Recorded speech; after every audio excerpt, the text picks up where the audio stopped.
guys, my name is Trenda. I'm the leader of StalwartFlex. My role in team is to support. There are 5 more players in our team. Uzam is our IGL, Blade and Tony are entry fragger, Reviews and Crypto are support, and I believe we have one of the strongest team in PMPL. And every player has played a vital role to get us where we are now. I can see a good competition in PMPL. These teams are giving us a lot to learn, and it's going to be very interesting to see how it all plays out. The teams in PMPL I think might be our strongest competition are F4, DRS and Zeus. We request to all our fans to support StalwartFlex and watch all the PMPL matches starting from 18th March. Inshallah this year we will bring the PMPL trophy home.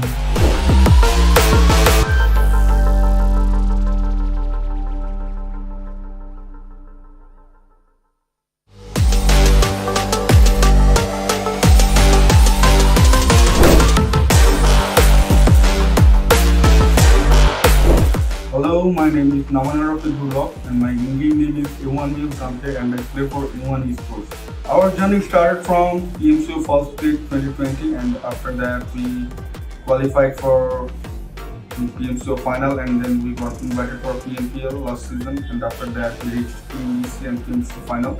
And in PMPL season 3 we are getting invitation for attending the tournament and we are really excited about that and we will be giving our best in this tournament. This time the tournament and the competition is going to be very hard as there are many new teams and they are playing really well and there are many teams with which we used to play before and they are really good competitor for us. So this tournament is going to be very hard and until season 3 will be worth watching. Every team who is playing in this tournament is very qualified and they are going to play very good, and if you ask me about our top 2 or 3 rivals, then there are going to be FS, Venom Legends and then T2K from Nepal. As to my fans, I would just like to say them that there will be good or bad times and we will try to give our best in PMPL season 3 and so we just want you to support us the way you always used to do for us and love us. The PMPL dates are going to be 23 March to 18th April and it will be streamed on PUBG Mobile official YT channel. So please keep an eye on that. Be the one, be the one.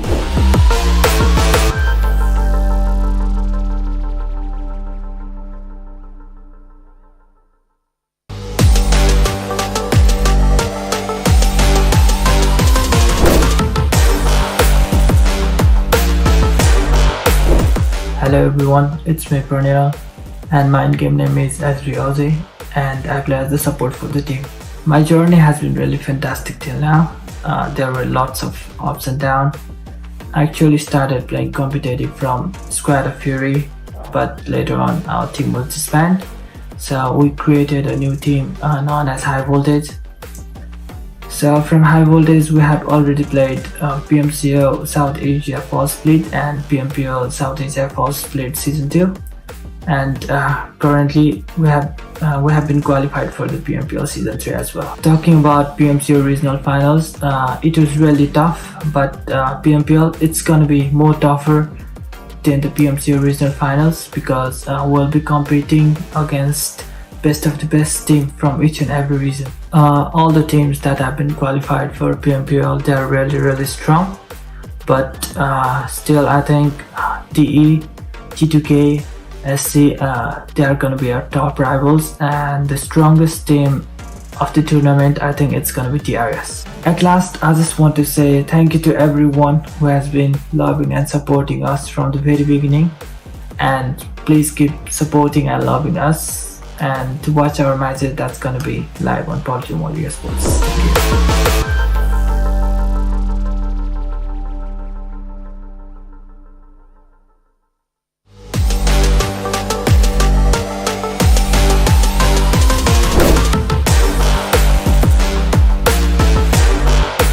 Hello नमस्ते everyone, म चाहिँ mafia Ninja Tim DRS गेमिङबाट र previous PMPL चाहिँ हाम्रो एकदम राम्रो गएको थियो र यसपालिको PMPL चाहिँ भने यही मार्च 23 बाट सुरु हुन गइरहेको छ र हजुरहरूले चाहिँ PUBG मोबाइलको अफिसियल युट्युब च्यानलमा लाइभ हेर्न सक्नुहुन्छ।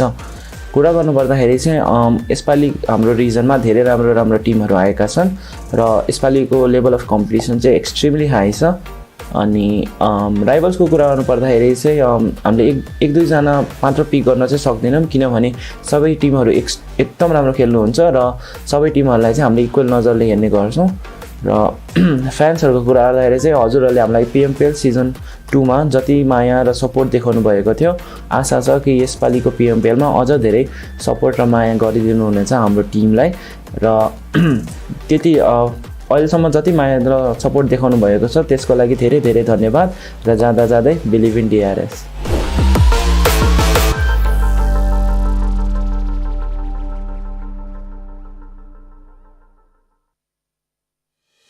Every day is a fight.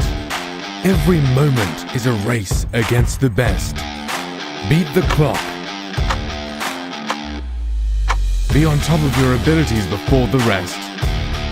Every face-off will be bigger than the last one. Every knock will count. Time will stand still in the wake of the storm. And that's why the sun never sets on this battleground. This is where champions will gather to etch their names on the highway to glory. Welcome to the Colosseum. Welcome to PUBG Mobile Pro League Season 3. Hello and welcome back once again to PUBG Mobile Pro League South Asia Season 3. This is of course week 1 is where we're at, and in that Super Weekend is off to an amazing start, along with which this is going to be day number 3 of the Super Weekend, which means we are going to be concluding today the first ever Super Weekend for of course the Season 3 of PMPL. With that of course it is a huge thanks to Oppo F19 Pro for making it up happen. Hashtag whoop up your fun. Alongside that of course thanks to Oppo for sponsoring the PMPL events. I'm your host Blotto. Joining me on the analyst desk once again are none other than the two personalities you ought to know by now. It is Ocean Sharma joined in with Super Johnny. Thank you very much, Lakshan. Yes, today is where week 1 concludes. So I want to see which team just comes up into the charts. And hey, if Team Seal gets 2 back-to-back chicken dinners again, that will be history in its own self. Well, same here, because they have been doing that for the last 2 days. And I mean, it's going to be a hat-trick of sorts. I mean, 3 days back-to-back, first 2 chicken dinners here. It's going to be a hat-trick of sorts. We'll give them that.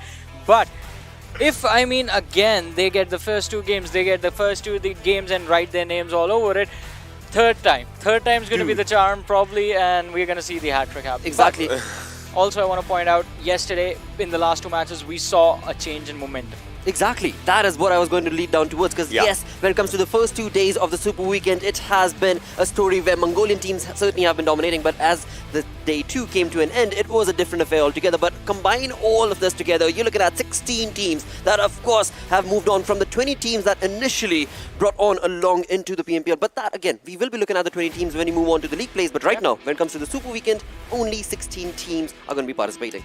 Exactly, the 4 teams that were left behind, they're going to get the second opportunity as we move forward to the second week. That's going to start with the 2 league play days. But as of now, these 16 teams get to decide how close the level of competition is going to be. If the teams, as we have been saying, I mean, we have been calling it the bottom 8 right now, but now since the teams, I would say 9, 10, 11, they have sort of managed to bring themselves a couple of points in the last few games, so they've climbed up a little bit.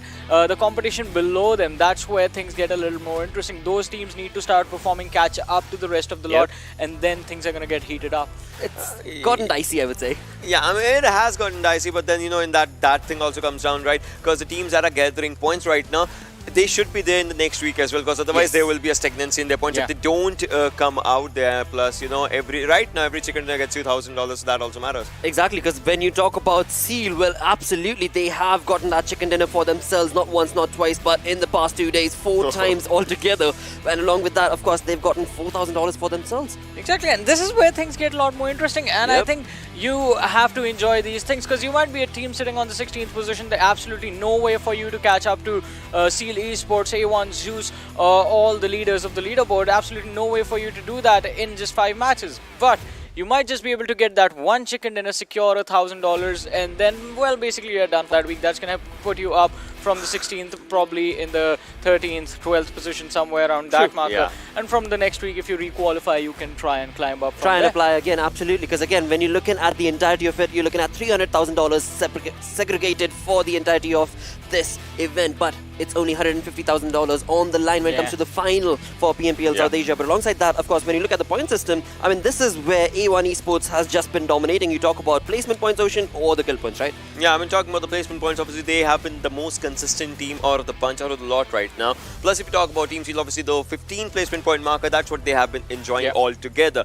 But you know, there was a team that was not having the good first day, but second day they started talking about DRS and XP Blood Legions, because last two matches yesterday, they did really good. They were at 16th position previously, then they came down to a 12-13 slot, that area, and obviously they are doing good slowly and steadily, so it kind of matters with the points that you're getting. Absolutely. Alongside that, another team to talk about would probably be StalwartFlex, bringing in a very consistent gameplay. But that's not it, of course. These are not the all teams. We're looking at 16 teams in total. So let's, of course, go through these teams that, of course, are going to be participating in the Super Weekend Awesomeness for the final team time in just week number 1, though. Exactly, and I mean, Carnage Esports, they have been pretty consistent in the fact, like, they're playing the same way, the same game that they were playing during the league play stages as well. So we don't see much of a switch from their side.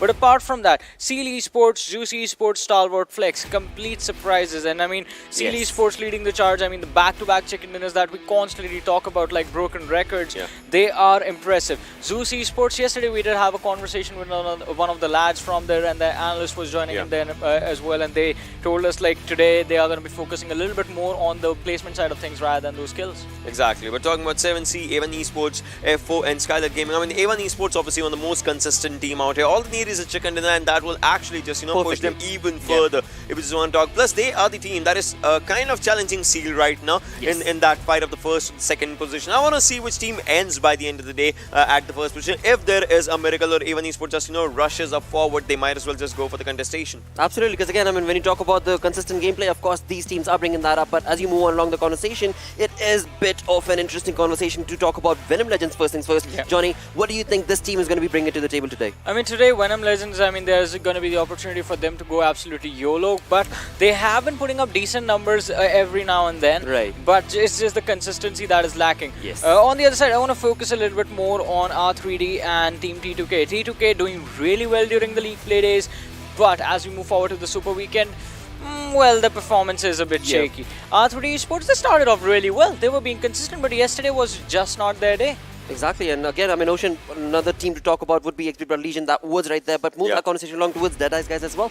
Yeah, talking about DE, you know, a team that consists of veteran players, they would be wanting to just, you know, have their marker right now. True. But if you talk about the slot right now, you can see PN Crew that was looking really good in the league days. Right now, they're also, you know, just trying to get their best gameplays. But DRS, last two games on Mr. Boro in that one game, that 1v3 in Sanok, that was brilliant. In the final game, 4v1 against the 7C. You know, so it just comes down to how the players are playing. Even if one player is surviving, he knows his rules. If it's 4 players surviving, they always go for the calculation. Hey, we are 4, the opponent's 1, let's just go. And if we're going to talk about one individual player performing, we have to talk about High Voltage. Assassin. Yeah, exactly. Assassin, always on point, manages to get those skill points some way or the other for his team. And he is one of the main reasons why High Voltage have had that steady performance. We do see the other players sort of chime in as well. The last time, if you remember, we saw Extreme almost clutching out the situation and taking the chicken dinner away from Seal Esports. But that only happened so much. Apart from that, I mean, it is just one man who is taking in all the limelight on himself, and it is Assassin. So, CZ, I mean, High Voltage, right, that they have the opportunity to improve, but I mean, things are not going too bad, not too good. They're just in the middle of the table. Exactly. For now, of course, we've seen them get that one chicken dinner for themselves, but that's not it. Of course, as we just spoke about it, Seal is looking really dominating with 4 chicken dinners for themselves, and not only that, they've gotten $4,000 through those chicken dinners. So I would want to see how quickly can they reach 100 placement point marker. Will it be 1 game? Will it be 2 games? Because, you know, there will be a pressure on this team as well, because once you're at the first position, only thing you can do is stay or you go down. So that's what Seal Esports will have to look forward to. How can they stay at the first position? But talking about the other teams, right? DE, they need to change up their pace right now. Venom Legends, F4 as well, XP Blood Legion, well, they are doing good. They're at 45, 46, 49 for R3D and 7C. If they get one good game, they might as well go for T2K.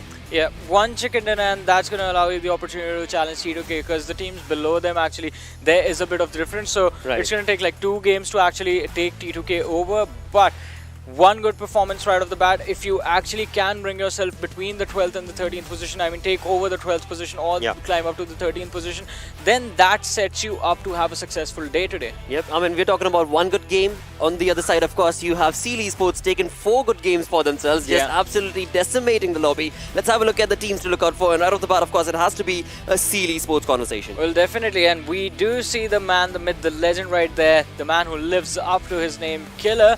If you remember yesterday, 10 kills in a single match, sitting on 18 right now. But he's going to be, well, taken over by his own teammate Zaki with 21 kills. So Seal Esports, across the bat, good damage coming in for all the players, good survival times, good kills coming in. This team does everything perfectly. Killer has one of the highest damage, I would say. Obviously, you know, almost touching 4,000 marker. So that's just brilliant from this individual. And if we just, you know, talk about the ranking curve. So this is the curve that has, you know, matches out here for Super Weekend. And as you can see, the placement, the rank that they have, obviously, you know, it just showcases. It becomes stable at the start of the day. And that stability is what they'll have to go with today as well. Because that's where rank 1 is what they keep their eyes on. Exactly. I mean, that is where the days start, and they keep, like, if you notice the peaks on the first position, those are like the start of the days, and then they always fall off. So it's just the break of momentum that happens in the middle of the day. If Seal Esports can stop that from happening, then, well, I guess it's going to be really hard to beat. If they stop that from happening, you know, then they'll be a pretty much unbeatable team for sure, right? Because then the curve will be straight line 1 1 1. I mean, that's one thing. So that's the conversation that I was talking about, right? If you stay at the top, only thing you have to do is just, you know, just stay. You can't, because if there's a movement, you'll be going down. That's the thing if you're at the first position. And specifically with this team, it's not like, I mean, not just the first position. It's like they finish in the top 3, then it's good. One game they have an early exit, the next one automatically is going to be the same. Exactly. I mean, this is a conversation we started off yesterday as well. When it comes to the Mongolian teams, we've seen that early aggression coming in from these teams. But eventually, again, as you move the conversation along, let's also have a look at this team that, of course, got 2 chicken dinners back-to-back yesterday. That is going to be DRS Gaming. Talking about DRS right now, as you can see, Galzin had 22 kills for himself. Obviously, he has had that number of kills for himself. 5,000 almost damage coming out. Plus, the good thing about DRS right now, as you can see, is the survival time. 22 minutes, 21 minutes, 20 minutes. So, that's good. But talking about Mr. Burrow, you can see 14 kills in 5 matches that he has played. So, his addition has been pretty good in the impactfulness of the team. But right now, if we're looking at the ranking curve, you can see it's stable. But it's stable in the middle, and then by the end of the last games yesterday, as we saw, they were at the first position. So it's stable, but it fluctuates when there are a few mistakes. But it fluctuates in a good sense, right? Yeah, it's going up. Exactly. That's what I was gonna say. If I was investing into this team and I see this graph, the only way looks up. This is gonna be a team that I'm like willing to bet on. So they get to understand their mistakes, and it fluctuates for good for them, and that's stable improvement right there. Yeah, we showed it. We saw it yesterday. Sorry. And that's how it just went down. But this individual, I mean, are we talking about Mr. Boro or Jane right there who drives the car in reverse? I was talking about Mr. Boro, but okay. That was also yeah, that's really heavy driving when I talk about this one. But right now, as you can see, for the players of DRS, there's just one thing that you just look forward to: the clutch moments. They shine up when it's needed. Yeah, definitely, and they shine bright. I mean, as we were talking about it, from the graph, it's quite clear this team has been improving. Yes. But I mean, are they gonna hit that glass ceiling? And if they do, how much time does it take for them to break through that glass ceiling? That is going to be a big question for DRS Gaming, because once you start going up the leaderboard, I mean, once you put yourself in comparison to Z3us Esports, A1 Esports, Seal Esports, right there, then the pressure starts to build up as well, because now you're competing for the throne. Exactly, and again, I mean, till now we've had a conversation about teams. Let's jump down towards the players themselves, where, again, players to look out for. We did mention one of them, lads. It is going to be high voltage, of course. Assassin going up against Yol. Alright, well, if we're just talking about this one, you know, you can see 5,800 damage coming up from Assassin and 5,500 from Zol. But talk about the damage received. I mean, it's a good ratio. As you can see, the line kind of is in the middle for both of those things. But talking about the kills, Assassin is getting brilliant kill numbers for him, so 35 to be precise. So, talking about this one, no, he's a versatile player. He plays, if the game demands you play slow, he plays slow. If the game demands you play fast, he plays fast. So he's versatile. But talking about Zol, well, Zol just has one thing, and that is rush, rush, rush, go for the kills. I mean, that's what Zeus's forte is, basically. Yeah, that is what Zeus's forte is, and that is what the team excels in. But I have to say, that's quite similar to what Assassin does as well. He's always the front line for his team. He's always the man who's getting those openings, never backing off, never backing down from his opponents, rushing into those fights and getting those kills. Yeah. That is true, mate. I mean, again, these teams, you know, every single time we jump into a match, these are the teams that we always do look forward to because they bring in that perfect, exciting gameplay that we all are sitting here to, you know, experience. But along with that, we have something set up for you guys as well, which is going to be awards. It is going to be rewards set up for you. And if you are joining in to the PMPL South Asia awesomeness through the game, it is going to be, of course, Esports Center that you will have to chime in through. And as you do so, you will be earning points. If you want to multiply those points, well, start guessing as to who do you think is going to be the winner. But at the massive end, you're looking at that perfect outfit that could be yours. Exactly that. Right, I know what Johnny wants to say. No, I was just gonna say, see, if you want to multiply those points and you want to try and predict those teams, now we have the graphs in front of us. You can be like a you can be like a guy in a stock market and like just try and calculate, make those all calculations, and figure out, oh, this team, they are doing really well. The improvement looks consistent, so they might be. They might just do well in the next year. Hey, but again, I mean, that's just the virtual gifts that we're talking about, right? Virtual gifts are really good to have because you can very well flaunt them across the entire lobby amongst your friends as well. But what better if you can very well be a part of actual super giveaway gifts as well. Now, keep in mind, these will happen throughout the super weekends. And to be a part of this, I mean, first things first, look at it. You've got AirPods Pro on the line. You've got local gift cards in your local currency set up for you. Along with that, of course, you will have the opportunity to get in-game items as well. Now, to be able to participate, it is very simple. All you need to do is hashtag PMPL SA with your unique UID code, followed by the region that you're going to be supporting. Now, support is going to be a big word because, again, you better start supporting your region teams because the top 9 teams through those regions are going to be the ones that will stand a better chance of winning. Exactly. I was talking about making calculations to try and predict the winners. Well, Blotter just gave us easier options to get stuff. It is. It certainly is the easiest way, right? It certainly is the easiest way. But boy, oh boy, I mean, till now we've seen 10 games throughout the Super Weekend. Yes, it has been bonkers, right? But as we move on along into Week 1's final day of the Super Weekend, of course, we start off once again with Erangel. Yeah, I mean, talking about this map, right, Erangel, it's a brilliant map. It shows you some amazing fights, and there's a storyline that's being written in this map of Erangel, and that is for Team Seal. So, will that be broken? I don't know. Will that be broken is the question. I mean, of course, viewers are going to be divided right now. There are 15 teams to break that and 1 team to write it. So the journey is not going to be that easy, but it wasn't yesterday they did it. Yesterday it wasn't day before yesterday they did it day before yesterday. The odds are never in your favor, and I personally feel like today is not going to be that day. I mean, today the streak is going to be broken. Exactly. I want them to, but yeah, again, there's a higher probability, right? So right, exactly. I mean, yes, getting 4 chicken dinners, absolutely kudos to this team, but now other teams are in the lobby that have, of course, showcased that synergistic performance, the dynamic play that was required from them. Of course, that has brought the team down. Well, again, I mean, it's just a speculation as of now. Nothing can be said, but will there be any prediction from you guys? No. None. No, none whatsoever at all. With that, let's move on to our casters who today are going to be the duo that will take us through this first game, who are going to be none other than, of course, Play and XP. Thank you so much for that, Blotter. And, well, ladies and gentlemen, Super Sunday. It is everything on the line as we do enter the final day of the first Super Weekend. My name is Blay, and joining me, as usual, my long-suffering compadre, XP. XP, you looking fresh today? I am. I'm feeling good as well. Of course, had a good start of the day, hit the gym. And, well, some things did follow by, but of course, we'll show them off in due time because, well, he's the guy who's carrying on the guns. However, you are correct. It is the final day. It is a Super Sunday, the last day of the first Super Weekend. I'm excited, and, you know, the analytical half of the table already kind of pressed on a few points. The DRS... well, the rise to fame right now, they could potentially get a hat-trick. The problem here being, however, is that day 1 of Super Weekend, day 2 of the Super Weekend, it was one team in particular who got those chicken dinners back-to-back. They weren't quite able to pull off twice. They weren't quite able to get the hat-trick, but 4 chicken dinners, and that was at the beginning of those days. That is, of course, Team Seal, or Seal Esports. Seal Esports.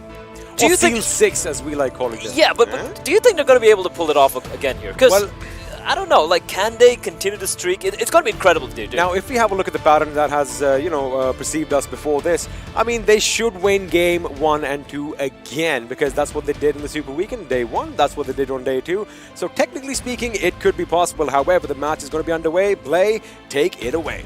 Well, it is indeed going to be on Erangel, ladies and gentlemen, the first game of the day, of the final day of the Super Weekend, the first one, and it is going to be starting south of Georgiapol, South Georgia, right over Hospital, and the plane pad, it is heading straight towards Milta Power. It is going to be going to Milta Power, and of course, the question is what's going to happen at Georgiapol, because time in and time out, we've seen Z3us Esports try and put the pressure on Seal Esports, and well, the first team to actually vacate the plane are going to be the boys from Mount Olympus themselves, as they are going to be taking the... Whoa, wait a second, I thought I saw something different. Seal Esports this time, Blay, are moving further south. I think they've kind of anticipated this move.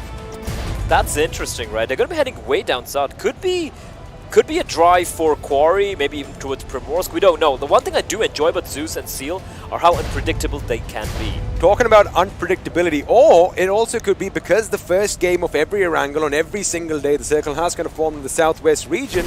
Maybe they're anticipating that.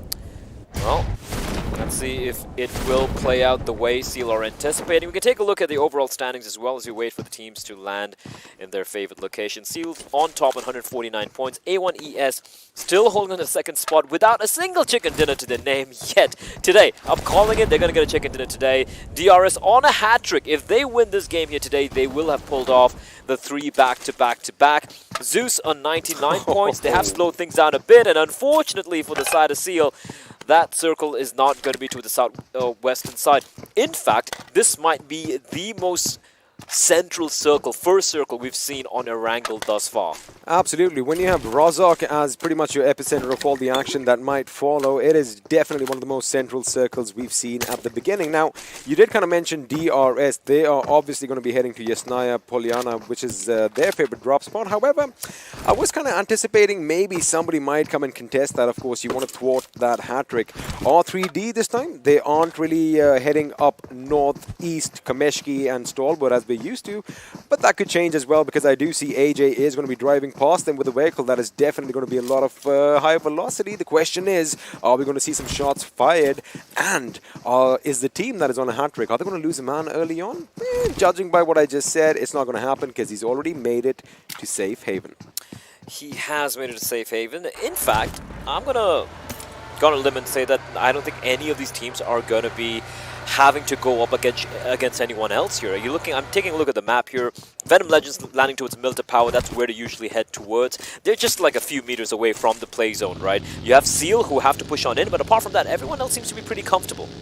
Everyone is comfortable, and of course, while they are going to be getting their vehicles, I wonder if we could just have the map on our screens for one quick second, because I want to point something out again, and this is going to be in regards to Team XB Blood Legion. Now, remember, they're a team who love going to Nova Rapnoi, and we've kind of seen them head out over there time in and time out. However, they also look at the plane path. There you have it. Now, as they were falling down to the ground, they realized, wait a second, the circle is going to be a northern circle. That means, you know, there isn't going to be any time when they're going to have to cross the bridge. So this time they decide to drop in Milta. Now the problem is Milta is already occupied by two teams. On one end they have Venom Legends, and on the other, well, we know this as a capable squad. It's trained to kill, so it could get a little dicey. However, keeping in mind the way they are playing, I see you pointing out at something, and I just said that, you know, nobody's gone to the Sosnovka military base.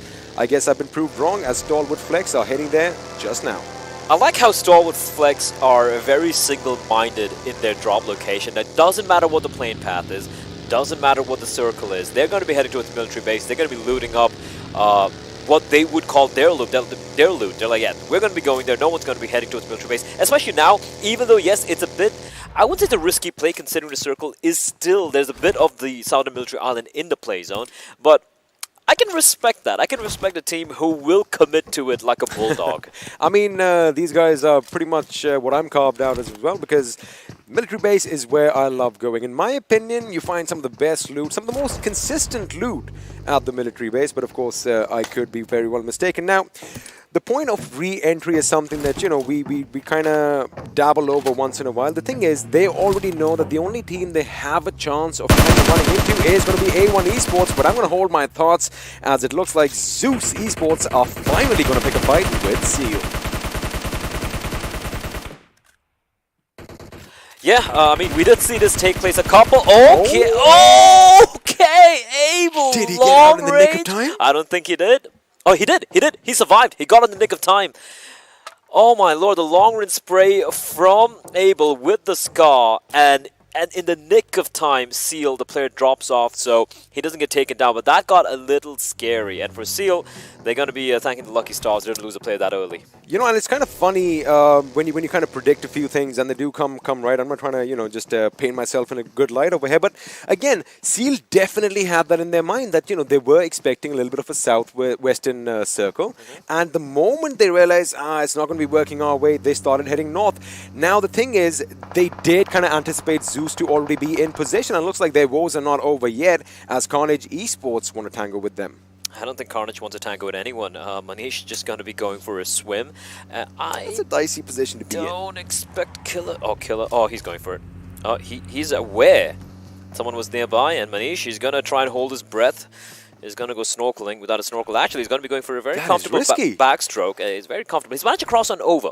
Has he? Not yet. Yep, he has managed to. And if a few bullets does go his direction from Killer, he can answer back. What I'm curious about is where the rest of his teammates. There doesn't seem to be anyone in the immediate vicinity. See, normally they would like to drop in Pochinki. However, since 7C Esports kind of called Pochinki their home, what they've started doing now is they go towards the ruins and Water City. And they like spreading out at the beginning. Now, it is a risky move if you have another team nearby, but it is a strat, or it's a tactic that they've been using for quite a few days now, and it seems to be working. Again, you want to get as much loot, as many utilities as you can before you actually engage a team. Utility is something which we have found out has been essential, instrumental in a few of these teams pulling off the wins they've had. Carnage Esports, like, they came up on the screens over there. They're a team who have impressed us quite. They haven't had any like breakout moments, so to speak, but they have been consistently in that top 4, 5, 6 position. They've been accruing their points. Again, reminding everyone, there is no guarantee that any team here is going to be playing the next Super Weekend, right? They have to play the league stage on on Tuesday and Wednesday. And the 4 teams who have sat it out, it's Seal 9, 1952, INES, and Future Station. If I'm then, my eyes have been peeled over the course of the past 3 days, figuring out the patterns, what these teams like to do, what the individuals like to do as well. And they're going to be trying to basically use the information they've gleaned over these 3 days during the league stage. Hold on, Khan, you need to be wary. He's going to take an immediate U-turn and blah, blah, blah. Not taking any shots. T2K don't seem to want to go for this early fight. I just loved how that USE was lined up perfectly with that Shaq with the spare wheel just inside, and he's coming back for more. Well, Jane, he held on to his trigger finger for as long as possible, XP, but in the end, it's like, I got to rattle off a few shots. A few warning shots. Khan will escape unscathed, and F4 seems like they're going to be finding themselves an empty compound. You know, just to add to your point, wait a second, I did hear some shots. Looks like T2K, they realized that F4 kind of went past, but they might be in a mood to fight. I think they might just take the fight to them. However, these were just a few stray shots being fired, as it looks like, wait, one team went by, they'll have another chance with Blood Legion. It's very interesting to me, taking a look at the circle, but now we're going to be seeing the second play zone up in the next about 30 seconds or so. Less than 30 seconds, to be honest. Look at how centralized all these teams are. Apart from StalwartFlex, who've, as usual, taken the delayed rotation back into the play zone, everyone's gathered at the center. They're expecting the circle to kind of collapse on itself. Now, it could work out, or the circle could try and, play havoc with their plans. It could be heading towards Severny, it could be heading all the way towards Mansion, for example. So we don't know yet, but they're just playing the odds at the moment. They are playing the odds indeed. However, the thing is, right now everyone is... Ooh, I always just lose my chain of thought every single time I see an AWM. Now, it has been used in the game a few times, and there you have it. You were actually right. The circle has kind of imploded on itself. So... see, this is good and it is bad. Now, it is bad because we want action. Now, it's going to make sure that they're all going to just cement their position right now. They're going to fortify themselves a bit deeper. So that is something that is not what we want. However, you only have so many houses, you only have so many compounds. So again, we've seen a lot of teams just crash the walls and then, mount an assault, which is something we want to see. And I see you heading the wrong way. The team is in the house behind you. Zeus not looking to take this particular fight, considering how well entrenched Carnage Esports are at the time being. We've had a few games where the first knock took place immediately at the 10-minute mark. Oh, yeah. And right now, we're about 15 seconds away from that. So it's all a waiting game. We almost had the knock. Almost. Almost. Close, but no cigar. All right, wait for it. 10 seconds. If we get a knock in 10 seconds, I might just lose my mind right now. 4, 3, 2... Skidoosh! Oh! Well, it could have happened. It could have happened, but Rig, he will find a bit of cover. Godless with a mini. How is Godless able to read my thoughts? I don't know. Maybe you guys share a common ancestor or something. Well, technically, if you think about it, we all do. We all do. We all come from the apes. And if you don't believe in that, well, it's going to be a tough world for you. It's going to be rough. Well, anyway, let's not talk about evolution. Let's see. Well, we have a bit of a game of evolution here. Survival of the fittest. The strongest will survive. And Zeus are rattling off a few... Zeus have been just moving around looking for fights, not really looking to take control of a particular compound or any spot. They just keep moving around, trying to be unpredictable, trying to find a potential fight. And looking at the circle, as you pointed out, XP, no real battles taking place yet. No one has been knocked down, and everyone, as you said, have found their own little cubby holes to kind of wait out the next zone. All those fans for vehicular manslaughter out there, you guys better stay tuned, because what's going to happen now is as the next zone shifts, you always are going to have a few teams that are going to dart out of their holes the moment the circle moves out, because, of course, you want to give precedence to the zone. And talking about moving out, there you have it, a beautiful M24 with a headshot nonetheless. We almost saw it. We might see it in the replays, but it is on top, who was taken down from Deadeyes Guys. Well, he's been knocked down. He isn't dead yet, right? He isn't dead yet, but we do have the M24 shot. There we go. Ugh. Booyah! Clean ice running in his veins, Mr. Icy. I like how Zeus are everywhere. They're everywhere. Everyone just sitting put, waiting, and Zeus is like, all right, let's go there. No, let's head over there. We have an AUG along with an AR suppressor as well, and a bit of level 3 goodies along with a med kit, and it's going to be dropping right next to Seal. Now, we know there's no one nearby, but Seal, I don't think they're going to be going for this. They might. At least one of them should go for this, because it's free loot basically. It's not just the weapon, it's the armor, it's the helmet, and well, we do have a suppressor. You want to go pew pew with the shots and make sure you don't give your location away. But then you have a few hungry packs of wolves like P and crew. They've definitely spotted that drop falling to the earth, and they're like, should I or should I not? So again, these are questions that, you've got to... It's a little chance. It's a gamble that you take. However, let me just bring something up about Seal. Now, they are at the tippity top. Now, this is uncharacteristic of them in Game 1. They are playing it a little bit safe. Of course, they are going to wait for the next zone rotation, which should be there anyway. And there you go. Looks like their gamble has paid off, as we are going to go a little bit towards northwest. Rozok is still going to be in contention, and we've hit the 12-minute, 40-second mark. Not a single player has exited this game.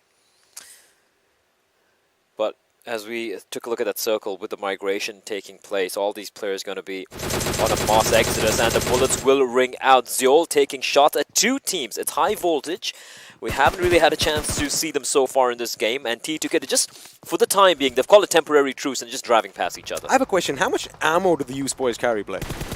The Zeus? Right now, I think it's unlimited. I feel like they have a little bit of a magic bag, and here we go. Assassin's gonna get the knock onto Joker, but a quick trade comes as Anubis helping his teammate out, but Extreme with the double knock. R3D, they have a lot of work to do here, as Cooney will get another knock, and this time it's going to be Virus who will fall. In the first casualty, it is going to be Joker. He gets taken down. Assassin drawing first blood. Extreme going for the jumping shot. He will, however, not find it. And Edgar is doing a fantastic job. The 1v2 win, looking for more. Can he make it? He won't. Cooney will finally put him to his grave. Fantastic effort from Edgar to get those two knocks and get those two kills, ensuring even though he loses his entire team, they at least extract a bit of vengeance before they die. Absolutely. Now just have a look at what's happening on the right side of your screens. Have a look at that little bit of a train effect with Blood Legion leading the charge. I'm going to come back to that in a second, because it looks like Icy has picked up a sniper again. He still has that M24, and this time he's taken a pop shot at Jane. Did connect. Jane is going to be brought down to his knees. However, again, there's too much of a distance. There's too much cover. Khan has been. How much fuel does this guy have? He's been driving around since the beginning of the game, and there's no stopping soon. He sees Blade across, and he's not going to stop. He's just going to check. He's all right. He's not stopping. Right No one's stopping. No one's stopping. No one's stopping. It's a race. It's To a the race. compound. It's a race, and StalwartFlex not taking it. They're immediately going to pivot away, and Khan gets off. He's going to take that shot, and he's dealing a bit of damage. Blade will somehow escape. Khan, he did land a few shots there, but not quite good enough. And they're going to be heading into the play zone. StalwartFlex opting not to go for that duel, opting not to go in and push that compound and race for it along with F4, meaning now they're going to be out in the blue and they have to skirt the periphery of the play zone to find some safety. Mind you, just to remind the people watching, StalwartFlex was the team that went down to the military base, and now they made that huge rotation from the east over Yasnaya, over that little pool of water where well, everything comes from. But they, you know, I love the fact that they have that presence of mind. And have a look at them now. Now they are pretty much at the northernmost point of the circle, as I do hear a few shots bouncing off a vehicle. The question is, where is this carnage taking place? We do also spot out Skylight Gaming coming in from the western side and looking at the circle. Oh boy, oh boy, oh boy, oh boy. It is going to be towards Rozhok, where we have a number of teams already. If I'm Carnage, if I'm Zeus and T2K in high voltage, we're feeling mighty comfortable alongside Deadeyes Guys. Venom Legends are going to be reaching that play zone before anyone else does, so they're good. But everyone else coming on in, crossing those bridges, they're going to be sitting ducks. Talking about StalwartFlex, as they just did. Now, they were at the tippity top, and now they're going to have to come through all these teams. So they might have just kind of hit a bit of a blockade. But again, you never know. Anything can happen. We still have a lot of options. We can still swim across. There are, in fact, certain spots you can jump your vehicles across as well. And I do see something is going to be happening on the hills, as Zeus is going to be taking a high point. But it looks like we have a fight breaking out between Skylight Gaming and I'm not wrong, it's a four-way fight. There are five teams. There are five teams right now, as we have Skylight Gaming making their way in. Bear in mind, just keep an eye on Godless above. He is, well, he's made a mini Mount Olympus for himself, and he has a great view of what's going on. Joker, I thought it was an opponent there, but he's going to get a res on his teammate. So we have Carnage over here. We got Synergy down below, Zeus from above, and these gunshots are being heard, and Godless tapping away. That vehicle is empty, but he doesn't know. He's still going to tap away. 7C out in the open. They have a lot of work to do. Actually, Memo's still there. I do believe it was a glitch. And he will get off in the nick of time. And Godless is just riddling that UAZ with his Mini 14. Mind you, Godless is solo on that hill between the school and Rozhok, while his teammates are going to be holding the fort behind him in the school. So if any team kind of thinks that, you know, that's going to be a safe spot, oh boy, they are going to get a nasty surprise indeed. Of course, all the action is now going to be in one of these houses in Rozhok. Was that a grenade or was that a flashbang? I think that was just a flashbang, just to kind of do that, just a distraction. That was brilliant. Like, obviously Killer didn't know it was a flashbang. He repositioned himself and he got taken down there. Now Godless from above laying down the pain. Zeol far away. They're so spread. They're spread thin.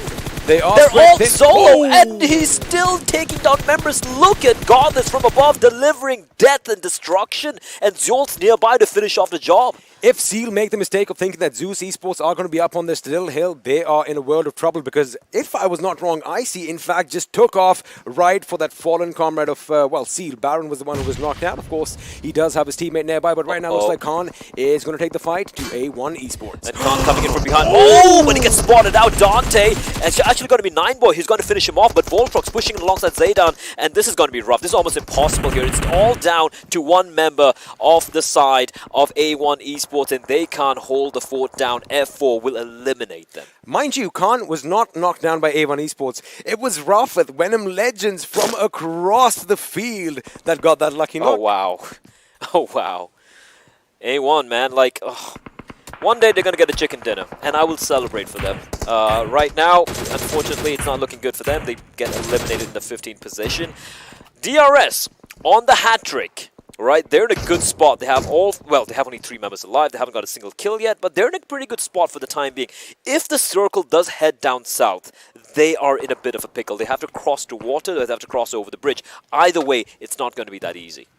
it isn't going to be that easy. However, the little ray of hope or the little respite that they can have is the fact that there's so many teams in Rozhok right now that they are going to be a bit engaged with one another as Gyro is trying a little bit of a big move. And remember, he's the last man standing for his team. That is risky. And, well, looks like it did not pay off. And I honestly don't know what he was thinking there. Like, you're the last guy alive, and you enter a town where there are like 6 teams battling it out. You're a sitting duck. And, well, he gets turned into basically a dead duck. 7C, Fear, replying back to Zeus. They were getting harassed by Zeus earlier, long range, but they seem to have ensured that none of the players have dropped. They have managed to keep all 4 players alive, and now they know where Zeus is. Can we take a look at the map real quickly here? Because what I see is T2K, High Voltage, Zeus, and Venom Legends, who are kind of comfortable. But there are so many players well outside the play zone, and it's going to get messy. Shifu, lucky to survive that, but he will be dropped, not by Sandesh, but by blah blah blah from T2K, and a kill has been stolen away. Well, that is what you get. Kills are going to be stolen because there's so many teams so close by. Now, DRS, they are in a little bit of a pickle if Venom Legends are going to basically block them from coming in. However, the fact that they are engaged with F4 could give them a little bit of hope. If Mafia Ninja and Mr. Boro come to the left of our screens and just kind of surprise Steel Shot on the boys, that could be devastating, as Galden, unfortunately, is going to be in a dicey spot. Yeah, Galden's kind of done for here, and Mafia Ninja, they need to either win this duel, but it's a 4v2 right now. It's not going to be easy. Smokes will be deployed. Blah blah blah on a spree at the moment. 3 kills for him, and blah blah blah. Well, he's gonna finish off Killer with a nade. That is PN Crew. They're taking fights with multiple teams right now. Steel Shot, keeping them at bay. Mafia Ninja Burrow. There's nothing they can do, but it's so rough for them to stay alive. Voltrox as well out in the open. There's nothing they can do now. However, remember, all this commotion is attracting a lot of people, and do not be surprised if one man from Seal Esports comes in and lays down a few shots in Venom Legends' back, because judging by the map, judging by the little circle that I can see, Zay could be in a wonderful position as blah blah blah is going to completely obliterate Crypto from StalwartFlex. Mr. Blah blah blah has got 3 kills already. Fear going prone. How has he not been taken down? And 7C, they dominate. SG Skylight Gaming will be knocked out as well. Great nades being tossed in. I do believe that was that by T2K? I'm not sure who it was, but T2K taking, it was indeed T2K, and T2K taking a bit of damage as well. 7C, they still have 3 players alive. The rest are going to be coming in for Memo, and T2K not budging from the building. But again, Carnage Esports, all 4 alive. They are a bit downhill, but they have information. A couple of good nades from 7C could completely obliterate Carnage Esports at the moment. And vice versa, if you think about it, because they are going to be in that little house. Now, this is when Carnage Esports, they need to move out. I like the fact that They're Manish, fine. He has a vehicle, so they've got to be really quick. Now, Frypan is going to go in for the kill. Little does he know that Mafia Ninja has a buggy down there. He is healing him up, and well, those shots are not connecting. The question is Mafia Ninja going to shoot back here, Blade?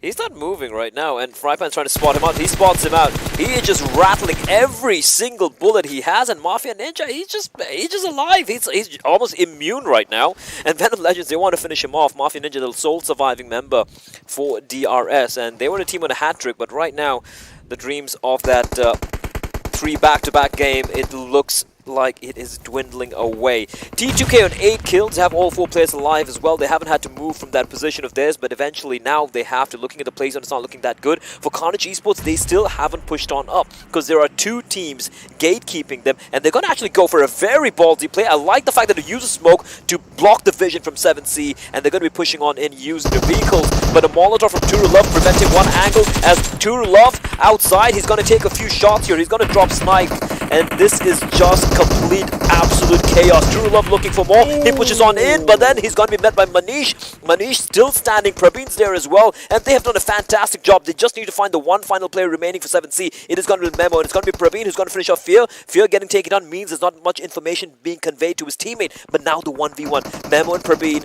And Praveen, oh, wait, blah, blah, blah, takes him down. And Praveen, for a second, Praveen, for a second, like, wait, what the hell just happened there? Exactly, he had no idea. Now, of course, that revive needs to come in because they are going to go in for the kill. Now, this is what the problem is. I think T2K thinks that there's nobody there. That could be a big problem for T2K. However, they have given a few sound cues now. But Carnage Esports, of course, they were this close to getting wiped out. The question is, do they still know somebody is near them? Well, now, obviously they do, thanks to that little gunfire over there. However, they are still at the edge of the circle towards the western side of your map, and there's only one shack for cover ahead of them. The question is, who's going to take it? Is it going to be Carnage, or is it going to be T2K?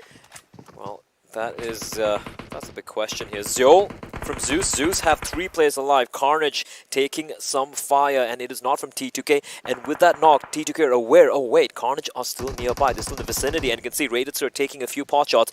Manish and Praveen moving together. They got that little bit of a wall to work with for now. However, what's behind the wall are the boys from Z3us Esports. They've got to be careful, and you cannot get on fire like that. Almost Manish almost getting knocked out over here as well. This is one lucky man with the blue zone is... Oh, the bombardment. A bombardment from Zeus! Zeol with the perfect nades. He's going to find 2. And they've taken care of Carnage Esports with that. And Zeus, they are on a tear. 7 kills, 3 alive. T2K, all 4 players alive. And I do believe they have 8 kills to their name. And don't forget, you might have forgotten about the team. Seal. They still have 1 player alive and running. It is Zake, and right now no one knows where he is. No one knows where he is indeed. However, let me just tell you one thing. The way Zeus are going for everyone in this game, these guys are feeling a bit left out. That is why wherever they hear gunfire, they're the only team I've seen thus far that are going for it. And it looks like we have a few people who just were burned to a crisp. Assassin, well, he is just... Make that 3. He just Molotov everyone to death. He has obliterated Venom Legends just with his Molotov, and Venom Legends down to 2. Frypan, he needs to heal himself. Oh, lucky to be alive that the vehicle explosion, the shrapnel not catching him, and he will stay alive for now. He's healed up as well. Raffet nearby, down to 2 members of Venom Legends. We're down to the final 12 players as well. 5 teams, 12 players. High Voltage have 2 alive. Venom Legends with the 2, T2K, blah blah blah. He's gonna find Icy. That's Zeus. The fight finally being brought to their doorstep, and the nade it's cocked and ready. They're gonna be tossing on in, but the reply nade's come in. That's a brilliant nade from blah blah blah. He's gonna finish off Icy, but Zeol replies back with an HE of his own. Look at the number of nades they're tossing on in. It's Molotovs, actually not nades, but Zane bleeding on out. And T2K though, they've taken a bit of damage, but they still have all 4 players alive. However, they are going to bide their time because High Voltage is still in the game, who are going to be engaging Venom Legends very shortly, which means it could be problematic for them. However, Zeus is the one that is going to be in their crossfire first. That's what I was going to say. They are just at the tippity top, and just like last time, Venom Legends are doing the same thing, picking a fight with the guys close by. Again, this gives T2K time to move in for the kill. That's what exactly Rated Sir is going to do. The timing on that could not have been perfect from Rated Sir. He's going to finish off a very, very dangerous team. Zeus will be eliminated. Raffet out in the open. Blah blah blah is going to spot him out. That's going to be kill number 13 here for T2K. Trained to kill indeed they are. Frypan hasn't been spotted out yet, but the smoke is a dead giveaway. It is telling T2K that there are at least a couple of players hiding around. We're down to the final 4 teams. Venom Legends with the 2 players. Seal still there in the running. Zake, he's just hiding, just tossing in nades, and he's being such a thorn in the side of High Voltage. He is being a thorn. However, I think there were a couple of smoke grenades, and whoa, Assassin is going to get taken out. It was a grenade indeed. You are correct, as Frying Pan has been spotted out, and with that, Venom Legends are going to go out in the 4th position with 4 kills. Wait a second, Zake. He just wiped out another team. It's a 1v3. It's a 1v3. It's the Seal. It's the Killer Seal. It's a Leopard Seal. It's Zake, and he's going to be facing off against T2K, who have 14 kills. Can they get that 15? It is looking very likely, but Zake, this is a guy you can never count out. You can never, ever count this guy out. He goes out in the open, but unfortunately, this time around, Seal will not get their opening chicken dinner of the day. Instead, it is going to be T2K, trained to kill, and 15 kills is what they're going to end the first game with. I love the fact that they are waving out to the fans. Of course, a lot of people were waiting for that chicken dinner from Train to Kill, one of the most favorite teams from Nepal, and there you have it. They are going to walk away the winners in Game 1 on this Super Sunday. But again, they didn't just get it willy-nilly. They fought for it. They had so many kills accumulated, and they weren't backing out from fights this time. Of course, they were kind of helped a couple of times here and there by other teams without them knowing it. But oh my goodness, what a wonderful, wonderful performance play. And I guess with that, what we're going to do is take a quick little breather. We still have a lot more action in store for you. Don't go anywhere. We'll be back after this break.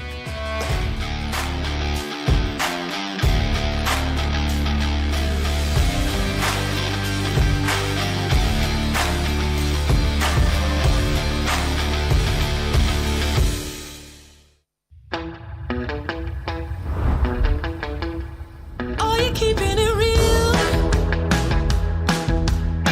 I'm calling shotgun, wanna see my baby run. Oh, what's the word on the scene? We're kicking up the dust, if you know what I mean. We got a good thing going. We got a good thing going on.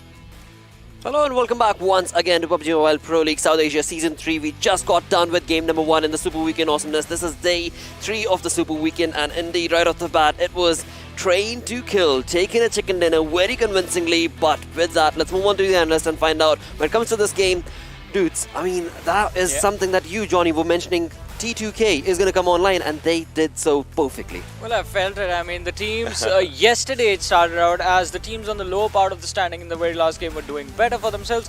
I just felt that's going to carry on today. And, well, we do have T2K, especially my favorite player, the man, blah, blah, blah, with 10 kills, 1425 damage, and 162 healing done. And 5 assists. Think about how, you know, how much of a domination are you going to be giving out onto the game as you have 10 kills and 5 assists altogether for yourself. So obviously your team was enjoying every bit of it.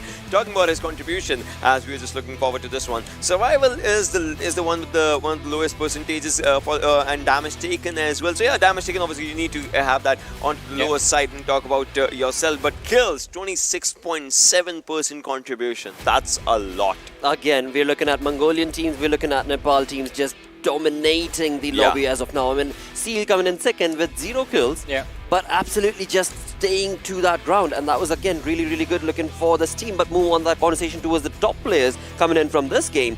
They are spread all across the board, from Assassin coming in from high voltage to, of course, Zeus is Zeo. So Assassin started off good, right? You remember the fight against R3D and everything, those other things that were happening. So yeah, high voltage, and plus they were in one of the top 5 teams as well. So they were looking really good. 7C Fear, again, another brilliant player. But Zeus, Zol, I mean, this time when we are comparing the players like Zol and Assassin and all those things, we were looking at their play style. So both of them have the similar aggression. That's why they always make it up in top 4 for themselves. And that matters, right? You have that play style, you carry it forward with the team, and you are one of the reasons, along with the teammate synergy, that you always try to end up in top 3, top 4, something like that. Exactly, but let's not forget another team that did really well for themselves. That is going to be Venom Legends. Oh yes, that is true, because you move on towards the match rank, and of course we know the team that got themselves a chicken dinner, and perfect 15 kills coming in for this team, 30 points right off the bat. Wow. Talk about blah blah blah, had 10 kills, 5 assists, 15 kills. He had contribution in everything. 100% kill contribution right there. That is impressive.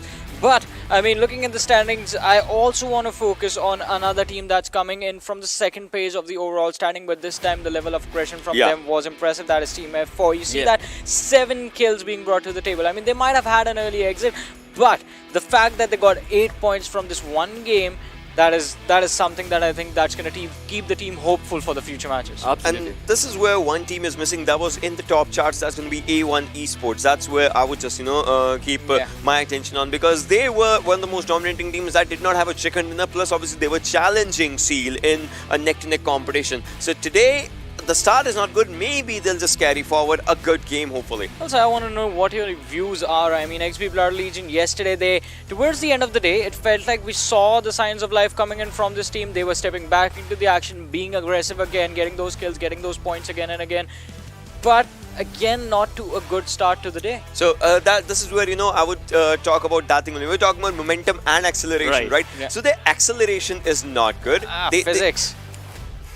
Well, again, move the conversation from the physics to actual displacement and placement of these teams on the map, right? We saw, I mean, this is Ocean, this is something that you were discussing as well in the green room, that when it came to the drop location, so many of these teams did change that. Yeah, and DE is what I wanted to talk about, right? Because they were in Rozhok, they had a good area, they had the circle for themselves quite for a long time, and they did not rotate. But once they started rotating, you remember one of the players did go down in the wrong sprays and all those things. So those things happen. So DE, they need to focus on one thing, and that is after the circle. You'll see they started rotating, the players started going down. So this is one thing. As you know, the fights are bound to happen in the open, and that too, onto the backside of Rozhok, there's a hill, and then onto the other side, there's the compound, that also has a small minimal ridge. So you gotta have your covers in the right way, otherwise you might just go down. I think more than the backside of Rozhok, the front actually creates a lot more trouble because, as Ocean mentioned, like there's this hill there, and with that high ground, specifically the eastern side of Rozhok being sort of open, not every team can make it to that dip, right? Someone is going to be on the other side, and whoever is on the other side does take a lot of pressure from that open side from the northern area, and that sort of creates an interesting situation because then the teams that are stuck close to the river, they have to, they don't have an option. They have to push on the other side of the ditch. Yep. And again, I mean, I believe the moment you're talking about was that when Venom was stuck there along with... Yeah. Exactly. But there are so many individual moments that did take place throughout this game. Let's move on along with the Oppo moment and compromise all of that. And in that, Zeus was everywhere. This one almost. This was a brilliant moment. And hey, moving about this one as well, we saw a few MT4 shots coming down, and if you remember the DRS movement in the water area with the buggy, so those movements were also crucial. And this happens if you see that river inside the circles, there will be at least one player who wants to go for a water miracle, and things like that happen. But this is where high voltage just shined out the competition. Yeah, definitely, but R3 Esports did put up a bit of a fight over there, and especially did like that from Edgar, just making sure he secured those kills. But then we have F4. I mean, F4, they started off really nicely. I mean, if you remember the rotation that they were making, spotting out the players of StalwartFlex right there, and then just stopping to stop them in their tracks, deterring them into a different direction. But then F4, as they move forward in the match, they encountered some trouble. 7C, they were... Well, they were in a bit of a scuffle against the players of Carnage Esports, and it was Praveen who dealt with the entire squad, and then T2K chimed in. This was a perfect positioning from Jane. This was the sixth circle. That's where the chaos started altogether, right? You could not see where your opponents were. They might be... This should have never happened. Yeah, this one as well. Like T2K rated just moving forward, and this is obviously where the final person was standing, so you knew that it will be your game, and look at them, everyone was like, yeah, let's stay. We got this. See, that's the thing. Was it for his own teammate, like, alright guys, we got this, or was it for his opponent, like, stay down, don't get out. Stay down because we got this. Either that, or maybe just for the viewers that they're like, alright, you know what, take a chill, we're just starting our day, we're just getting warmed up, and with that again, you move on to the damage histograph. I mean, right off the bat, you're looking at the only team to have moved on into the 2000 limit, and not only that, but move on away from 2024. Wow. What a damage percentage from this team. This is good, but you know, in this game, let's focus on the teams that did not get any kills, right? That's where Skylight Gaming comes down. That's where XP Blood Legion comes down. XP Blood Legion, 48 damage for them. That means they were engaged in a fight which was not theirs, and they knew it. Because if you are giving like maybe 300 damage, that means that you were taking down the players, something like that. But if you're in a fight that has 48 damage, that means you were caught off guard and you were not it already. You were not in the and element rather of fighting. annihilated. The entire four-man squad getting annihilated with only 48 damage dished. As Ocean said, you were caught completely off guard, unaware. You died before you could fire the second bullet. Exactly. Like if you saw someone, you knew the shots were coming on you, you could not do anything after that. That's the thing that happened in this one. Otherwise, you know, XP Blood Legion, they want chaos. They love chaos. It is going to be crucial. It is certainly going to be crucial. But along with that, of course, the day is just getting started. Let's have a look at the overall ranking, which is going to showcase when it comes to these teams, what sort of a different result are we going to be looking at? Zeus moving up the pace, but high voltage taking that much more big of a leap.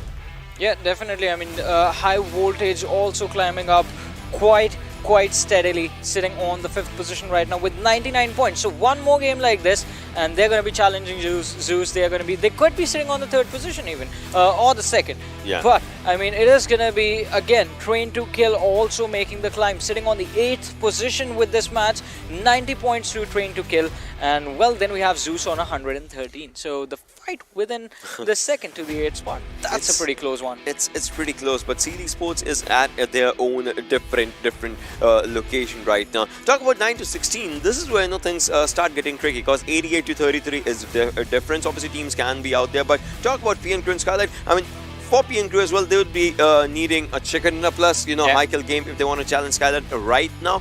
But 9 to 16 altogether, there's a big difference in all the teams for themselves. So if a team needs to just get to the 9th or maybe in the top 8, they'll need 2-3 good games, something like that. I agree with that, because I mean, we are back to square one. If you remember, after day 1, as we were having that conversation, all right, there's the top 8 and then there's the bottom 8. Exactly. Right now it's the there's Seal Esports, then there's 8 teams behind them, and then we have the rest of the lot. Absolutely, because again, I mean, the difference between these points, it is slowly and steadily, as you guys were talking about it, is stacking up. And these teams better start dominating, because after all, if teams like Seal, I mean, they got no kill whatsoever, but they were second based on those placement points. They're at 99 placement points right now. Of course, moving on along, chipping slowly and steadily, and getting that difference created for themselves. As Johnny just mentioned, it is a humongous difference that these guys are creating for themselves. I mean, if we take an average of, I mean, before the day started, Seal Esports had an average of, what, 14.9 points per match.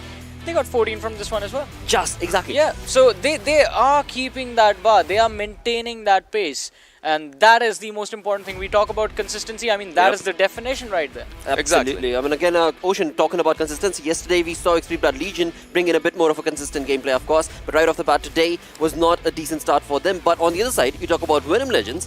I mean, they are on to a rocking start. Yeah. And again, the momentum from yesterday. I mean, again, acceleration.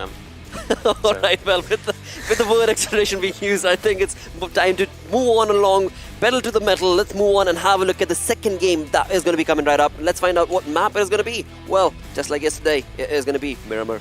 All right, well, talking about Miramar, again, the thing that comes down is, rotations and sniper shots, and if you're using buggy, you gotta use it right, otherwise buggy gets stuck somewhere and then you might just have to go down. Plus in Miramar, city zones and all, they might just play against you, but if you're talking about a zone like create a field, something like that, players love to play those circles. Plus if you're at a higher ground in the final circle, you would love to have those areas for yourself. Exactly. Talking about areas, Ocean, my friend, let me tell you a story. So this happened quite a while ago. It was so long ago that I don't even remember which tournament it was, which day it was particularly. All right. We had a circle in the Oasis.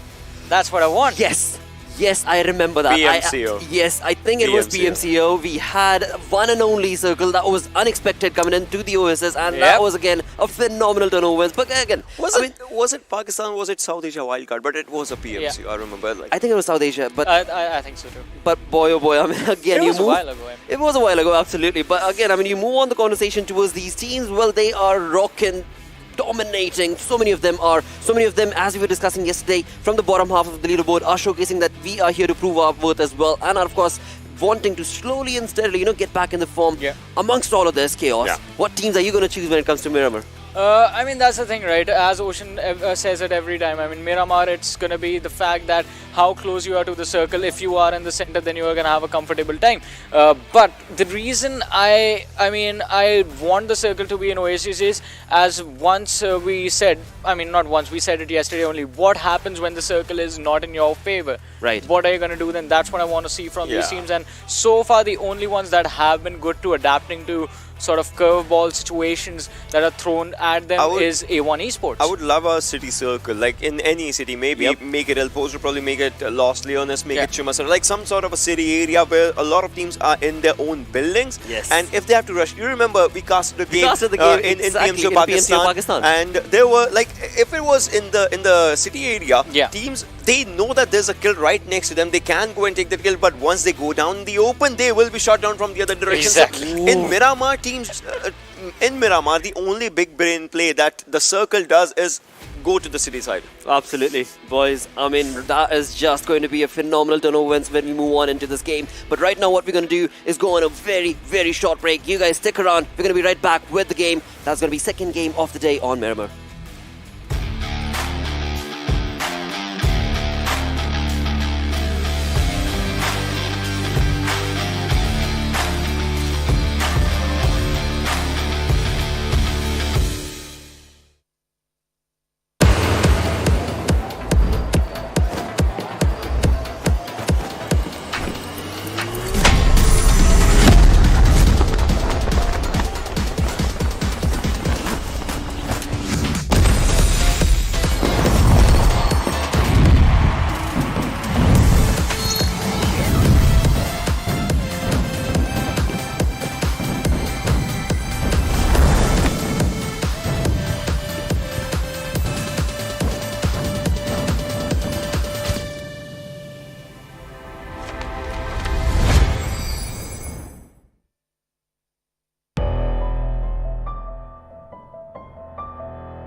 Yeah.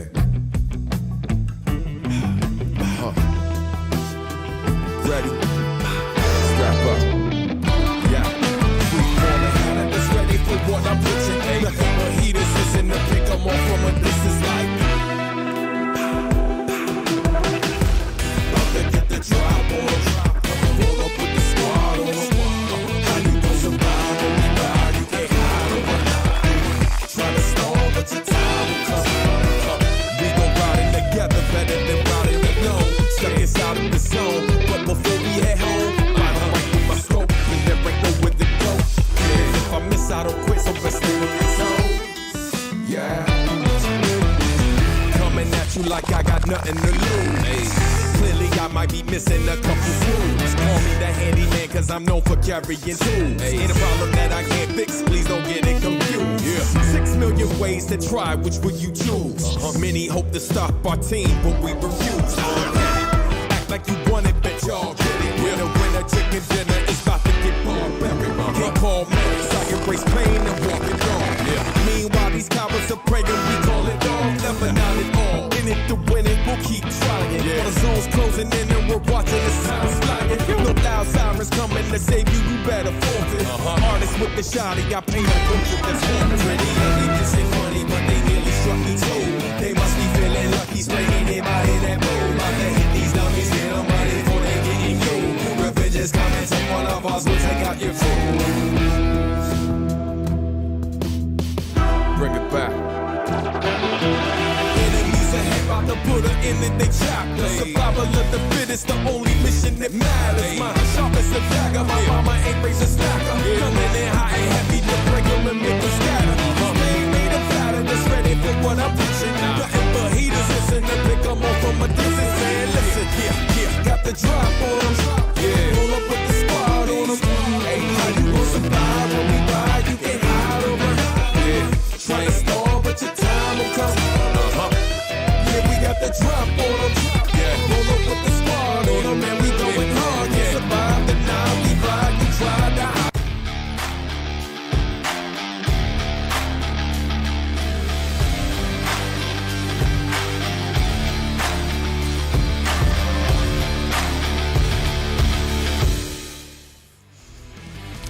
Hello and welcome back, ladies and gentlemen, as you are watching the PUBG Mobile Pro League, the South Asian region. My name is Fixus, I'm joined along with Necro. However, our fellow casters, Blay and XP, are all jacked up, and certainly that's not the case with us. But what we do have in common is our love for the game. As we head along to Miramar, we did have quite a unique start, as T2 Game did brag the chicken dinner. But heading on into the deserty lands, who do you think is going to get this one home? To be honest, I really think this time it might be Zeus. Zeus, alright. I mean, they have been playing really well, no doubts on that. But I have still got those same complaints, stepping overboard every single time has been the case over here. But they're still consistent, one of those teams in those top 3, and certainly are trying to catch up on Seal, but that's going to be quite a tedious task to do. But heading on towards Miramar, you've got that same map going along. It's hot, it's piping, and the best part is how you're going to rotate and where the circle is, how you're going to take those hilly areas for yourself. And the Nepali teams are certainly, finding their rhythm. But what's wrong with the Bangladeshi teams here? Well, to be honest, A1 isn't really able to show up, in the past as well. We had a lot of expectations going in yesterday as well. And A1 certainly was lost somewhere down line. But one thing I really want to point out over here is that Seal is so consistent. Of course, coming in from Mongolia, these guys are on another level. Like, I cannot imagine a team being so consistent. Yeah, that certainly has been the case with Seal, they've been so really good with every single thing, every small aspects of PUBG Mobile, be it how they rotate, be it how they pick their fights. I mean, look at Zaki, he was last solo survivor there and still managed to get those 2 kills and the 2nd position. But here we are, as the big bird is in the sky, heading all the way from Torre Amuda all the way towards Los Higos, sort of dissecting the map into two halves. Exactly. I mean, even yesterday we saw 7C, taking a different route because Zeus usually like to go to LSR. And one thing we definitely know that Zeus is not going to be splitting up anytime soon because they are not going to let LSR go that easily. So 7C, of course, preferring that Torre Emuda area nowadays, and which does make sense. They don't really want to, risk their players' life early off. But Zeus, of course, one of these teams which is more kind of like a YOLO guys, They more kind of like to go YOLO, but also at the same time, they have incredible amount of skills. So the way these guys play actually do fascinate me a lot. You know me. Yeah. I like aggression, and Zeus delivers that.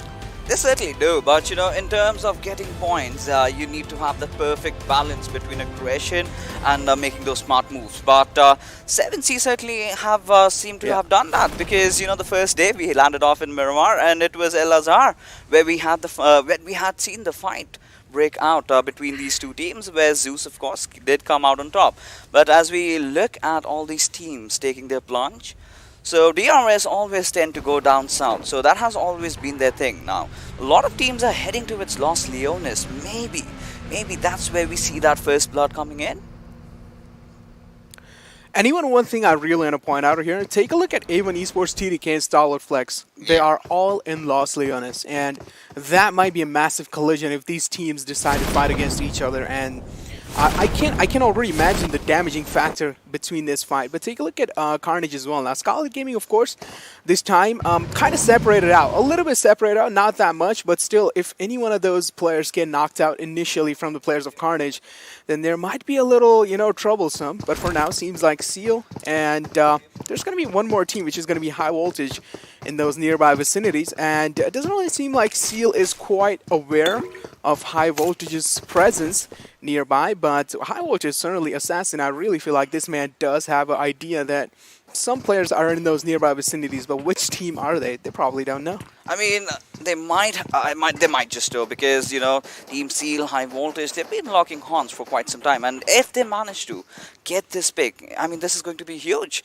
And Seal has been getting those back-to-back chickens in Miramar on the course of those 2 days that we've casted. And, well, they certainly have sort of figured out as to how to go against these two teams. But here we have the players, Ozzy and Cooney, both behind the fences, waiting for the right opportunistic moment to strike. But seems like Seal have done a very decent job in backing off. Exactly, they've did a fantastic job in that. But again, one thing I really want to point out here that TDK, of course, got the previous map Chicken Dinner. Yeah. And I really feel like over here inside this as well, TDK is looking pretty fine. But again, they dropped inside Los Leones. And there are two more teams, StalwartFlex and A1. So A1, of course, not really able to find their sweet little spot where TDK, I really feel like, at least for now, they're quite comfortable. But their challenging partner is going to be DRS. I really feel like they're doing a fantastic job as well. And we have seen these guys' nades utility usage, The way these guys use the precision these guys show is just relentless. I mean, the movement from the boys from High Voltage, I like it. This is not what they do on the regular days. This time sort of trying to bring the fight right on towards the face of the players of Seal over here. So this is really surprising. Even Seal, once they get that knock, they would be like, we had not seen this coming. So it's going to be really interesting as to how High Voltage are going to execute this particular fight. But taking a look at the circle that we have over here, so Carnage is going to enjoy this sweet time staying in the center of the circle. That is in Picado. But Assassin, he certainly has spotted him out, just waiting for the right moment to strike. And I really feel like he just missed his opportunity there. He could have actually taken a shot, maybe, hit him like a little bit. It's many at the end of the day. You need to have 2 headshots lined up for a knock. Yeah, that's true, but at least he could have like damaged a little bit. But seems like Cooney is going to be taking a charge and going to be landing a little bit of shots onto Wally, as Wally is finally going to be backing off, which is a pretty brilliant decision. Of course, do not want to challenge any fights and do not really want to use your meds as well in this early of a game. So probably going to be backing off. And now, take a look at the middle of the circle. There's so many teams rotating inside. Skylight Gaming, of course, already initially were in there. Carnage in there. Now TDK is making a move as well. And I'm pretty sure when StalwartFlex and A1 Esports are done with their fight, or maybe just they're done competition, they're probably going to be making a move inside as well. They certainly will be. But you know what I really like is Blood Legion. The way they are rotating, that's pretty good. Because they do not really have to worry about any teams on their tails, right? All they can focus is right on those three directions. And once they, reach that point where the circle might favor them, they're good to go. Because they've been struggling lately. I've been having a word with the players. And they did say the pressure is really surmounting on them. And sometimes it's too much to handle. But they also did reassure to all their fans that they are going to make a strong comeback, and that is exactly what we have been rooting on for so long. I mean, that is a massive statement in itself. If they have already said that they're going to be making a massive comeback, then today might be essential for them. It might be important. Yeah. This is certainly going to be so important that if they're not really able to show up, then their fans might be disappointed a lot much more in them. It's still the first Super Weekend, so I would still, give them that time till the second Super Weekend perhaps, and before that they'd actually need to qualify. So that is also a thing, but as we move along further, we still are looking at the circle, which is pretty much a default one, the kind of ones you've played a lot of times once you head into Miramar. But here we have Hungry Box finally making an entry inside the roster, and I've been having a talk with this lad as well, and they've apparently sort of trying to figure out what rotation works out the best. This is the problem when you have those star-studded lineups. Everyone wants a piece of the cake, so sometimes really difficult, sometimes not really working out, as Gyalzin just managed to knock himself down. Well, that is quite unfortunate turn of events for him. And Gyalzin falling down from a mountain, knocking himself out with fall damage, and certainly that is going to be unfortunate. But again, we take a look at Mafia Ninja. Seems like he's going to be having a sweet little time riding that thing. Yeah, but it doesn't really seem like he's going in the skies though. It's still, chilling out downstairs. He doesn't really want to take the flight. But the first knockdown inside the game has came in, and it's going to be Wally opening things up. Yeah, against Leon. So Skylight Gaming in a bit of a pickle right from the very start, having one of their players already knocked out. I believe Leon will find himself in some good cover, but Mafia Ninja certainly needs to take those, pilot classes, because apparently even before his glider could take off, he's crashed it. Take a look at this man. He's just running on his feet. Well, that's going to be costing him a lot of time. But again, for now, seems like a fight is breaking down between Seal and Skylight Gaming, of course. Nades are locked in, as Leon is already the casualty inside the squad of Seal. Inside the squad of Skylight Gaming, of course. Now, Leon, the res will be there, but Zaki, is he going to let the res happen? Take a look at Wally from the back lines. Now, this is going to be a massive factor. If he spots both of them out, I'm pretty sure Zaki has already given him the callouts. All he needs to do is just peek onto that mountain lines, and seems like, yep, this is why he whipped out the Mini 14 as well. Now, from the back lines, Wally, I feel like he's doing a lot of work. But I guess, Skylight Gaming, they're quite oblivious about his position. But Demon, that was an amazing knock over there. No, that did come out from Chari. However, felt like Demon was the one behind the gun. But Wally is trying to connect those shots, finally compromising his position over here, has made his presence felt as we head on to a different fight where we have the boys from T2K going after A1 Esports as blah blah blah. The MVP of the last match is just charging in, and any single moment he might want to find that knock, but that's not the case over here. Still, jiggling and juggling around to try to find that one body and just take him down. And Jane is there to back him up, as blah blah blah is going to be lobbing a nade inside the upper floor, and that nade is so beautiful. Sinister already going down in the second nade, following it up. Already got one kill in their hands, and T2K, what an incredible utility usage from these lads. Now, A1 Esports are, of course, handicapped. Losing out on a player like Sinister this early off a game is going to be such a hurtful start for them, as RX Jax, of course, now kind of, I really feel like he's panicking with her, and even Dante, he has less HP, but 9ball is there in the backlines, but I don't really feel like the way he is flanking around, he's going to be able to do much. He needs to find himself a new angle, but P and crew seems like they want to join the party. They're like, how are you guys partying without us? We are the uninvited guests. Yeah, and they want to get a piece of the cake over there. But T2K, well, they've applied quite a bit of pressure on the boys from A1, reducing the numbers. But Skylight Gaming, this is not we are really accustomed to, you know. Skylight Gaming finally bringing the fight right onto the face of the players of Seal, and all they need is those flurry of grenades going in, and Baron from the backlines. Such amazing cover fire being given, and seems like the two players have finally got the res back on, but it's Skylight Gaming still bringing the fight right in front of Seal. So for now, just a straight-on competition as Killa and Zaki again waiting it out. Of course, Seal are in a massive water trouble. They are not looking quite good in the way these guys are already, as PN Crew from the backlines making it work, already getting a knockdown on the players of Stalwart Gaming, and here comes the contestation from the squad of Seal, but it doesn't really seem like was able to get any damage done, as Zaki might get capitalized as well, and of course he does. Leon doing a perfect job in overall aggressing inside, and I really feel like Seal actually kind of messed up. They actually did not connect all their shots, and this is what punished them. But take a look at what PN Crew is doing, third-partying this entire fight, and they might actually rack up all the kills that are inside initially, and Skylight Gaming, of course, in a massive water trouble, as Killer YT making it work with that Uzi. Of course, so hurtful in those close ranges, and that's going to be Skylight Gaming getting eliminated in the first spot. And now, that was the first team to get eliminated. Now, of course, Seal might follow it up. PN Crew, do they have any clue where Seal is? Of course, I'm pretty sure they do, but the fight between A1 and T2K is still going on, and it's been a quite long time. Yeah, it sort of has been a stalemate altogether, where A1 Esports are looking for ways to retreat. They've got those 3 players, but they still need that one knock. And Utsaga is definitely one of those soft targets that you need to eye out for. He's isolated from his team. All you need to do is push and get that, you know, numbers equalized, and then maybe kind of continue the fight.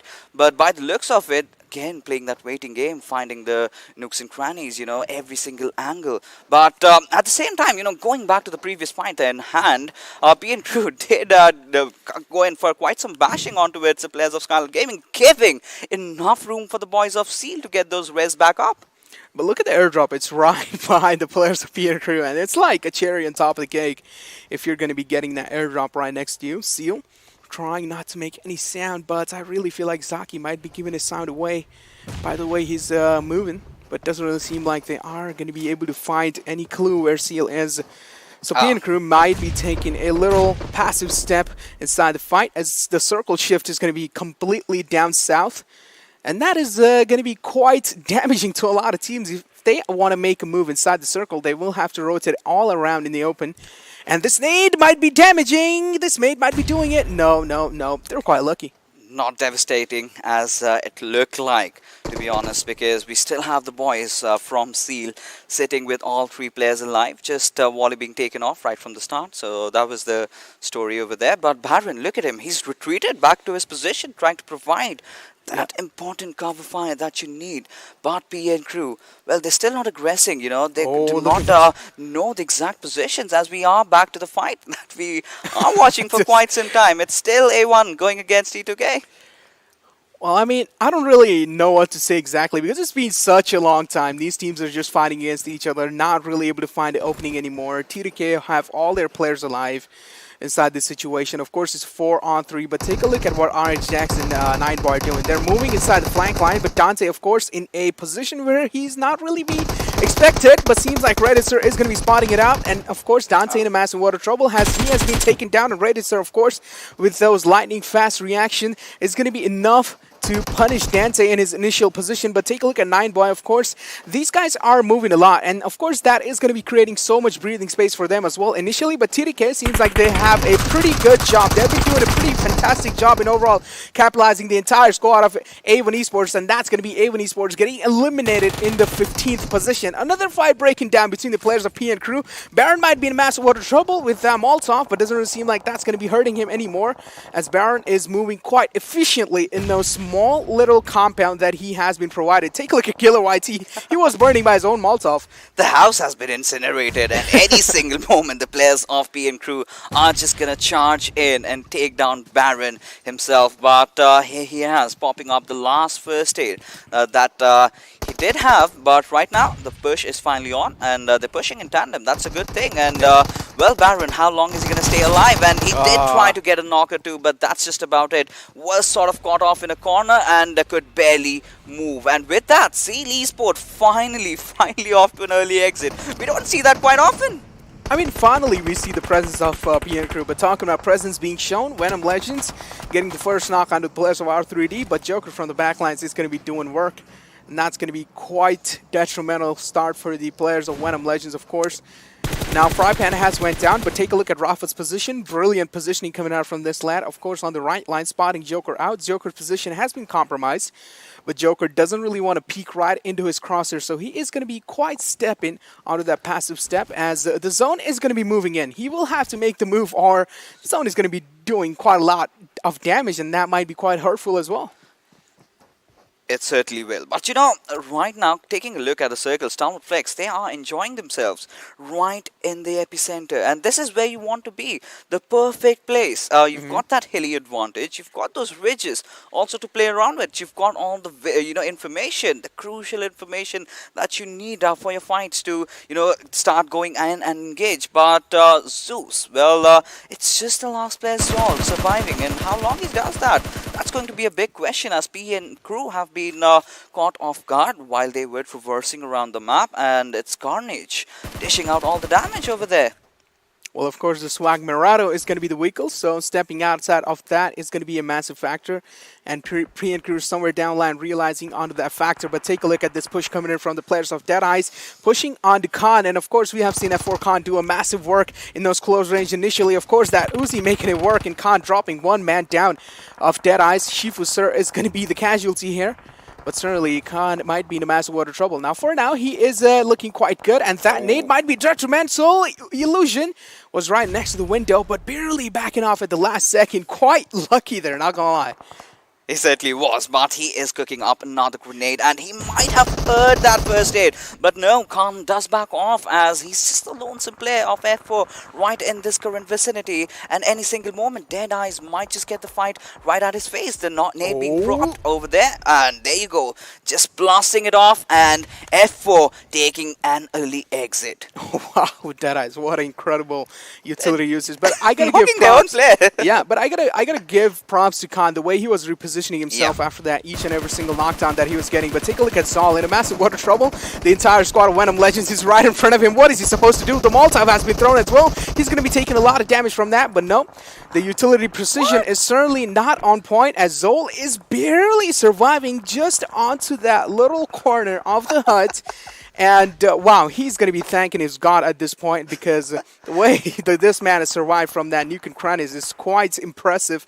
And now again, a lot of smoke's being thrown to block the enemy vision off, as Rafat is on a move. He wants that kill, and of course that is going to be enough, as Zol has been taken down, and that's going to be Zeus getting eliminated in those early phases on the position of 12. So much utility is exhausted for one helpless player, and Venom Legends certainly need to find their rhythm. They did get the squad wiped though, but a lot of utilities being wasted is the word for it. And Venom Legends now, they are in a position where they've got those smokes going in and have the ridge covers for them to work things around. But P and Crew, this has been one of those squads that has been causing a lot of nuisance throughout the entire circle. Every single party, they're watching, they are going in and playing as a spoil spot. And this was also the case against Venom Legends this time. Kind of trying to close in, but Hungry Box, the moment he's come in, has managed to secure 3 kills. But we've got Rafat getting a beautiful knock onto it, Sandesh, and just trying to fend them off a bit. Exactly. Now, the knock in the opening will be found. P and Crew doesn't really seem like they are quite scared of it or afraid of it, so of course the res will be there. But take this fact under consideration. 11 teams alive and 37 players in total. And even the zone is quite small. And as the zone is going to be shrinking in, a lot of fights are going to be happening. Take a look at the map. There's each and every single player on all these spots, and none of the spot isn't like it's not being contested by any of the teams. And for now, P and Crew seems like there are a lot of teams in front of them. Of course, Venom Legends initially taking that spot right in front of their eyes, as their eyes will be locked onto them, even the sights. But it doesn't really seem like any knockdowns are coming in through, as Sandesh going to be finding an opening on Carnage Probeen, and that was an incredible Carnage shot coming in there. Crisp, precise, perfect is how I would love to define this player's shots and his caliber with that bolt action. But you know, P and Crew, still trying to, step over the hurdle that they have in front of them. That's Venom Legends. Now they're finally deciding to push in. Legend being that distraction over there, getting that beautiful knock onto it. Steal shot as Sandesh coming in from the flank angles. He's gonna push in as well, but it's all Rafid. And can he do that? He's managed to get that one knock, but can he get a few more? That's the big question over here. He's trying to secure those kills for himself, but Rafid still by his lonesome up until the point Legend comes in and wipes him out, and with that, Venom Legends deleted from the server. Exactly, incredible placement coming from these lads as well. Now TDK, of course, on a move. They do not really want to get compromised, but the buggy might get on fire, and of course that will be happening. The buggy blasting off, and that's going to be the end to life of Utsarga. Unfortunate ending there for that man. Now TDK, they are quite in a troublesome spot. They don't really have that good of a cover, but certainly I really feel like Deadeyes somewhere in the back lines might be, contesting them anytime soon, as on top has been taken down, and even StalwartFlex. Now they have a brilliant positioning inside the game. Of course, have the high ground as well, have a lot of reg, and even have a little bit of hut as the cover, and that is going to be a massive factor inside the entire contestation of the end circle. And I really feel like StalwartFlex might actually take this chicken dinner in their home if they keep on playing the way these guys are playing right now. Of course, on top, the man who was trying to lurk around has been caught off guard and has been taken down, so the lurk is completely dead from the players of Deadeyes. Now, another fight is panning out between the players of High Voltage and 7C and even TDK. There's so many fights happening, and it's more kind of like each and every single fight is a third party. Yeah, it certainly is. Right now, Assassin has been taken down. But the revival will definitely come in. But any single moment, the players from Blood Legion might just charge in. But look at High Voltage. They've got different plans in mind as they are aggressing on towards the players of 7C. Now, Kuni, he needs to be a bit careful because they do understand the fact that they've got one of their players knocked out. Unless he's back up on his feet, that's not where they can completely 100% commit to the fight. Yeah, exactly. And now, again, taking a look at the players of Carnage, they have made a quite open rotations, not gonna lie. That's kind of a risky move coming in from these lads, but DRS is still inside the game, and as long as they are, the scary factor inside the game is going to be there. We have seen these lads do phenomenal in those end circles, and we certainly do not want to see that. Now, Deadeyes, of course, making it out till so far, doing a phenomenal job in the survival factor. And now this is where they need to get a lot of kills. StalwartFlex, of course, being that initial rival that they have, being the main rival, or as the main boss, they need to take down. And this is going to be quite tough, because if they want to move forward and get inside the zone, they will have to take down StalwartFlex, because they are the one creating the barrier for them. And now TDK in a massive water trouble, blah, blah, blah, already taken down. The finish might be there anytime soon. Johnny trying to fire some blind shot, but doesn't really seem like any of them are going to be connected anytime soon, as Deadeyes finally spotting the players of StalwartFlex, but not really able to find the opening. This is what they're trying to do since such a long time, but the opening is certainly missing. It certainly is, but here we have StalwartFlex having the best position inside the circle, and Illusion getting knocked out. Blade will of course get that another knock onto its hungry box. However, now Deadeyes, they are in a whole world of trouble as P and crew again trying to be a spoiled spot over there, joining the party, but they have been wiped out as well. StalwartFlex still maintaining that high ground advantage for themselves, getting so many kills, but this is where they need to move. They are no more having the blessings of the zone. Now Shifu is still surviving with that last first aid he has. So this is one of those last ditch efforts where he needs to get inside the zone. Can he? Yes, he does, but can he survive? Yeah. No. That's going to be AJ putting an end to his life, and that's quite unfortunate opening. And now High Voltage taking down a player of Blood Legion, as it's going to be Leo meeting his makers. And now certainly Ozzy going to be the man who is actually quite a meanie. He was trying to make the rotation inside the circle, but caught him off guard. And High Voltage are doing a pretty dominating job overall, contesting those end circle, and they're doing a pretty phenomenal job as well, as StalwartFlex are still doing quite good. They have all their players alive, but as I'm talking, Crypto went down, and TDK Raiders are also getting a knock onto the players of Blood Legion, but another fight is panning out between the players of High Voltage and StalwartFlex, as the two openings has already been found from the players of High Voltage, and now the domination is just continuing, as Blade being the last man surviving, and Ozzy probably trying to fire a lot of shots, and that's going to be Blade going down as well. Ozzy doing a fantastic job in capitalizing from those backlines, and what a play. What a play it is. And here we have the top 3 teams, different teams. However, Carnage being one of the names that we are familiar with, at least in the map of Miramar. They have been so consistent, they have been so good. But High Voltage, considering the high ground advantage that they have and the distance between these two teams, so they gotta just chill, let the fight break out as the nade comes in from Mafia Ninja, just tickling down Manish a bit, and that's just pretty much it. Now, we're still looking at a slow ending over here, with so many players already being taken down in the 5th circle. Exactly. 3 teams live, 10 players only making it out alive till this end circle. DRS and Carnage being one of them, and even High Voltage doing a phenomenal job. Now, of course, High Voltage, I really feel like the way these guys are playing might have a massive factor inside the game, might have a massive chances of winning as well, because they need to just make it down the mountain. Everyone but certainly, I mean, when they are making it down the mountain, there might be a lot of openings being found, and of course there might not be a lot of cover to, hide behind it. So that is going to be a massive factor. But if High Voltage actually do manage to make it out alive from that hilltop, certainly, then I really feel like this might be High Voltage's game, because all they need to do is just hold down that circle. A lot of shots being fired. Of course, Carnage and DRS being in those nearby neighboring compounds, as nades are going to be lobbed in from the side of Snipe YT, but doesn't really seem like any of those are going to be connecting, as Mafia Ninja finally taking an aggressive step near the compound. Going to be lobbing some smoke grenades to make the rotation inside the circle, and this might be into a Jiggle's life, and of course it will be Assassin taking him down, as Jiggle is still crawling down on his knees, and the finish is certainly not there, but he's trying to do some blind fire damage, as Jiggle has been taken down by AJ, and that's going to be a robber. That's a thief right there. That's a freebie for DRS, but everyone needs to get inside the circle, and High Voltage, they're taking their own sweet time. Odsy getting another beautiful knock on towards Mafia Ninja. It's all down towards AJ and Mr. Boro. I believe he's been knocked out as well. AJ leaving his teammate behind and taking that flank with his buggy, but he's been spotted out, and Snipe barely surviving with that sliver of HP. How long is he going to make it though?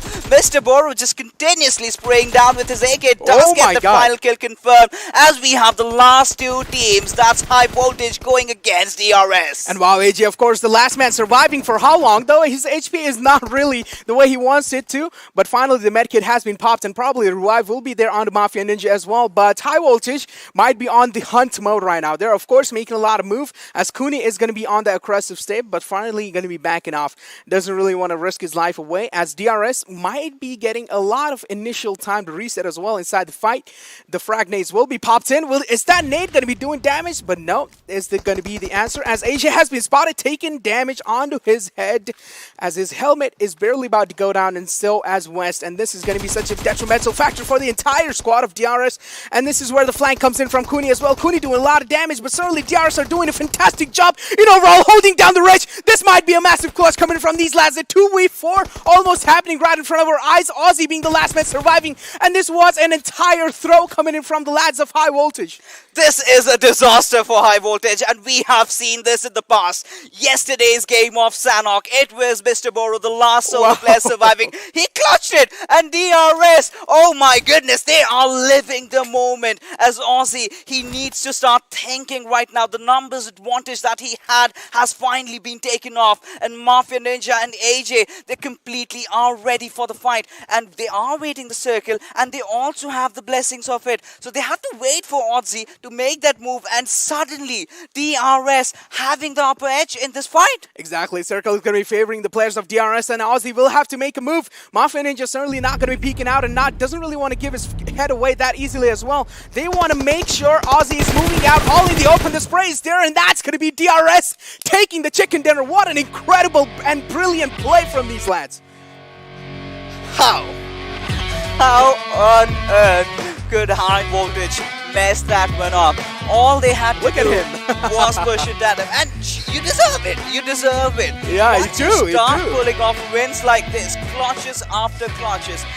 This time they had an extra man, and last time they did it solo, so might as well do it with their partner, and that has been the tail along for the players of DRS, getting one more game in. I mean, props to AJ. He got that res onto Mafia Ninja, and this is where the entire cards actually flipped, and that's where DRS actually got the power and the confidence to clutch that game out. AJ, what an incredible player. I mean, for a moment, I really thought that he abandoned his teammate, but that was not the case. And went for him, got that revive and managed to get that chicken dinner.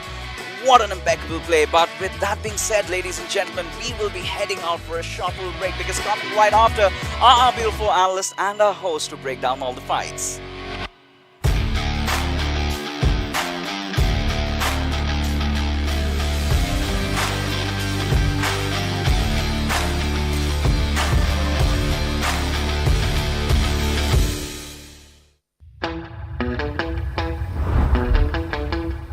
Are you keeping it real? I'm calling shotgun, wanna see my baby run. Oh, what's the word on the sea? Kicking up the dust, if you know what I mean. We got a good thing going. We got a good thing going on. Hello and welcome back once again to PUBG Mobile Pro League South Asia Season 3 is where we're at. This is the super weekend awesomeness that's continuing along on day number 3, and boy oh boy, what a wonderful turn of events it has been, alongside which of course it is a huge thanks to Oppo F19 Pro for making it all happen. Vook up your fun. Alongside that, once again, a huge thanks to Oppo for sponsoring the PMPL events. I'm your host Plotto. Let's move on to the analysts and find out what do they think about this game, which was supposed to be a high voltage game, dude. Yeah, that last fight was so intense. I think Yep. I almost cut my lip right there. But I mean, it was an amazing moment, and we do have the MVP in front of us. That is perfect. Obviously from high voltage because they were having a fun time. Yeah. I mean, that's Aussie out here. You can see 4 kills, 803 damage, 3 assists as well. But I would say somehow AJ will be in the top fraggers list as well because he got 6 kills. Yes. Obviously, maybe more till the end of the game. So we were witnessing that 215 healing done by this individual lad. But hey, Yeah, we have to talk about it. The massive blunder that was the final fight. Yep. Or you could look at it in a completely different direction altogether, where DRS, I mean, they were just in control, even though they were 2-man down. It was a 4v2 situation that they converted in their favor. At one moment, it was one man remaining from DRS. He gave up a revive to the other lad, and then those two players, they held their area, they held that ridge. I mean, we were talking about it. Everyone was surprised. Like, what is going on? Why do you keep jumping in a 1v2 situation when you have your teammates right behind? Just someone needed to stop. Someone needed to stop, like, pushing the analog stick forward and just wait for their teammate to come along with them. 7 kills from AJ, 370 damage? Wow! Yeah. Talk about Blade as well. 3 kills, extreme 3 kills, 764, 530, but the kill number, the kill count, the kill points that AJ has. So recently I found out, I mean, that the slogan for DRS, their motto is one spirit, one dream. And well, that is exactly how those two lads that were remaining in that one fight played it out. And they were together. Anyone came in, both of them would shoot that one person, but you know move on what? to the next one. The real soldier when it comes to this team has to be AJ. AJ is the one who made that push across where the final fight took place. And had he not made that, high voltage were in control, mate. Yeah, exactly. And also talking about another thing, just like you said, right, their mascot as well, the Ghost of the Mountain, Snow Leopard, and they held that mountain for themselves, giving them 11 kill points, 15 placement points, 26 total points for them. You know, it would have been lovely had we had Weekendy with us, since there's snow there. But well, may that map rest in peace. Well, it is. High voltage has 12 placement points, 9 kill points, 21 for them. StalwartFlex, talk about this team as well. So you can see the domination, right?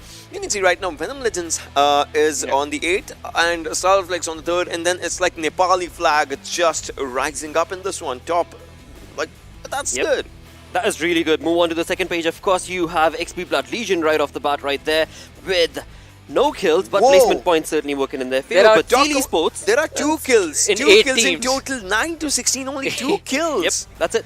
That is it. That's all they were allowed from the lobby. Ouch. From the Nepali lobby, one could call it, because the first page was just like dominated by the mate. Exactly. That is, I think that is one of the most important points, and one of the most outstanding things about this game. I mean, it was the squads from Nepal that were showing heavy domination in this match, and well, I mean, most of the kills just being picked up by the leaders. Let's talk about one more thing I saw. In the previous game, A1 Esports was in 13 to 16. In this game as well, they are on 16. Yes. So 2 back-to-back not so good games kind of also just, matter in one thing, and that is how are they going to come back? Because Seal Esports, yeah, this was a bad game for them. I get it, but the previous game was good. They were at the second position. Exactly. I mean, the placement points might not be that much working in their favor as of now, but hopefully they will be able to turn those tides around. But move on along towards this game, Saga. You're looking at the zones, the rotations, and eventually, I mean, annihilation coming in from so many of these teams. Yeah, I mean, as soon as the match started, I felt my heart shatter. I mean, did not get that northern circle that we wanted. But then again, I mean, Ocean was pretty happy since it looked like, all right, there is a possibility that we might get that urban warfare situation. Yeah. That did not happen. But the teams, I mean, they are used to those open rotations in this match. So almost like we saw most of the teams make it to those final situations, but then it came down to hold your ground and play around those ridges, and that is where most of the mistakes were made. Look at where DRS is right now, look at where High Voltage is right now, right? And Stalwart as well, because these were the top three teams and they held their area inside the circle, even when the circle was shifting, you know, towards the sides of High Voltage, like that you can see that hill area, the place where they had to hold it.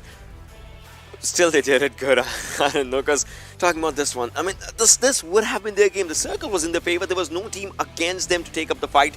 Still, like 4 versus 2. I mean, I'm happy Cannot that comprehend. I'm still happy that a Nepal team got it, but it would have been like their game. But DRS were the real soldiers, being the real soldiers in this one. Exactly, just playing to the advantage that was given to them. It was just that 1v2 situation that were thrown at them. It wasn't a 1v2, it was a 4 versus 2, but it's just individual players running into the gunfire. Absolutely. With that, we were just talking about A1. That was the team that, of course, got eliminated on the 15th position. There were so many wonderful moments that took place throughout the entire game on Miramar. Let's move on with the open moments. Yeah, definitely. I mean, overall, I would say this was a fun Miramar match to watch because you had action throughout. I mean, the first few minutes are a bit dull in this map, but then you move forward and this one actually picked up the pace quite earlier on. I mean, we had full-on team fights breaking out. I mean, this used to be the case of Vikendi, right? The first few moments are slow, but then the fights happen. And obviously, the fights against the circle also happens in this in that map. But this one, it plays with your brain if you are, talking about the fights, because you don't know if you will be caught down in the open or if you'll catch someone in the open. Once you hold your ground, you get to understand the fights. Plus, the rushes. If you're rushing somewhere, you'll have to rush with all your heart out because you need those kills. Your teammates need those kills. One more common thing between Vikendi and Miramar is how difficult the rotations can be because of how people are holding their positions. In Miramar, it is because of the high ground. In Vikendi, it used to be because of people holding compounds that were there close to the center of the circles and then just playing around them. But in this one, a high ground matters for, well, a lot of advantage because you can get a lot of information about teams' rotation. Look at this, look at this. So, talking about this fight, I don't know how you saw, right? The players were coming together. Had there been even 3 players, because Aussie was obviously on he went on a flank angle later on. Yeah. And once he was going for a flank angle, he was away from the circle itself. Yeah, exactly. Leave 3. I mean, 2 players could have done that job because the problem was here's the ridge, and you had the players on DRS on one side and everyone else just coming in one by one. Had 2 of them come in together, that would have done enough damage for the third guy to actually finish both the players off. Honestly, guys, I don't think they need that class 101, right? Because they know they have showcased that wonderful plays so many times. It's just kudos to DRS to be able to, clutch that victory for themselves. And with that, you move on towards this high-octane game. I mean, Ocean, you were mentioning so many teams, dude, with 0 kills and barely any damage. We talked about this in the last game as well, because you could see that, right? But talk about the top 3 teams right now. Carnage, 1300 plus damage. Talk about High Voltage. Had High Voltage got a chicken, then they would have gotten 11 kills for them. So it would have been the proper affair. But still, how much we criticize that final fight, we have to commend High Voltage for the way they played the game before that. Yeah, true. One mistake does not bring them down for the good performance that they've had in this game, the good performance they've had before this game, and sort of the momentum that they're riding right now. But along with that, another team, of course, to talk about would be StalwartFlex. Now, that team got away with 9 kills coming in from the Pakistan region. Of course, that is going to result in them also stepping up onto that overall leaderboard. So let's move on along and have a look at the overall standings itself and find out how far back has A1 been pushed. Youch. Okay, Seal Esports, 164 points for them. almost reaching out the 100 placement point marker right now, and DRS is out here on to the second, as we could see, 136. So DRS is starting up their way slowly and steadily. A1 Esports right now, well, they did go a bit down. Z3us Esports as well. High Voltage is on third right now. So talking about this one, right?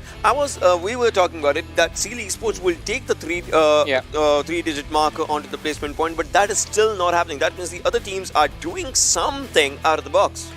Talk about things happening out of the box. I mean, the fight is really, really close, and I mean, it is. Look at that, DRS Gaming 73 kills coming in for that team. That is an impressive number right there, ladies and gentlemen. But along with that, I mean, High Voltage just right behind them, and the difference is not that much. It's just 16 points between these two teams, so the competition is definitely tough. And as you mentioned, Blodder, StalwartFlex from Pakistan, they are not too far behind either. They are sitting on 109 points on the 7th Exactly, and that's what consistency brings to the table. Now, as we move on along towards the second page, again, another team that we do want to see come online. Has to come online. Ocean has to be Deadeyes Guys, Yeah. They need to step up, right? They are 7 points behind from Team F. Obviously, if they step up right now, there are still a few games remaining. They might as well just, contest till the position of maybe 7C or something. Like one good game can just push them apart from 7C. Obviously, that can happen. But talking about 7C, XP Blood Legion, R3D, F4, these teams also have to play their games, right? So if they have to, they gotta go for the good games. Especially, I mean, all right. So Deadeyes, F4, XP Blood Legion, they've had a slow start, and well, the momentum was not in their favor this week. But what about R3D? What happened to them? They were off to the races when this week started, and then all of a sudden, yesterday, they stopped performing.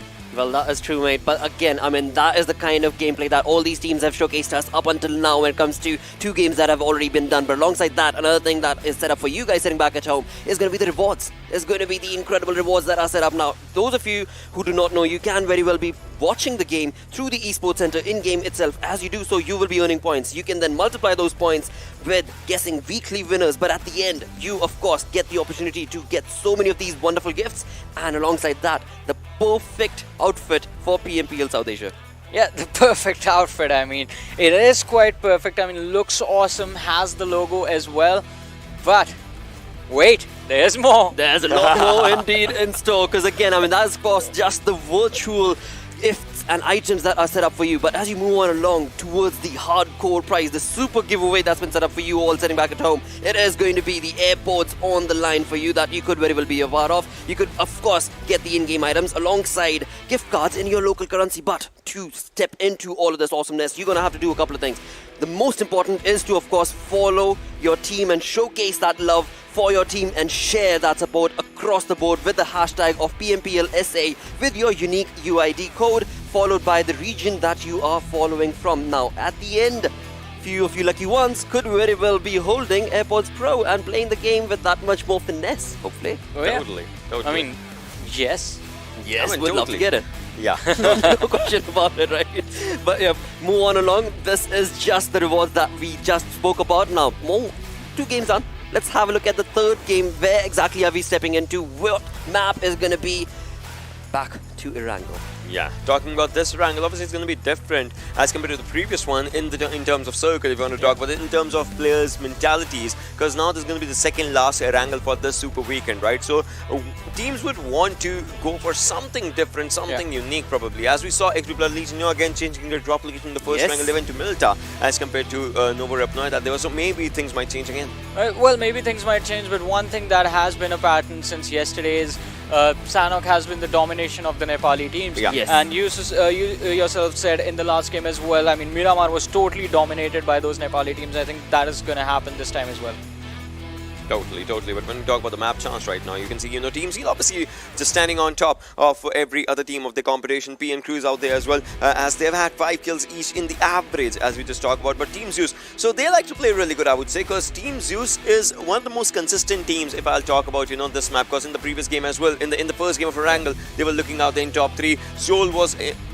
he was dominant force to be reckoned with, and yesterday as well there has been things. So teams, Zeus might as well just outshine in this one. Well, they might make it, but I think high voltage, they are doing really well for themselves. The momentum looks good. Yeah. The team almost had a chicken dinner, so they are not going to deter from their path. They're going to stick to it, and they're going to try and have a good finish in this. And alongside that, of course, hopefully A1 Esports is able to showcase a bit more than that. Alongside that, of course, A1, we've seen gameplays from them, but Deadeyes need to be coming online sooner than later, because now is the moment for them to, you know, showcase that wonderful support that they've got from the entirety of their fans. With that, any predictions? High voltage. High voltage. Ocean, what do you want to? Zeus. Zeus. All right, mates. With that, let's move on to our casters. Get set up with this third game of the wonderful first ever Super Weekend in the PMPL South Asia region. It is going to be, of course, XP and Play taking you through the third game on Erangel. Thank you very much for that blotter. And yep, ladies and gentlemen, it is going to be the third game of the day, of the final day, of the third day of the Super Weekend. It is going to be once more Erangel we find ourselves on. However, before we jump into Erangel, before we start talking about what we have ahead of us, what the hell happened in that final fight on Miramar? Like, I was watching that game with you, and I was holding my head in my hands. All right, you know, in your markets, in the financial world, you have something called mutual funds. So whenever you have an advertisement play, bear with me, I have a point. So, you know, they say that mutual fund that's subject to market risk, they run through it. So it's like an insurance policy. So high voltage, they sent 2 members forward to deal with the remnants of DRS. However, 2 of them held themselves back behind cover as an insurance policy, but sometimes it doesn't work out. Had they all pushed at the same time, it would have been a different story, but kudos to DRS. It just goes to show you may be down, but you are never out. You're never out indeed. DRS Gaming now getting 3 chicken dinners. They are potentially looking for the 4th, tying things up. Today has been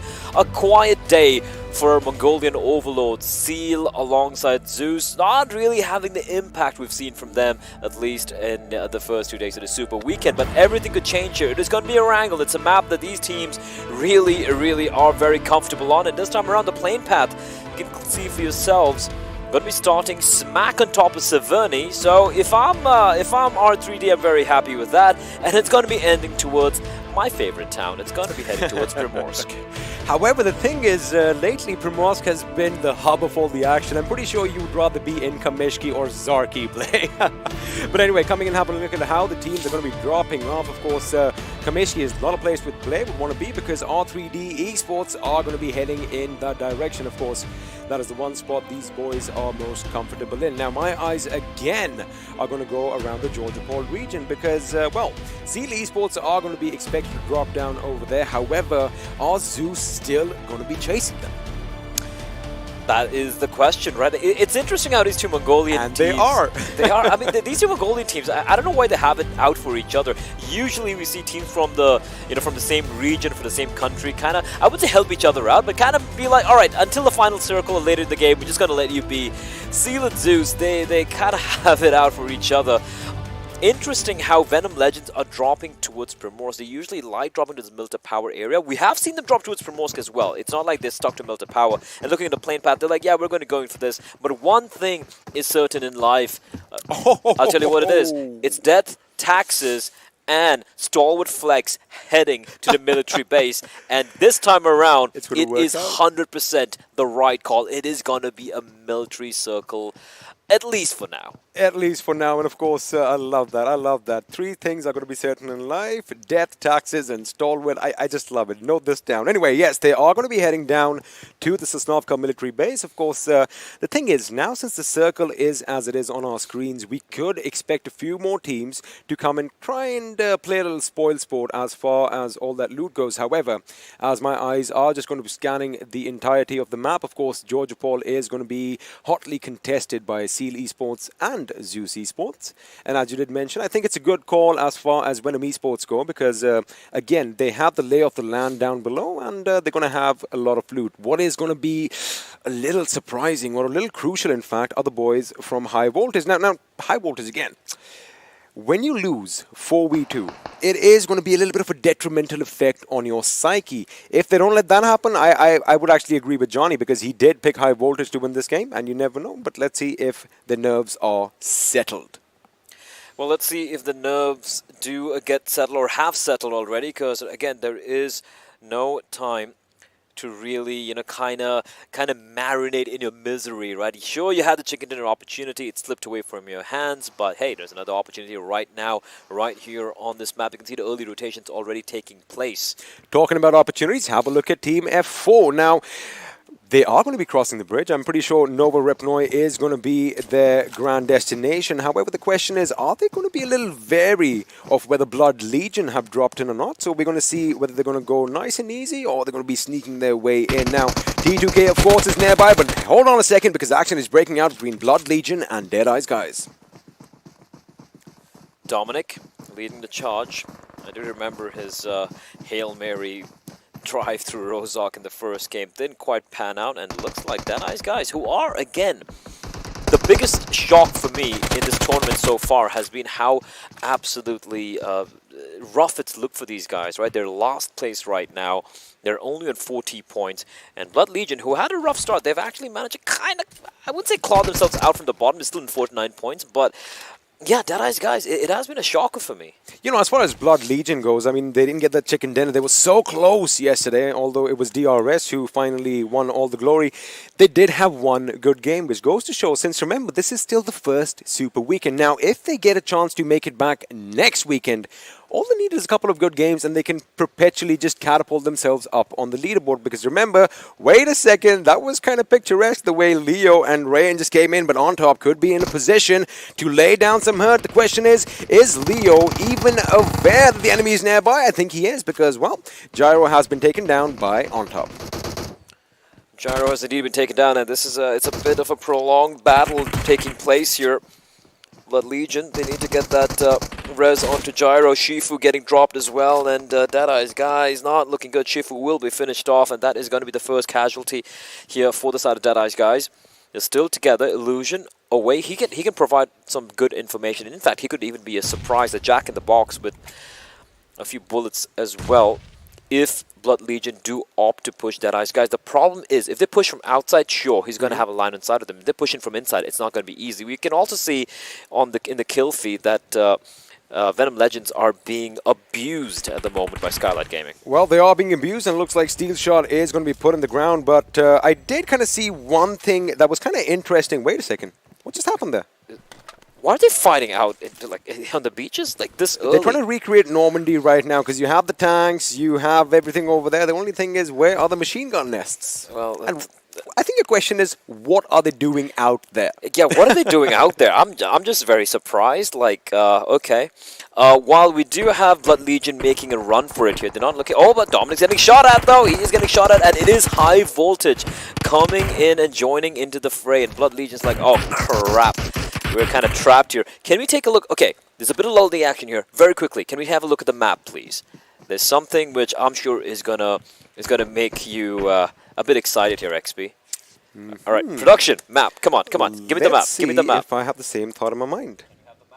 But anyway, till the map is going to be on our screens, I quickly want to say one thing. Now, High Voltage are going to be hungry. There you go. I'm going to hold on. Exactly. That is what I was thinking as well. I like the fact that we like working together because we are pretty much the same guys. Now, have a look at how Venom Legends have already skedaddled down south by way of the water, and following them are the boys from Skylight Gaming. But behind them, we have Z3us Esports. Now, I think it is because Z3us Esports showed up that everyone was like, you know what, we'll see you later.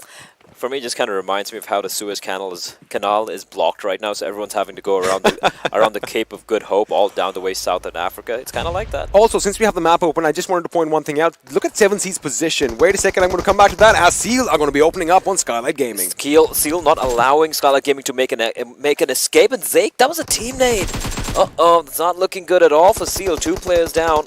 Killer and Zake, though, holding the line. Demon. Oh, the nade, no, it's going to be a little short of where he wants it to land. Killer pushing on in, so the res is going to be coming in for Baron. And I like that. I like how Scarlet Gaming are almost about to get on their boat, and suddenly they realize that Seal is nearby, and Seal immediately pushing and not allowing them to escape. And it's a good thing Scarlet Gaming waited, right? Imagine if they were in the boats, and Seal came in from behind and shot them down. Talking about boats, in the corner of my court, this Wally is going to be in a boat. He's going to rotate all the way around them and possibly lay down some lead. Have a look at that. He's already moved in a position that he can kind of get them from the side. However, the question is, do they have the presence of mind? I think they do. Leon is doing the right thing. He's making sure the flank behind them is secure. They're trapped, though. They are looking like they are completely trapped. Speaking of Leon, you didn't mention him. He has that buggy to work with, but yes, Wally is such a good angle. They can't escape from behind a warehouse. So right now they're trapped. They have to either take the fight. Yeah, there's no either. They have to take this fight. There is no escape. Seal are not going to let them escape here. The vehicles have been blown up. There's the one buggy they have. There are 4 of them and 1 buggy. That's not enough number of seats either. Now, see, Seal can back off. I totally agree with you. However, they do have those boats, but you got to realize one thing. They are so fragile. A few bullets are going to make them a little bit smoky, but I think they have other ideas as they're now going in for the kill. You really think Seal's going to back off? I mean, Seal. The moment I said that, I was like, wait a second, did I just say that? Yeah, Seal's not going to back off. And the fact that Leon's been taken down, oh, the nade could be good. He cooks it well, but doesn't deal enough damage. No, the problem is... Oh, another one's down. Demon's down as well. Joker's down as well. It's over. It's all in Chari. He's got to try and keep the gods of death at bay. Baron even goes prone. It's actually going to be Killer. He's going to get the kill at the end over there. And no, it's going to be Baron who gets the finishes off the kill. And it was just... It looked like it was done from the get-go. The moment we saw Skylight Gaming trapped there, and I got to give credit to Seal, the way they approached it. They didn't just push on in bullheadedly. They took the time, they flanked in, they picked up the first player, got the second player. It's at 4v2. What do? They push in together. There you go. Ooh, shots fired. But now we are going to talk about A1 Esports. They have had a should I dare I say a lackluster game today as far as kills go, but it looks like they might just lay down a few shots on Crypto. It's not going to be enough as he is going to make it on the other side of the hill. But again, I like that they are getting a bit aggressive now because this area, just west or rather northwest of the military base, is a hotly contested area, especially the bridge since the bridge is so close by. However, StalwartFlex were not expecting this and they have maybe left it a bit too late to go to the military compound because, well, another team could be joining them. If you can take a look at the map again real quickly, we have 3 teams who are crossing that channel simultaneously. And it is High Voltage, 7C, and DRS. And all these 3 teams are actually going to be crossing over to the southern island. If you remember, we saw something similar to this yesterday when pretty much teammates from opposing teams actually were kind of swimming next to one another. However, before we go on to that, I like the fact that A1 Esports are putting up the aggression and have a look. They all are going to make it at the same time. Let's add a 4th team as well because it's not just High Voltage, it's not just 7C, it's not just DRS. P and Crew want to join in on the fun as well. And, well, judging by what's happening around, Zeus are getting ready to cross the bridge. Yeah, indeed. High Voltage, 7C, DRS managing cross and over. And unfortunately for P and Crew, like, we know where the light dropping towards. So they're like, yeah, we'll go on and late. Now, there is still a possibility the circle could potentially end up in the northern island. There is still that possibility. You are a dreamer, aren't you? I like to dream. But if it doesn't play out that way, they're in for a nightmare because those beaches are going to be filled with players looking to shoot them down. Zeus are going to be crossing over from the western bridges. No one really camping the bridge, so they're going to be able to cross on over pretty comfortably. Carnage Esports, I'm surprised they even found a boat there. Well, I mean, it is the ferry pier, so if you don't find an extra boat at the ferry pier, maybe you want to rename it. But now Baron and the boys from Seal Esports, have a look at that. They are going to go all the way to the south and are going to try and basically surprise any team that is going to be on the southern side of the military base. It does work, but Venom Legends, I kind of thought that they were going to be waiting for them, which is the right call. They're going to move in further inland and make sure that they hold themselves up in one of those buildings because remember, they have lost a couple of players. They have, and they want to play this one a little safe. Turula from 7C. He just goes prone. Yeah, I think it is little spider sense tingling. It's like someone seems to be in the vicinity. And they've all seen each other cross, right? They know they've crossed on over. No one really took any shots at each other. So they're going to be wary of the fact that someone might be there. Seal have managed to land on the southern beach. As Turulov, he's going to let loose a couple of bullets. A few bullets does find Aussie, but he doesn't quite get the knock. I love the fact that Seal did take that little southern scenic route, but the thing is, Carnage Esports are hot on their heels as well. Now, the thing is, there's an airdrop which has landed right next to Seal Esports, which is, you know, they're going to go for that drop. They're going to go and loot it. Little do they know, they've just, whoa, for a second, the way that camera just cut angles right now, I thought somebody was getting run over, but if we were in the same team, it doesn't really matter. And, well, we have a little drastic shift as far as the zone is concerned, but before that, 7C are picking on a fight with high voltage. I just want to point out to the Carnage, they were actually heading all the way down south towards Seal, and immediately they pivot back because they see the new circle. How lucky, how good can a timing be for Carnage Esports? And the circle is still on the bridge. This could be violent. This could be violent, but then it is going to be pivotal. In fact, it's going to be really important for Z3us Esports to make sure that they have a little bit of presence on either side of the bridge in case they want to capitalize on it. And I like the fact that PN Crew, they played it a bit safe, they played it slower. They were like, wait a second, should we actually jump into the channel as well? Or are we going to go driving? I guess we might see some bridge action now. The question is Z3us going to be expecting someone to come from behind? Because they might think that they have the backs up against the wall. Indeed, that could be the mistake which could unravel all their plans, but that is just us, just hypothesizing how things might be playing on out. 55 still alive. They've lost a few members so far, and one of the teams who we lost early on was Skylight Gaming. They got annihilated by Seal Esports. Again, Erangel, a map with these Mongolians, are so very comfortable on, and that is something that's got to be in the back of the minds of a lot of these teams. 7C. Exchanging a few bullets with high voltage. The problem with 7C here, though, XP, is the fact that even though they're very close by, they are not in the play zone. They need to either push on up, take this fight against high voltage, which is inadvisable in my opinion, or they rotate a little bit further away and try to enter the play zone from somewhere else, which is exactly what they seem to be doing. Void, he goes for the U-turn. Unfortunately, he doesn't escape fast enough, and Void will be taken down and put into the ground 6 feet under by Jiggle, and Carnage Esports announcing their presence. Announcing the present indeed, and wait a second, it's going to be a little bit chaotic as Jane finds himself in a similar situation. Snakes in the grass, and they are so very venomous indeed. Baron's going to finish off Zane, and look at Jane, look at T2K immediately turning tail and driving away, and they're going to have to try to relocate. That's going to be a problem for a lot of these teams. The number of teams coming in from just south of the military base, the multitude of them, what they don't know is Carnage and Seal have kind of called it their home. Also, now we did kind of see Seal pick on a fight with T2K. Of course, Jane was lost in that skirmish just moments before Team F4 had the same idea, and that is all because of the airdrops which have fallen over there, and people are like, you know what, maybe no one's gone for them. Well, they literally got a big surprise in their face. Carnage are going to find a free airdrop. There's no one where Carnage is, as finally, high voltage, they will find a team to bully a bit. Uzum should be careful, but Seal sneaking in from behind. They're going to get a drop onto him. It's a four-way fight breaking out here. Blood Legion and high voltage is duking it out. Blood Legion are getting bloodied. An assassin finishing off Dominic, and with that, that is going to be Blood Legion swept away. They bleed out into the ground, and all that remains are the corpses littering the southern island. And high voltage, they're going to be happy with that. They got a good wipe, they got a number of kills as well, 4 kills, keeping all alive as well, and they are going to be pretty happy for the moment. And looking at the next circle, oh boy, oh boy. Although high voltage had a little skirmish over there, I'm going to point one thing out. It gave 7C enough time to kind of just circumnavigate around them and hit the zone first, because it is going to be a race for those compounds, and it looks like Turu Love and his teammate are going to be first. Expect them to jump out of their vehicles and just lay down lead. We are going to see some drive-bys right about now. What I want to see right now is what's happening up north. There are 3 teams. Okay, Seal though, 5 kills. They have Killer on his knee, so he's got to smoke.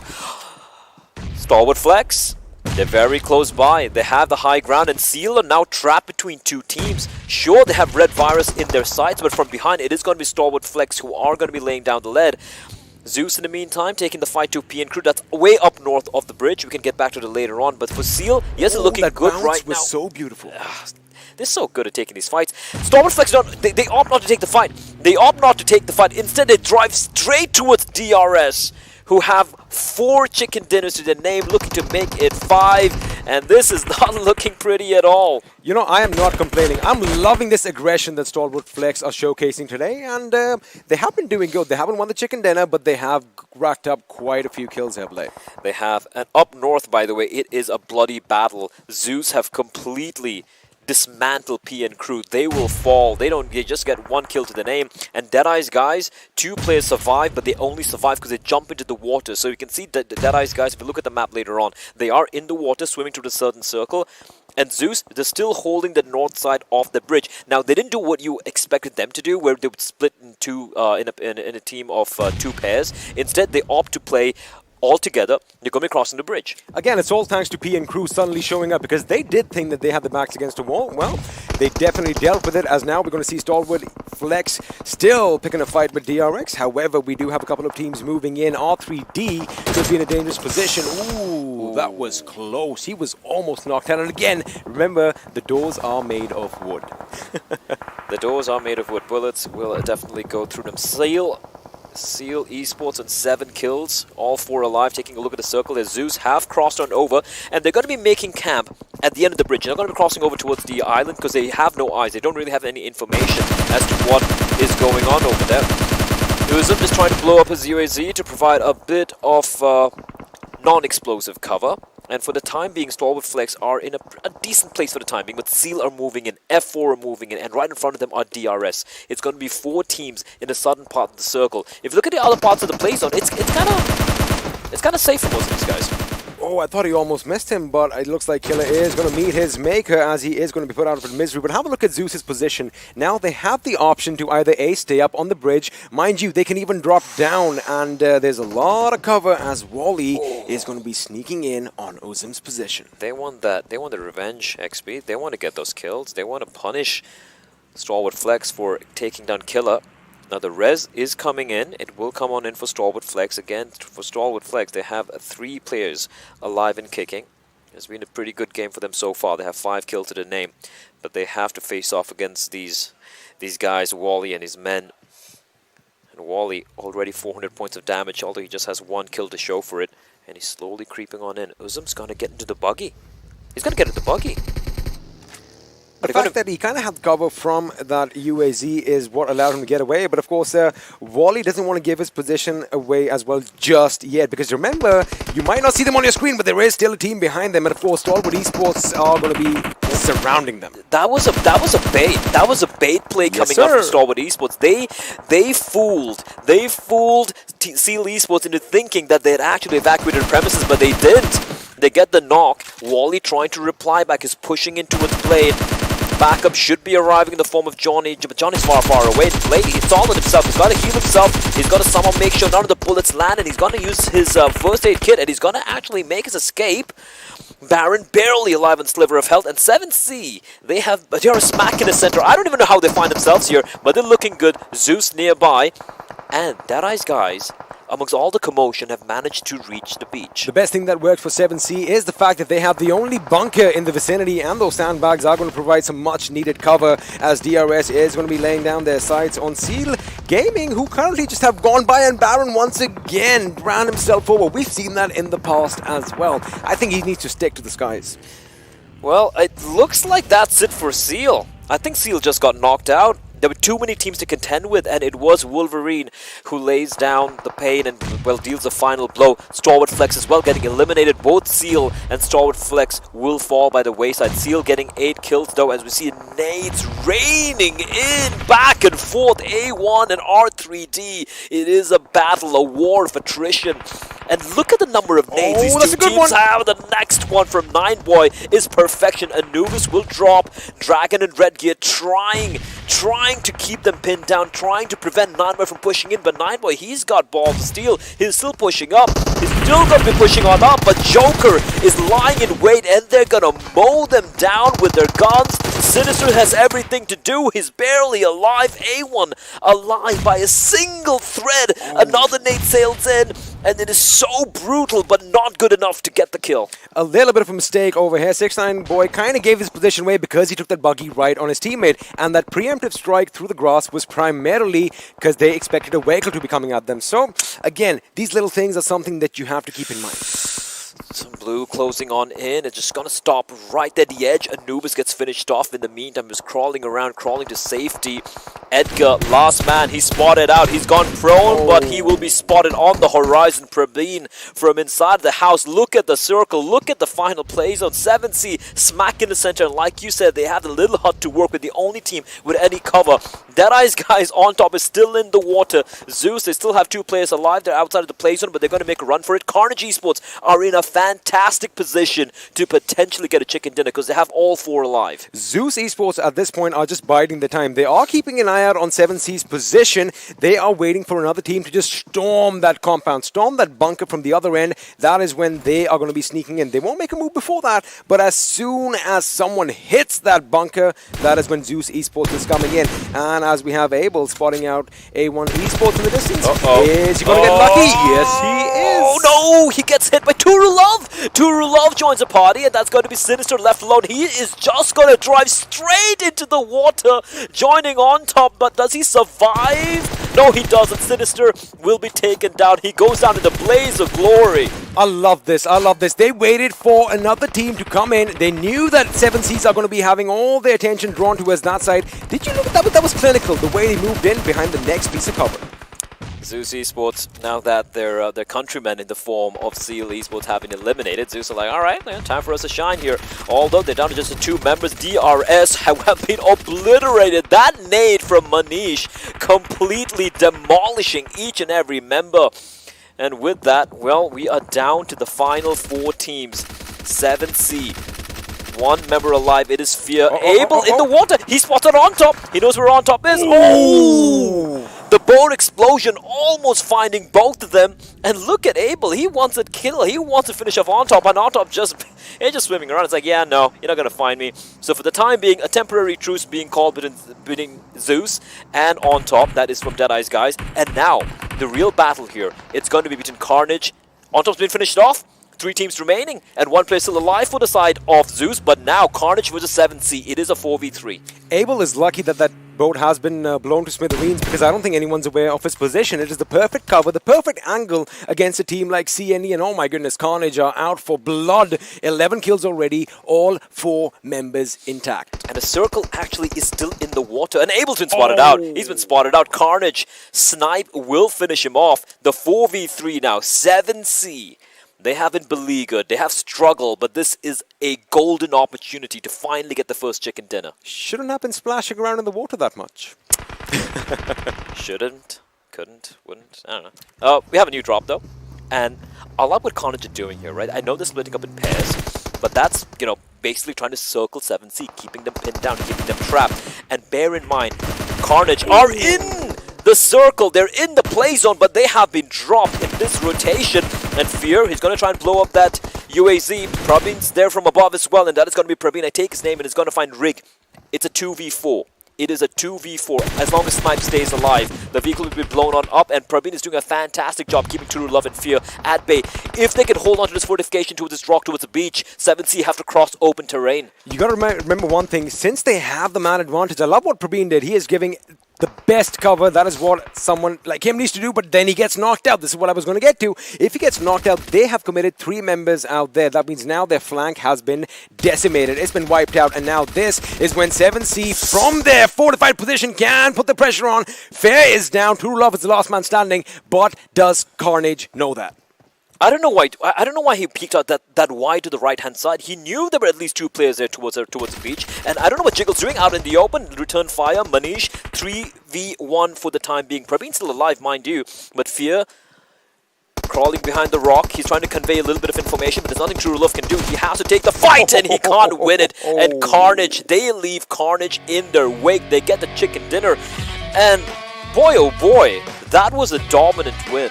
That was a dominant win, and let me tell you one thing. Remember 7C's position? They were waiting for Venom Legends' little engagement, and they came along. It's all about their placement. The moment the zone shifted, they went straight for the beach, although Z3us was still atop the bridge. And it's all about the positioning. It's all about having that presence of mind. And boy, oh boy, did they hunker down in that bunker. They hunkered down real hard indeed, and a great win, even for 7C, even though they don't get a chicken dinner in the end. A little bit of mistake, I feel, from Fear there, like peering out towards the right-hand side when he knew for a fact there were a couple of players there. Overextending a bit too much. A bit too much over there, but, you make the small little mistakes, and it will come and hurt you in the end. But congratulations to Carnage Esports, they get a chicken dinner. And as we enter the final 2 games of the first Super Weekend, A1 Esports still don't have one. They haven't shown up, but if you are still interested in a lot more Carnage on your screens in a few moments, we're going to take a quick little breather, but don't go anywhere because we'll be right back after this break.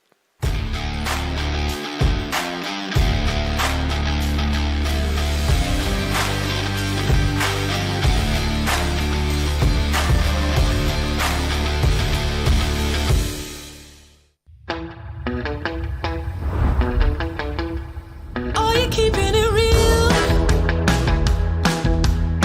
I'm calling shotgun, wanna see my baby run. Oh, what's the word on the sea? Kicking up the dust, if you know what I mean. We got a good thing going. We got a good thing going on. Hello and welcome back once again to PUBG Mobile Pro League South Asia Season 3. We just got done with another game in the Super Weekend awesomeness. This is day number 3 of the Super Weekend, alongside which, of course, there is a huge thanks to Oppo F19 Pro. Woke up your fun. It has been wonderful. It has been beautiful turn of events indeed when it comes to the entirety of PMPL South Asia. With that, I'm your host, Bloro. Let's move on the conversation towards our analyst and find out what do you guys got to say when it comes to this game. I mean, an incredible performance from Carnage Esports, just making sure that the situation they were put in, which was advantageous to them, was not taken away. And yes, Snipe YT, I mean, there were a few, I have to say, I mean, the man is aggressive, man. Exactly. 6 kills coming from him, 733 damage, 2442 survival time and healing 114. So talk about the circles, right? We saw a lot of hard shifts happening when the circle was going on to the military island. I told you it will be a military circle. This went down to a military island, but then it went to a northern shift with respect to the military island only, and that's where Team Zeus was on the bridge, but they could not make it totally inside the area. That's where they lost the fight. Talking about the other teams, Team Seal, they went inside the circle, but they could not hold their grounds. Absolutely. That was one team that I wanted to talk about, Team Seal. I mean, because earlier on in the game, they had a lot of kills. They certainly did, and with that, of course, let's have a look at the top players coming in from this game, where, of course, as Johnny was just mentioning, I mean, yes, Seal certainly did start off that early aggression against Deadeyes Guys, but that rotation and then eventually the circle kind of pushed them into a curveball. But talking about curveballs, I mean, this was a curveball that was set by the players of Carnage Esports, and, well, it hit pretty hard. Because now you have 2 players right here with 11 kills on just these 2 lads combined. And let's not forget, I mean, Snipe and Praveen, there were moments they were in trouble. So I want to, I mean, kudos to their teammate as well, saving Snipe from a situation where he was knocked out in the open. Then Praveen tried to run down the slope, he got knocked down, and their teammates kept them alive. Exactly. And that's an important thing. That certainly matters, right? Yes.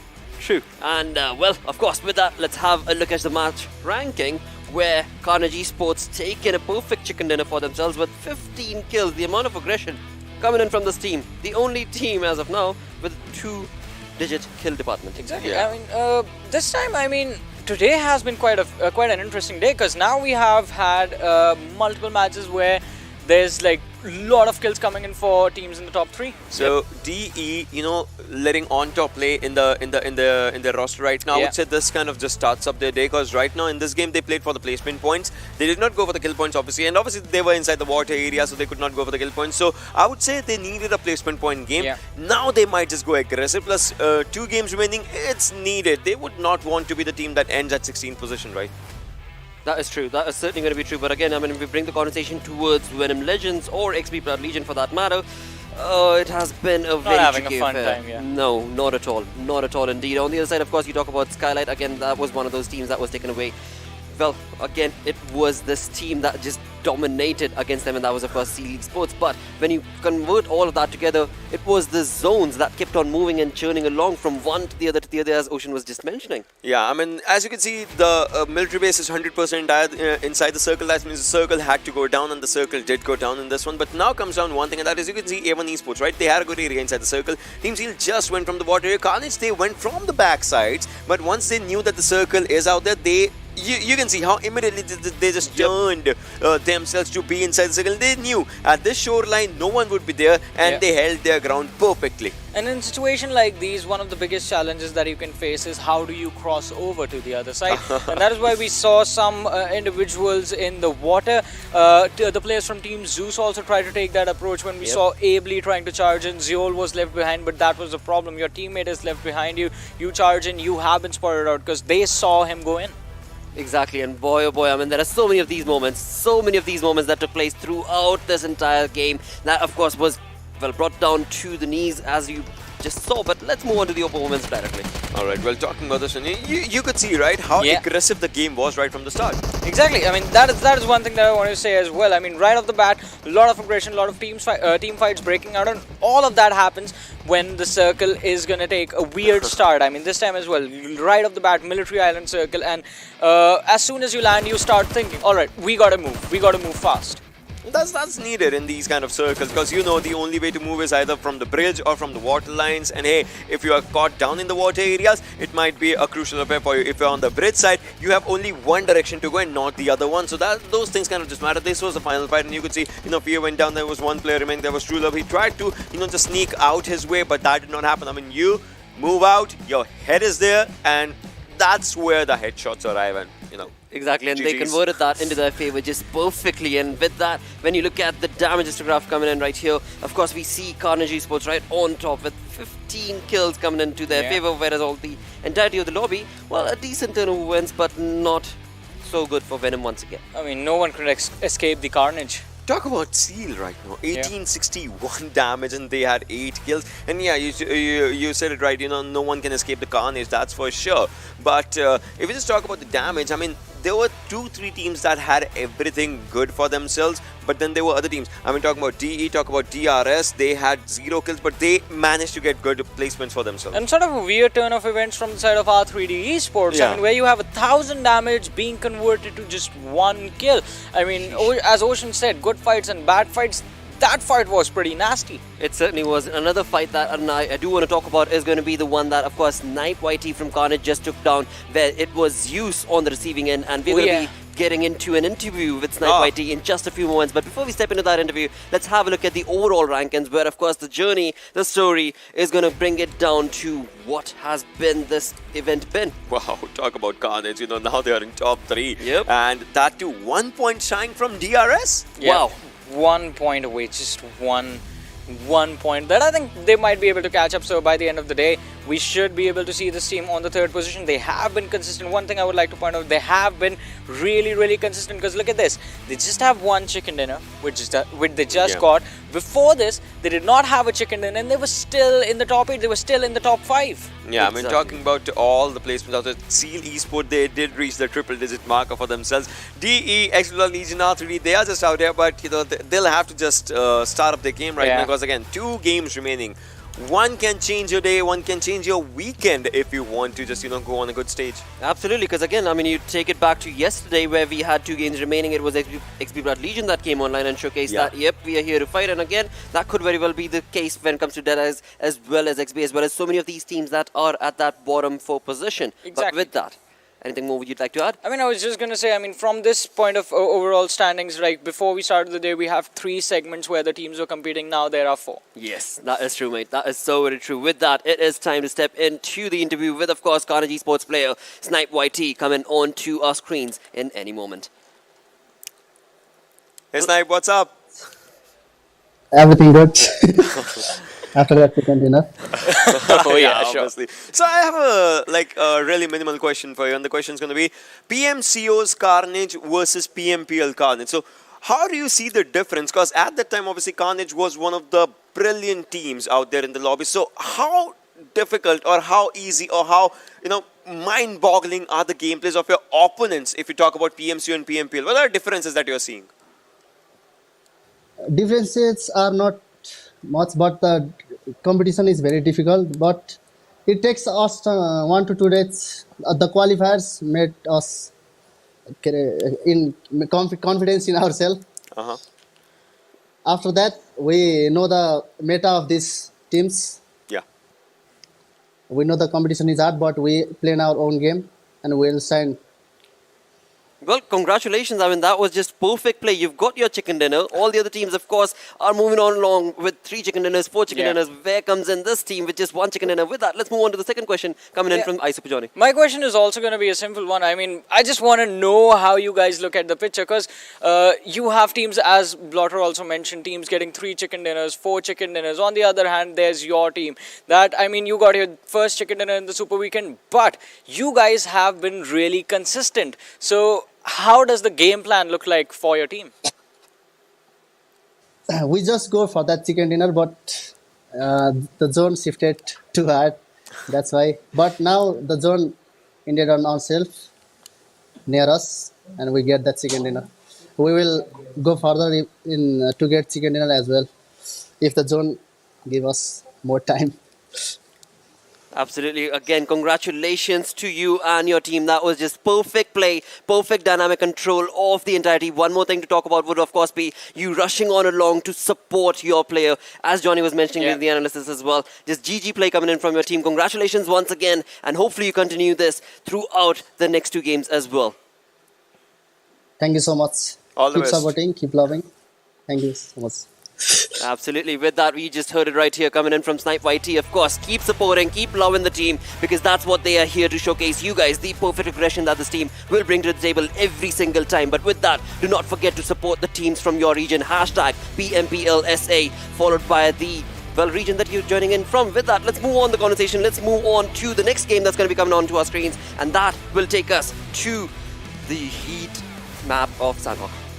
Well, yeah, things do get heated up in Sanok. I mean, somehow, I mean, we would want to see the fast-paced fights, right, in Sanok. But Sanok, somehow, as compared to the previous Sanoks that we might have seen, it starts off slow, right, and then it just, moves at a really good escalation point. So I would love to see how this Sanok goes down, because this is going to be the last Sanok, obviously, for the Super Weekend. So somehow, some teams would want to just, go for the domination. This is where, I don't know, A1 Esports might shine, because they have this thing for Sanok. Exactly. Either A1 Esports or Venom Legends, who, I mean, up until the last season, Season 2, were known for specializing on this map particularly. So they might try and use this opportunity to at least bring themselves in a better position.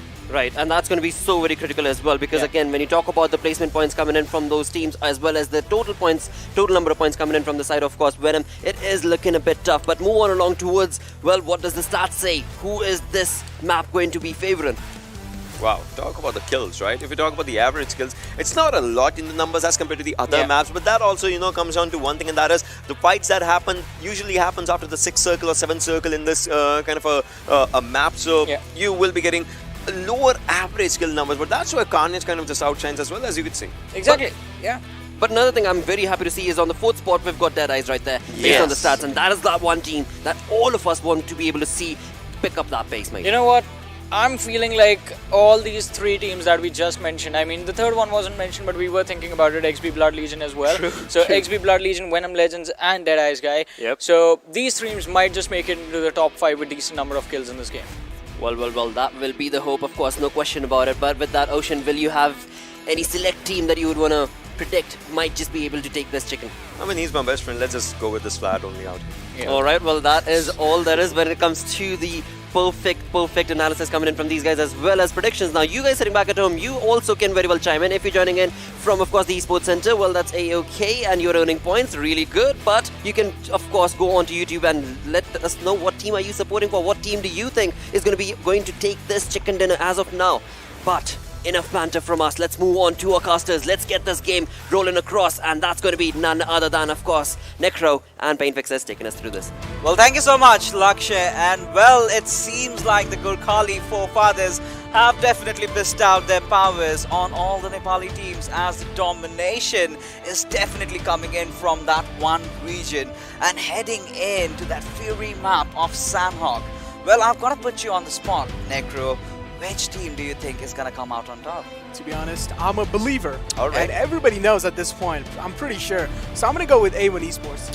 A1 Esports, a team that has been playing phenomenally well in the past couple of days, but has taken a slight dip as they've gone down a few places. But this certainly might be the match that they are looking out for, because they have been A1 in the map of Sanhok, and all they need to do is carry forward that rotation coming in all the way from Paradise Resort. But you know, once we head into Sanok, it certainly has been one of those maps where teams like Zeus even shines.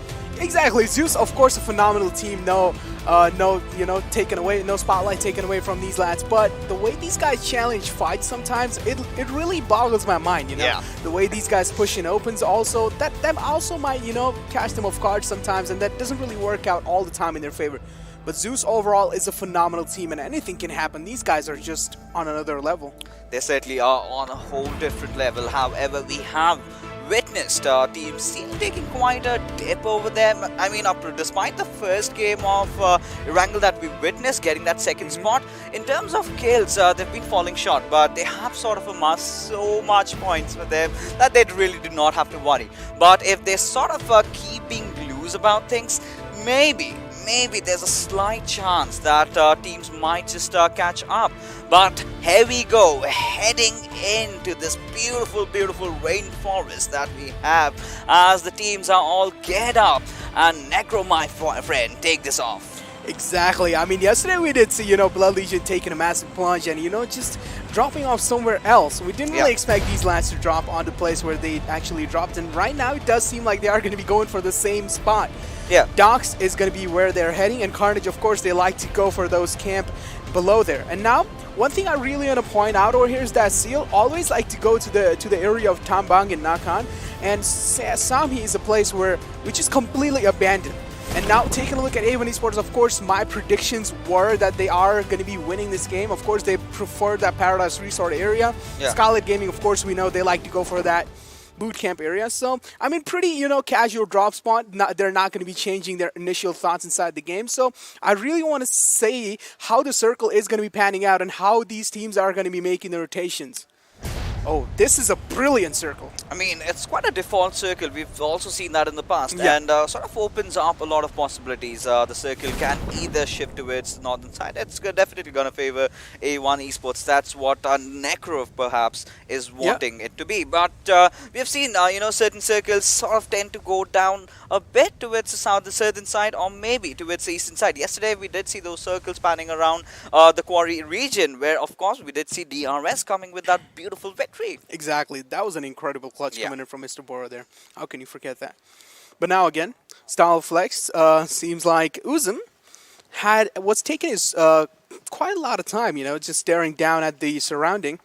Maybe he was just taking a look at the nature and, you know, just admiring the beauty as Uzum has finally woken up and going to be focusing on the loot, of course. Going to be main factor inside the game. You need the loot.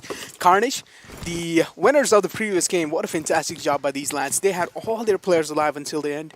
You know, taking a look at the pile of salt stacked up there, you know, we haven't seen any salty players. You know, not a lot of fans, not a lot of not a lot of disrespect. Everyone is just serious and dead focused on the game. But, you know, moving the conversation along, we've got Zeus really having a very commanding position, and look at the cojones on the lads. You know, dropping off at quarry. They've got two of these players spit out on towards barn, so they're definitely going to have that stacked up loot once they get moving to the center of the circle. Well, I really want to focus on the players of F4O here, you know. I mean, the way these guys are playing, not really able to show up fixes since a lot of time. And they need to do something inside this map. Like, they need to do something special. Now, PN Crew, of course, being in those nearby phrases, and 7C preferring that Pine spot. Now, one thing that can be really hurtful for F4 and that can be really damaging for the entire game over here is that Khan is really separated away. Yeah. And we have seen in the past 7C when they actually loot Painan, they actually go and prefer the compound where F4 Khan is. Right. And the separation might be their demise. Might be. You know, Team F4, you've got high hopes coming in from the lads, and they've been not there to deliver. However, StalwartFlex is definitely one of those teams that has been one of those shining stars that Pakistani fans are absolutely going to love and adore. But, you know, moving forward, we've got the players of Seal. Now, this is a team that really tends to have that very minimal loot and then instantly get their vehicles, try to head directly inside the circle and maybe find a few kills here and there. Well, I mean, finding the kills is going to be main factor, right? Of course, kill points and stuff like that, and even boost a lot of your confidence. And take a look at TDK as well. Yeah. Now, Reddit, sir, is in those nearby vicinities of Avon Esports, but one thing we definitely do know is that Avon Esports don't really stick around in the initial Paradise Resort spot. They go to a smaller compound nearby, and that is where they, you know, sit down comfortably, take a look around there, each and every player, and once they feel like each and every single area is clear, and this is when they, you know, try to rotate around more. But they don't really need to rotate. All they need to do is move down south a little bit more, get the initial spot in the middle of the circle, and then this is where their start might be fantastic. Yeah, it certainly will be, you know, and at the same moment, I would like to, you know, talk a bit about Team High Voltage. This is one of the teams that sort of tends to go around the Camp Alpha region, and, you know, once they are over there, it sort of becomes situational for them to get those chickens, because the moment circle shifts away from you, it's a tedious task to be, you know, heading inside the zone, then fighting out against all the teams, but they have been doing a pretty neat job at that, you know, in terms of the overall leaderboards. They're in there. Assassin is in a beautiful, beautiful form. You know, the right time for the player to really shine. The way he's been performing, I'm really impressed. I'm just waiting for the remainder of the players. You know, once Odyssey starts up, and that's when these two players can absolutely wreak havoc in the lobby. Well, that will be happening, but take a look at F4 now. These guys are making quite a lot of noise while these guys are making the rotations, of course, initially. And now the airdrop one is going to be on the board, and M249. Oh boy, oh. The demon of a weapon. As I like to call it, as the lawnmower. I'm accustomed to it. Well, now F4, as I was saying, of course they did a brilliant choice by rotating inside the compound in those nearby frays. Oh. And finally seems like the first knock will be there. But again, I mean, F4, they're doing a pretty, you know, just a basic game that they've been doing since a long time. But for now, I'm going to hold on to my word. The fight is panning out between StalwartFlex and XP Blood Legion.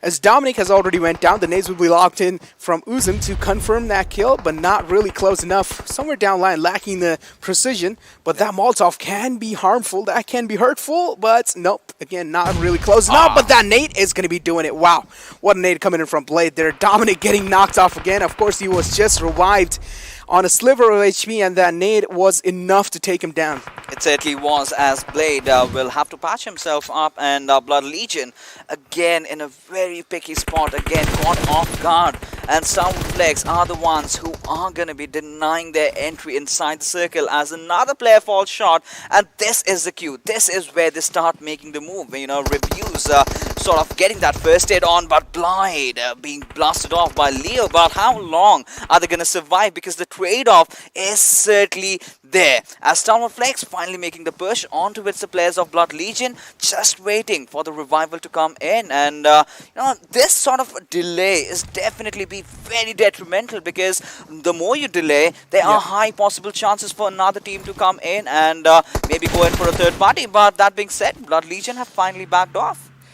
Well, I mean, I really feel bad for Leo there, you know? They just left him out in dirt, and they were just like, all right, we're not going to be caring about you anymore. You're a gone case, so we're just going to be retreating and back off and maybe try to get ourselves a better positioning inside the circle, as, of course, Gyro and his teammate are going to be the one to, you know, survive the situation out. StalwartFlex, a real good positioning coming in from these lads. The way these guys challenged the fight initially, those nade placements, those utilities. I mean, we did see, you know, some misplaced utilities coming in from these lads, but it doesn't really matter. They managed to shook away the players of Blood Legion, and now a fight might be panning out between 7C and Carnage as well, of course being in those nearby phrases. But one thing also I want to point out over here is that take a look at Zeus, Skylight Gaming, Avon Esports, and R3D, and even Seal.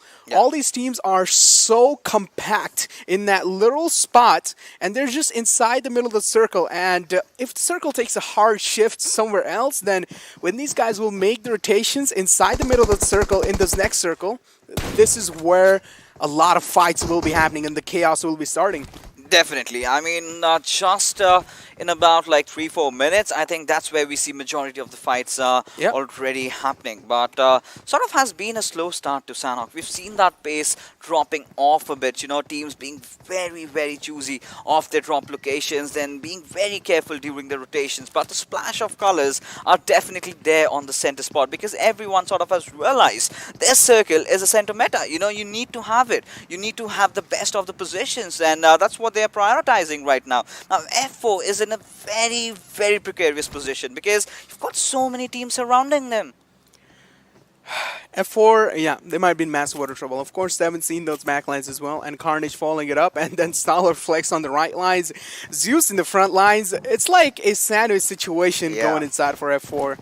And, I mean, they can hold off the initial place they are at right now. Just make sure you're not too exposed to a lot of squads from your back. But talking about exposure, this airdrop is going to be quite exposed to a lot of teams, but the gun isn't. The gun is a gun which a lot of players don't really prefer to use, and they would rather prefer the M4 and 6X.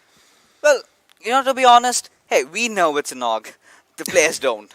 They might be asking for maybe an MK14 or maybe a Groza. And they will be gifted with the level 3 helmets and armor. You know, that's always an addition. But here we have F4 finally breaking loose as they have managed to find out Jiggle and have wiped him out. Wow. So not a kind of a start that Carnage would have had thought for themselves. I mean, considering how they are inside the compounds, getting that kill confirmed, where on earth was Jiggle actually been?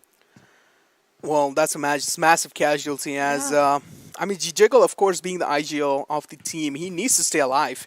He needs to stay alive to make those, you know, initial strategy work because he's going to be the main person who is going to be, you know, putting those strategies on the board and the rest of the team will be following him. If he's going to be falling down this early off, then the rest of the team is going to be in a massive water trouble. Jiggle being the first man to get eliminated. And now, of course, the fight and the stare-down competition between F4 and Carnage is still going on. Yeah. It's more kind of like they are just, you know, they have spotted each other, but the trigger discipline is there. Don't really want to give their spot away or their, you know, initial position away. Of course, it does make sense sometimes, but take a look at the circle shift. Now, this is what I was exactly talking about, right? If you want to get inside in the middle of the circle, you will need to contest Paradise Resort areas.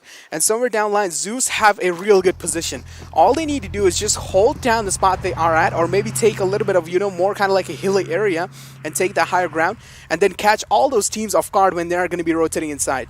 Absolutely. You know, talking about teams like T2K, well, I have to hold on to my thoughts as we have a fight amidst us as Seal is finally engaging against PN Crew as few shots have been exchanged. However, Legend making the move inside the bootcamp region and inside the main compound. However, Zaki has spotted him out, just opening up that ADS, and that is going to be the cause of his demise as Legend just blows his heads off with that atomic gun as Killer will be coming in for a trade-off as PN Crew are in a whole world of trouble as they do not have the numbers anymore favoring them as Killer was two out in the open. Just one of those players, last surviving members of PN Crew being alive. No, here we have the entirety of the squad being eliminated. Now, you know, bringing back to the conversation that we were having, I really like how T2K have positioned themselves. Now, if the circle sort of goes towards maybe the Paradise Resort, I think they are going to have a very open entry inside the zone. Yeah, I mean, they certainly are. But take a look at what XP Blood Legion is doing. They're already rotating from all the way outside the zone, inside the blue, and they're going to be coming out on top. And now that is a quite brilliant rotation coming in from these lands. Yeah. But for now, Zeus, of course, spotting down the players of 7C, taking a lot of shots, and finally the knockdown is going to be there. And 7C might be in a massive water trouble, but certainly they do have that little bit of cover, and Zeus is not really in those nearby phrases, so the res will be there and might be looking quite good. But certainly if Zeus is going to be putting down a lot of lead inside them, then they will have to burn down a lot of utilities as well. Take a look at high voltage as well. They are rotating from complete waterways with those boats, but if they decide to, you know, stop somewhere downline where Venom Legends in, then they might be welcomed. You know, yeah, they are. They are actually going to be stopping right there. And Venom Legends is just right in those nearby phrases. Greeted with lead. And blood being spattered over the grass is what high voltage will be, you know, welcomed with, and sort of have made a safe landing. So that's good for starters. That's good for starters. They realize that, you know, you've always got a team watching out for you. Now, Venom Legends is one of those squads that are holding on. Now, they also have to get inside the zone. with 50 seconds remaining. Can they do that? They are actually prioritizing the squad wipe over here. Yep, they are. But one thing we are seeing here right now, there's a more kind of like a stare-down competition going on between the players of Venom Legends and High Voltage. Again, another care package inside the game. It's going to be M249 again, that lawnmower. It certainly works out a lot much more better inside the map of Sanhok because that clip is just way too massive. And now again, High Voltage are on the move, and White certainly might be spotting Assassin as he's moving way too closer. He's getting real up close and personal extreme, getting caught off guard. Assassin is giving a lot of sound. That's going to be White in the close range, taking Assassin down as well. Now Aussie, of course, the last man surviving. High Voltage getting eliminated in just a glimpse. Completely outplayed is what really happened in that situation. Venom Legends being so well prepared for that duo aggression coming in from High Voltage, and that's how you take a fight. You need to take the squad down, find them with the pants down, and that is exactly what they did over here, as the circle has sort of taken a shift towards the middle areas of Bootcamp and Paradise Resort. Skylight Gaming having the best position inside that. Now they know that a lot of teams are around them, so they're gonna take their own sweet time in letting all the fights happen. The moment the zone shifts away from them, that is maybe the time when they start making a move. But for now, they're gonna sit still. And now Venom Legends with that quick early squad wipe. That's something that I had not anticipated. I thought maybe the fight would be elongating for quite some time, but it just happened in a jiffy. I mean, that was an absolute brilliant play coming in from Venom Legends. They did not give a single footstep or neither single visual clue. And when they knew that High Voltage is on a move, that's when they all popped out and took down each and every single player of High Voltage. And that they just got wiped in, just a second. Not even a second. They just got wiped so fast. Like, I don't even know, I blinked my eyes and High Voltage was just already dropped off from the game. But now, again, Venom Legends on a move, and Deadeyes being in those nearby vicinities. And take a look at DRS and TDK as well. Yeah. These are two top-tier teams. If they're going to be clashing against each other, wow, I really want to see the collision happening. So do I, but considering the fact that Blood Legion are not far behind, they might as well join the party. And, Carnage Esports, having lost out on yet another member, this time it's Snipe that has been taken out of the equation, and StalwartFlex, they have all of their eyes focused in here. And Manish finding out Blade in the process, taking a lot of damage, but somehow will manage to get that knock onto its Blade and will have to patch himself up. But it's still the boys from StalwartFlex who are getting on with aggression and are certainly not looking to back off anytime soon. But take a look at the circle shift. It's favoring from the boys of R3D, and that is a massive statement over here. But now again, Venom Legends again pushing near the players of Deadeyes, and they're just waiting for them to walk inside the trap. Hungry Box being in those backlines. Take a look at how he's rotating. He's completely make the rotation inside the circle as well. Of course, from the backlines, he will probably be providing the essential cover fire. And as we were talking, the first knockdown has already happened, and it's going to be Rafat getting caught off guard. Yeah. And it's going to be on top, putting a lot of lead, injecting a lot of lead into his skull. Rafat certainly denying the choice that he made to be on that aggressive step right now. But on top again, has taken a little bit of damage, but not enough, so he can still challenge one more fight. And this is where White gets spotted. On top, beautiful contestation from this man. White might be in massive water trouble, barely surviving that out as well. Steel shot, take a look at these men. These men are just so crazy. Frypan is making that rotation inside the open field, and same goes with Steel shot. How are these guys so... I don't even have any words. These guys are just so, they just don't care about the way these guys are playing. And what a beautiful shot coming in from on top, taking down Steel shot. Now, of course, Frypan being the last man surviving. And now he's in a massive water trouble. The nade has been lobbed in from the player of Deadeyes, and that's going to be Hungry Box, maybe putting an end. No, barely making it though. It's going to be on the other side of the rock as Hungry Box wants to push in. Of course, his hands are kind of tingly as White is going to be on the left flank as well. Now, of course, Frypan will be taken down by Hungry Box, but White is on those left lines, and Hungry Box is going for the flank. Barely spots him. White makes it out alive, and White is going to be spotting down Hungry Box, taking him down as well. Two players short. Deadeyes are in a massive water trouble. White turning down the tables. He certainly has, as he needs to patch himself up before getting him into the midst of the action, as he's lobbed that beautiful Molotov, but not really connecting, but still ongoing because she knows this is a do-or-die situation. As finally he steps out of his cover, gets that one beautiful knock, but does not go in for the conversion over there. My apologies, as on top is the one player who will be kneeling, who will be bleeding, but there isn't enough time as we find ourselves in yet another fight where we have Team F4 going against Team Seal over here as 7C Esports. They also take an early exit, but the only positive thing, they've got 3 kills, backing them up. Exactly, but again, another fight is popping out between StalwartFlex and Avon Esports. Of course, Avon Esports doing a fantastic job. They have the circle. All they need to do is just hold down the players of StalwartFlex. Reviews in a massive water trouble, down to low HP. 9boy does capitalize on the fact. Going to be lobbing inside a nade. Of course, need to cook that nade properly, and maybe this nade might just do it, but no, a little bit too far away. As Reviews is going to be moving in forward, and 9boy in the knees by Wisinita, and that's going to be enough. 9boy is just an absolute tanker. Managed to take down 3 players all by himself, single-handedly. One thing I really want to point out here is that the players of Venom Legends, the way these guys pushed the players of Deadeyes was quite questionable, not gonna lie. They should not have pushed like that. They certainly should not have been, and that was the case, you know, back and forth. Hunters becoming the hunted, and Deadeyes did take the fight very well. But moving along, you have the circle finally panning out, and R3D are the happy bunch of people. Considering how many squads are on towards the eastern side, we might get to see a scuffle between the players of T2K and A1 Esports any single moment. But here we have Skylight Gaming trying to push on towards the players of F4 as they found one player, managed to knock him down and wipe out the entire squad. But they are sort of oblivious about the presence of Team Zeus, who have finally revealed their position and have managed to get a knock, and are gonna follow it up with a beautiful grenade. Exactly. Now, of course, the stare-down competition going on between the players of Skylight Gaming and even Zeus. Zeus looking absolutely fantastic in their initial spot. They have contested Skylight Gaming in a massive water trouble. Joker went down, and even some players of Skylight Gaming were down to low HP as well. Joker, of course, going to be healing himself up, and so as Heaven, he needs to get his sled back up to the full HP, as they have been spotted. A lot of shots being taken down. Icy in a massive water trouble. That nade is going to be detrimental, taking him down. Incredible contestation. Chari, of course, the man to lob in that incredible nade, and now Zol seems like he wants to repeat the same thing, as he will probably be lobbing the nade in. But just take a look at this. They are getting contested from those backlines, and Seal, of course, being the one to put down lead inside the players of Zeus.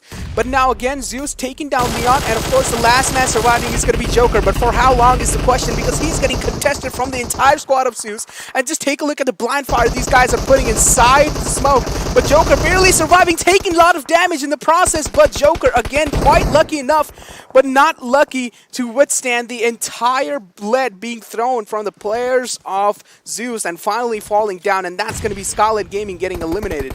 Oh my goodness, completely riddled down with bullets. That was what happened with Joker. But sort of being unlucky over there. But Team Seal going after Zeus right now. The compatriots, their counterparts from Mongolia as R3D, they have sort of managed to spot out Zeus any single moment. They might just take a few bullets onto them as rated from the backlines. Rather, from outside the circle, did try to, you know, dish in some damage, but did not really happen as he fell down. But Baron, he is doing the majority of the job. And Team Seal, they are racking up a lot of kills. Godless, he's thrown down. And any single moment, he needs to step up, he needs to get out of the cover. But how does he get inside the zone with Team Seal applying so much extra pressure?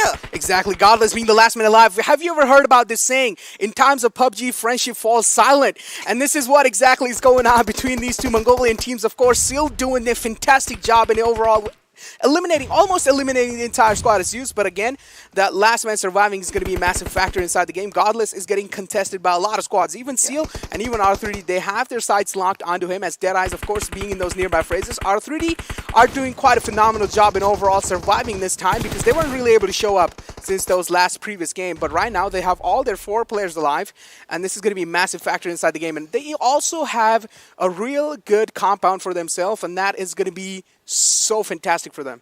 It certainly will be, but look at how the circle has shifted. Deadeyes having been blessed by it. Now they're going after the players of Team Seal, getting a few knocks here and there, and have reduced the squad to just 2 players. And now Utsaga getting that final kill onto with Zeus. We've just got 4 squads amidst us, everyone eyeing out for the chicken, as Deadeyes going absolute ham on the players of Seal, as they've managed to take down Killer in the process, searching for the last player.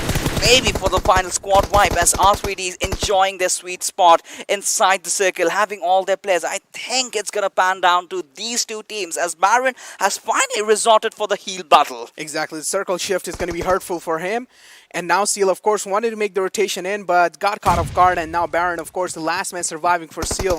He might be in a massive water trouble, but there's a massive fight. Might be breaking down between the players of R3D and Deadeyes anytime soon. Of course, the smoke's being lobbed in. They need to make a way inside the circle as well. Deadeyes have the entirety of circle for themselves.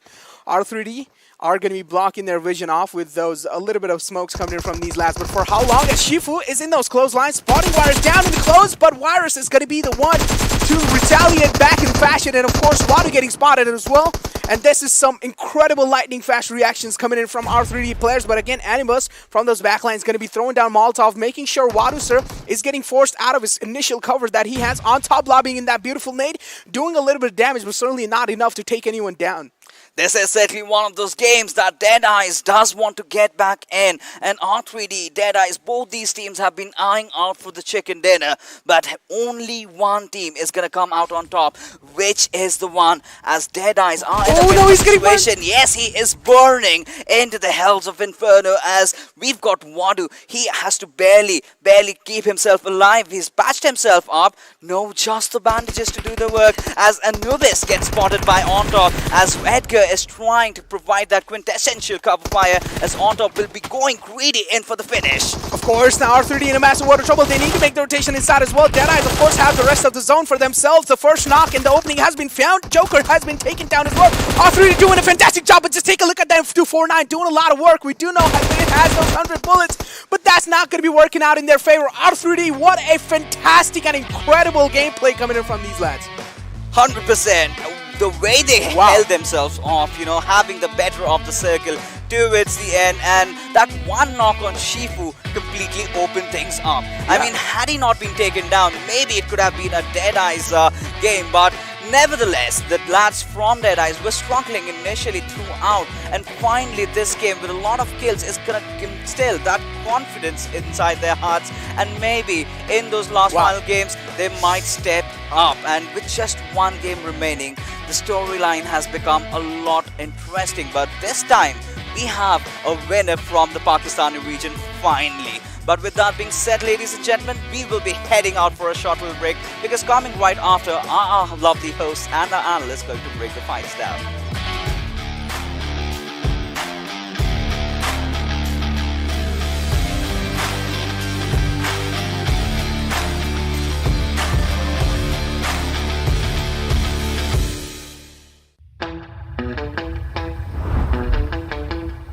Are you keeping it real?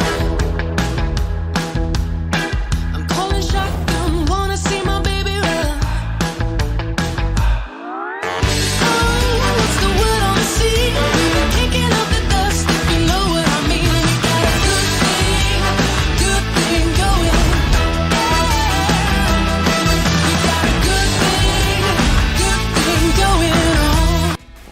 Hello and welcome back once again to PUBG Mobile Pro League South Asia Season 3 is where we're at. We are at the first week of the Super Weekends, day number 3 on the Super Weekends. It is looking fantabulous when it comes to the energy all across the board in the entirety of the lobby, alongside which the energy providers, of course, it is Oppo F19 Pro for making it all happen. Vook up your fun. And a big thanks to Oppo for sponsoring the PMPL events. I'm your host, Blotter. Joining us, of course, is going to be the analyst right about now to talk more about dudes. That was the game that was needed. Yeah, exactly. I'm happy for both the teams in one way or the other, and that is DE. Before this game started, we were talking, right? DE needed one game to start off their momentum. They got it in the previous one and this one as well. And talking about R3D, you want to talk about this one? I'm happy because we have seen that team perform right from the PMCO Pakistan starting. Not just that, I mean, they were doing really well for themselves. They needed this. But Seal Esports again off to the aggressive start.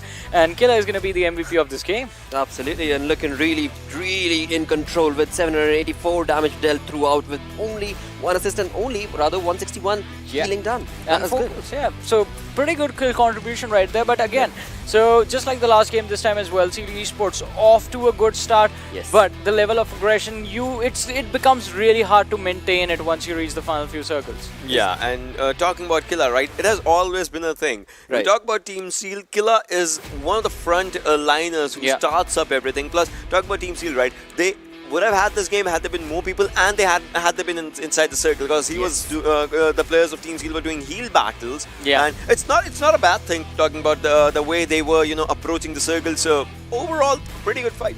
Certainly good fights indeed. I mean, throughout the board actually we saw really good fights coming in. I mean, right off the bat it was of course Seal that was in control, no question about it, right? I mean, it was looking fantabulous when it came down to their aggression point, but you move that conversation towards the top players coming in from this game. I mean, yes, we saw Seal take that wonderful turnover wins, and therefore Killer is there, but alongside that, Deadeyes, finally the lads we needed to see. Finally the lads start to step up, and it is the veterans that start to perform again on top, and Hungry Box being in the lineup. And then again, I mean, Seal Wally on the 4th position as far as the top players are concerned. But yes, as Ocean mentioned, Deadeyes Guys, they needed the momentum to turn in their favor. It did with the last match. This match, had they gotten the chicken, it definitely would have been better, but still, they got a lot of kills and they finished in the top 2. I mean, you guys were talking about it. Ocean, you were the one who actually mentioned it when it came down to on top coming in from Deadeyes Guys, right? He was in control when it came to that fight against Venom. He was on top of that small little hill and had all the control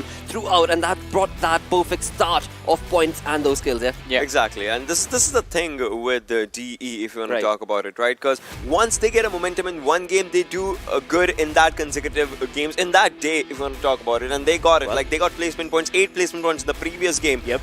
I would love to see how many they got in this one. Absolutely. With that, let's move on to the match rankings and find out. Of course, we know for a fact who got the chicken dinner, and that is going to give a big boost to these teams now. I mean, it's quite surprising that even with 20 points, R3D Esports are going to be sitting on the 3rd position. Why?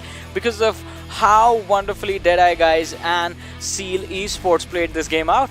Yeah, totally. 22 points for DE with the total of 10 kills. Seal, they got 10 kills as well, 20 points for them. R3D, 5 kills, 20 for them as well. D2K, today D2K is on a good roll, I would say, somehow, because yesterday a few games were good, but then it wasn't a matter of ups and downs, but now they are having a good time for themselves. Z3us Esports is having a good time as well. Talking about P and Crew, high voltage, you remember, right? Their Miramar game was in the matter of ups and downs, and after that it has been a journey. DRS Gaming as well, getting no points in this one, and we were talking about it. 1st position, 2nd position, 3rd position, that was important. The overall rankings, DRS will have to see what impact does it put out there.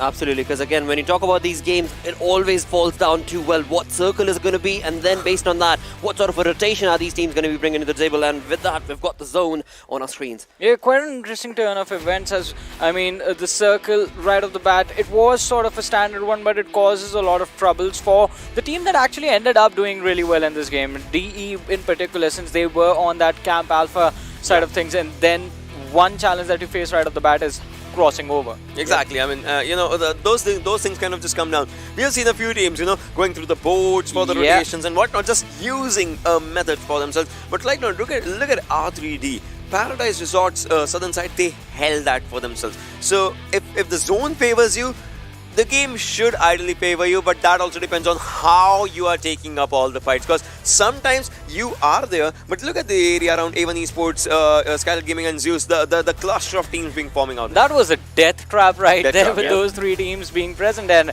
I mean, no one made it out alive. I mean, we did see Z3us move in forward, but even they were finished off because like just a few players left running out in the open towards a team that is comfortably sitting in their cover. Exactly. And another point to add on to all of that is, of course, going to be that T2K player Saj. As you had mentioned, of course, Ocean, it comes down to those heal battles. That's exactly what he did and brought them perfect placement points for the team. You need those points. You absolutely do, mate. With that, there were so many moments that took place throughout this game. Let's move on to the open moments where, of course, right off the bat, we saw, well, domination and aggression put to perfection.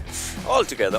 I mean, yeah, if you just talk about the fights, right? So many fights were happening onto the areas of boot camp where you would expect the fights, because it's kind of in Miramar, if you talk a king of a hill situation, and here you talk the king of the boot camp situation always. It's like boot camp. It is always gonna be about those fights. I mean, doesn't matter if the circle is gonna be there. Someone just crossing through that location is gonna get curious enough to try and come in. But as we move forward in the game, I mean, Deadeyes Guys, we know they were getting those kills for themselves. The points coming in constantly from the early stages to the mid-game transition to the late-game stages.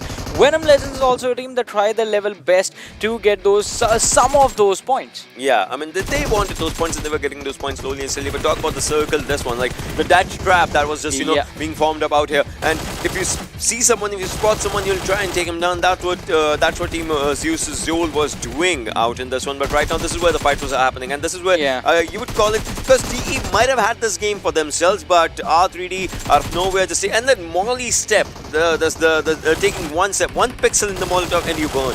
Yeah, just a few small mistakes that stacked up again on top of each other, and well, it ended up giving the chicken dinner over to R3D. But like, R3D also had a good position. I mean, as I mentioned, they were inside that cover, and that is something that was a challenge for DE, because they had to pull their opponents out of the cover or charge in and finish them at the same time. That is why DE was sort of in a weird sort of a situation, as we saw the players rush in close to the wall. First player knocked down, the second one steps into a molly. Again, a small blunder right there. But I mean, kudos to them, they got those kills, right? Absolutely, and with that, again, you look at the damage, Instagram, I mean, this is looking good now. This is looking good, where, of course, all the teams were able to kind of chime in along. They kinda, because you see DRS and high voltage, I would say this is the first time I'm seeing this. 0 kills and 0 damage altogether. This is the first time I'm seeing this. And how does that happen? Because you have the guns, probably. You would want to shoot or something like that. I mean, you remember the push coming in from high voltage against Venom, right? I mean, that was just a needed push because they were outside the zone if they had not pushed on along. But it was an open way and they had all 4 members alive. They should have been able to fan themselves out, but eventually it was Venom that took the better half of that fight. But along with that, I mean, this match makes things a lot more interesting in terms of the overall as well, because now you have DE, a team that was on the second chart, in fact, in the bottom of the standing. They did really well. R3D did really well. Venom Legends, well, they had a decent matchup. And on the other side, we had High Voltage take a dip. We have, well, the teams around them take a dip as well. Carnage was the DRS was there. So the Crews. Yeah, the teams at the bottom are catching up. But it's just one game. That's true. That is so true. And it always is going to be a conversation about that one game either working in your favor or against you. With that, let's see how did this game fare out when it comes to the overall ranking and the overall standing.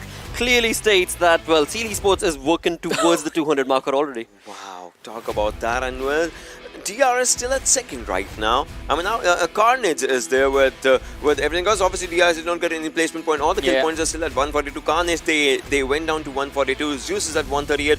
I want to see the top 3 by the end of the final game, because DRS can stay there. They might just go to 150, 160 marker if they go for a chicken or something. Carnage might as well do the same. Z3us Esports wants to get back to their second position, want to go for Seals, use the Mongolian domination altogether. Wow. Still not much of a difference though between the team on the second and the team on the 8th position. So we have 120 points and 22 kill, and then we have DRS on 142 points. But imagine if Zeus goes to the second after this game, they might just be go for the Mongolian domination. If DRS or Carnage does something out of the blue, they might just go for their own game, because we know how good Mongolian teams play Erangel. Yep, but again, I mean, you talk about the 12th to the 16th position holders. This is where the actual fight is, or rather 10th to the 16th position holders, because that's where all of these points are being contested every single game. Exactly, and as I mentioned, 4 sections, right? Yep. First, Z3us Esports, then you have 2nd to 8. True. Then you have Skylight Gaming on the 9th, all alone, just like Z3us Esports, and then you have 10 to 16.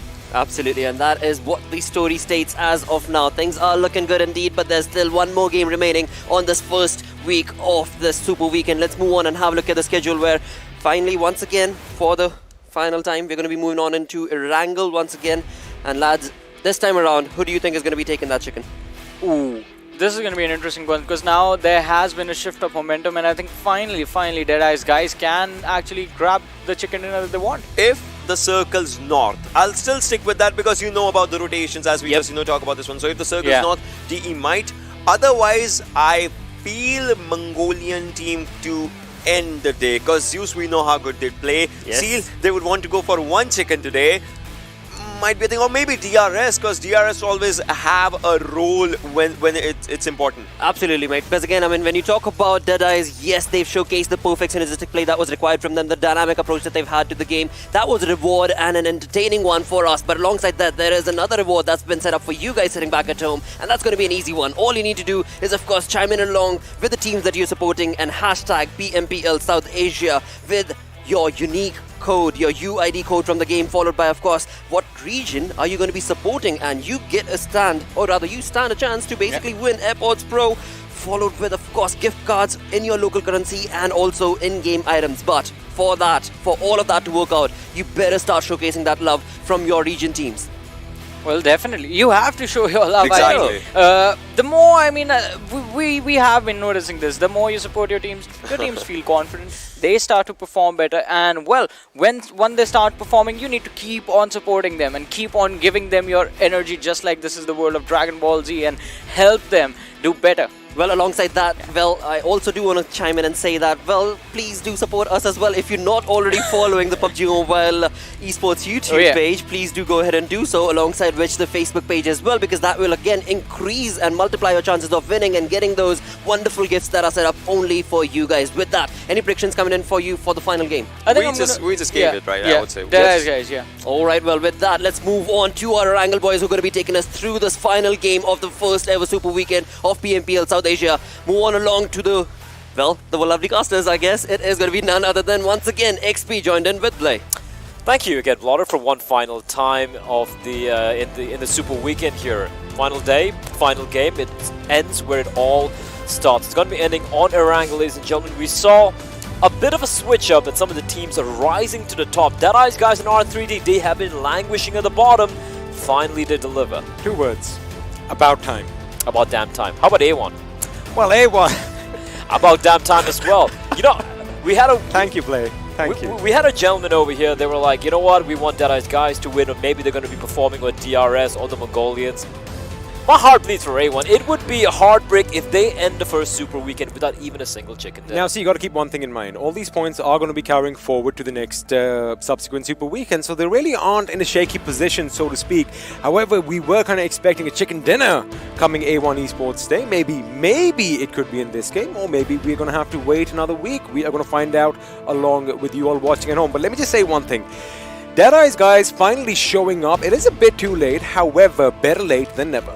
Better late than never. And again, reminding all of viewers, there is no guarantee that these 16 teams will be the ones playing at the next Super Weekend. So every point you get, every placing you get in every single map, it matters as we enter the final game, the final map of the first Super Weekend. It is going to be once more on Erangel, and the playing pad, it's cutting the map perfectly in half, starting from Severny and ending once more at the military base. And well, you already have given us a hint of what are the 3 things that are going to be for sure in life. We know who's going to be heading to the military base. However, I have a little bit of a predicament. Now, Georgia Paul as such is a bit further off the playing path as Z3us Esports would like it. And well, we do know they like dropping around those compounds near the shelter. They also sometimes like heading over to the military base. So I want to see some action. I want to see some early skirmishes taking place at the military base. That is something that I personally would like to watch, but I do hear a couple of things. We have a few voices in our ears, and Blay, I think we are going to have to restart this game. It's unfortunate. It's unfortunate. We have to go for a game restart here, and that means once more you're stuck with us, having to talk a little bit more, filling a little bit until we get back into the game. But you know what? I'm fine with that. It's a final game, right? We all need a breather. And we want to ensure all the teams are in the server. So we're going to be having, it looks like a couple of players we're not able to connect initially. So we're going to be restarting, rehosting the server, and jumping back in. But you know what? You guys are saved. I have a little bit of, there you go, you guys are saved. A little bit of good news for you. You don't have to look at our faces right now. What you can do instead is have a look at one of these amazing PUBG Mobile adverts. We'll take a quick break. We'll be back after this.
Yeah. Ready? Strap up. Yeah. Free falling out of this, ready for what I'm pitching. Hey, nothing but heaters just in the pick. I'm off from a distance like. About to get the drop on. Roll up with the squad on. How you gon' survive when we ride? You can't hide or run. Try to stall, but your time will come. We gon' ride it together better than riding alone. Stuck inside of the zone, but before we head home, I don't like with my scope and then right know where to go. Yeah, if I miss, I don't quit, so let's stay in the zone. Yeah, coming at you like I got nothing to lose. Hey. Clearly, I might be missing a couple screws. Call me the handyman, cause I'm known for carrying tools. Ain't a problem that I can't fix, please don't get it confused. Yeah. 6 million ways to try, which will you choose? Many hope to stop our team, but we refuse. Act like you want it, bet y'all get it. Winner, chicken dinner is about to get barbaric. Can't call medics, I embrace pain and walk it on. Meanwhile, these cowards are praying, we call it all. Never not at all. In it to win it, we'll keep trying. The zone's closing in and we're watching the signs flying. No loud sirens coming to save you, you better forfeit. Artists with the shotty, I paint a portrait that's pretty. This ain't funny, but they nearly struck me too. They must be feeling lucky, spraying anybody that move. About to hit these dummies, get them money before they getting you. Revenge is coming, so one of us will take out your food. Bring it back. Enemies ahead, about to put her in and they chapter. Survival of the fittest, the only mission that matters. My sharpest a dagger, my mama ain't raised a stacker. Coming in hot and heavy to break them and make them scatter. Made a platter that's ready for what I'm pitching. Nothing but heaters, listen to pick them off from a distance. Man, listen, yeah, got the drop on them. Yeah, roll up with the squad on them. Hey, how you gon' survive when we ride? You can't hide or run. Yeah, try and stall, but your time will come. Yeah, we got the drop on them. Yeah, roll up with the squad on them. And we going hard. You survive the night we ride. You try to hide and run. Come call, dog, your time is done.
Welcome back.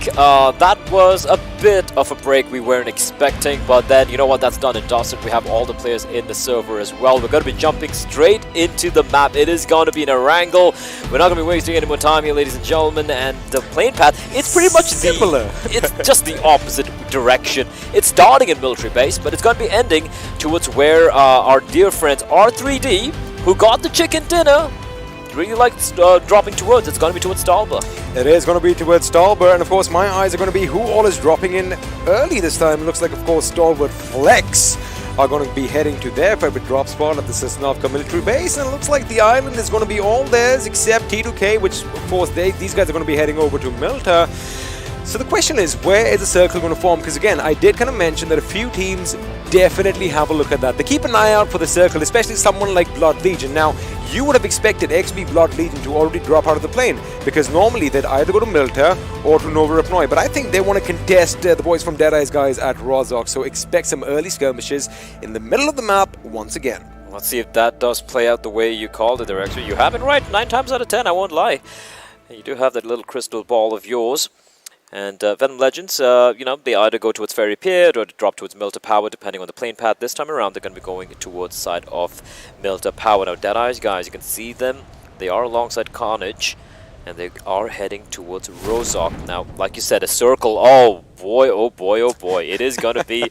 If the plane path was a little bit more towards the western side, you would expect the two Mongolian teams, Zeus as well as Seal, to have dropped towards Georgia Pole. But now, the question is, Zeus actually opted to drop on the plane path itself, but considering how many teams there are already towards the western side, are they going to make a run for it is the question.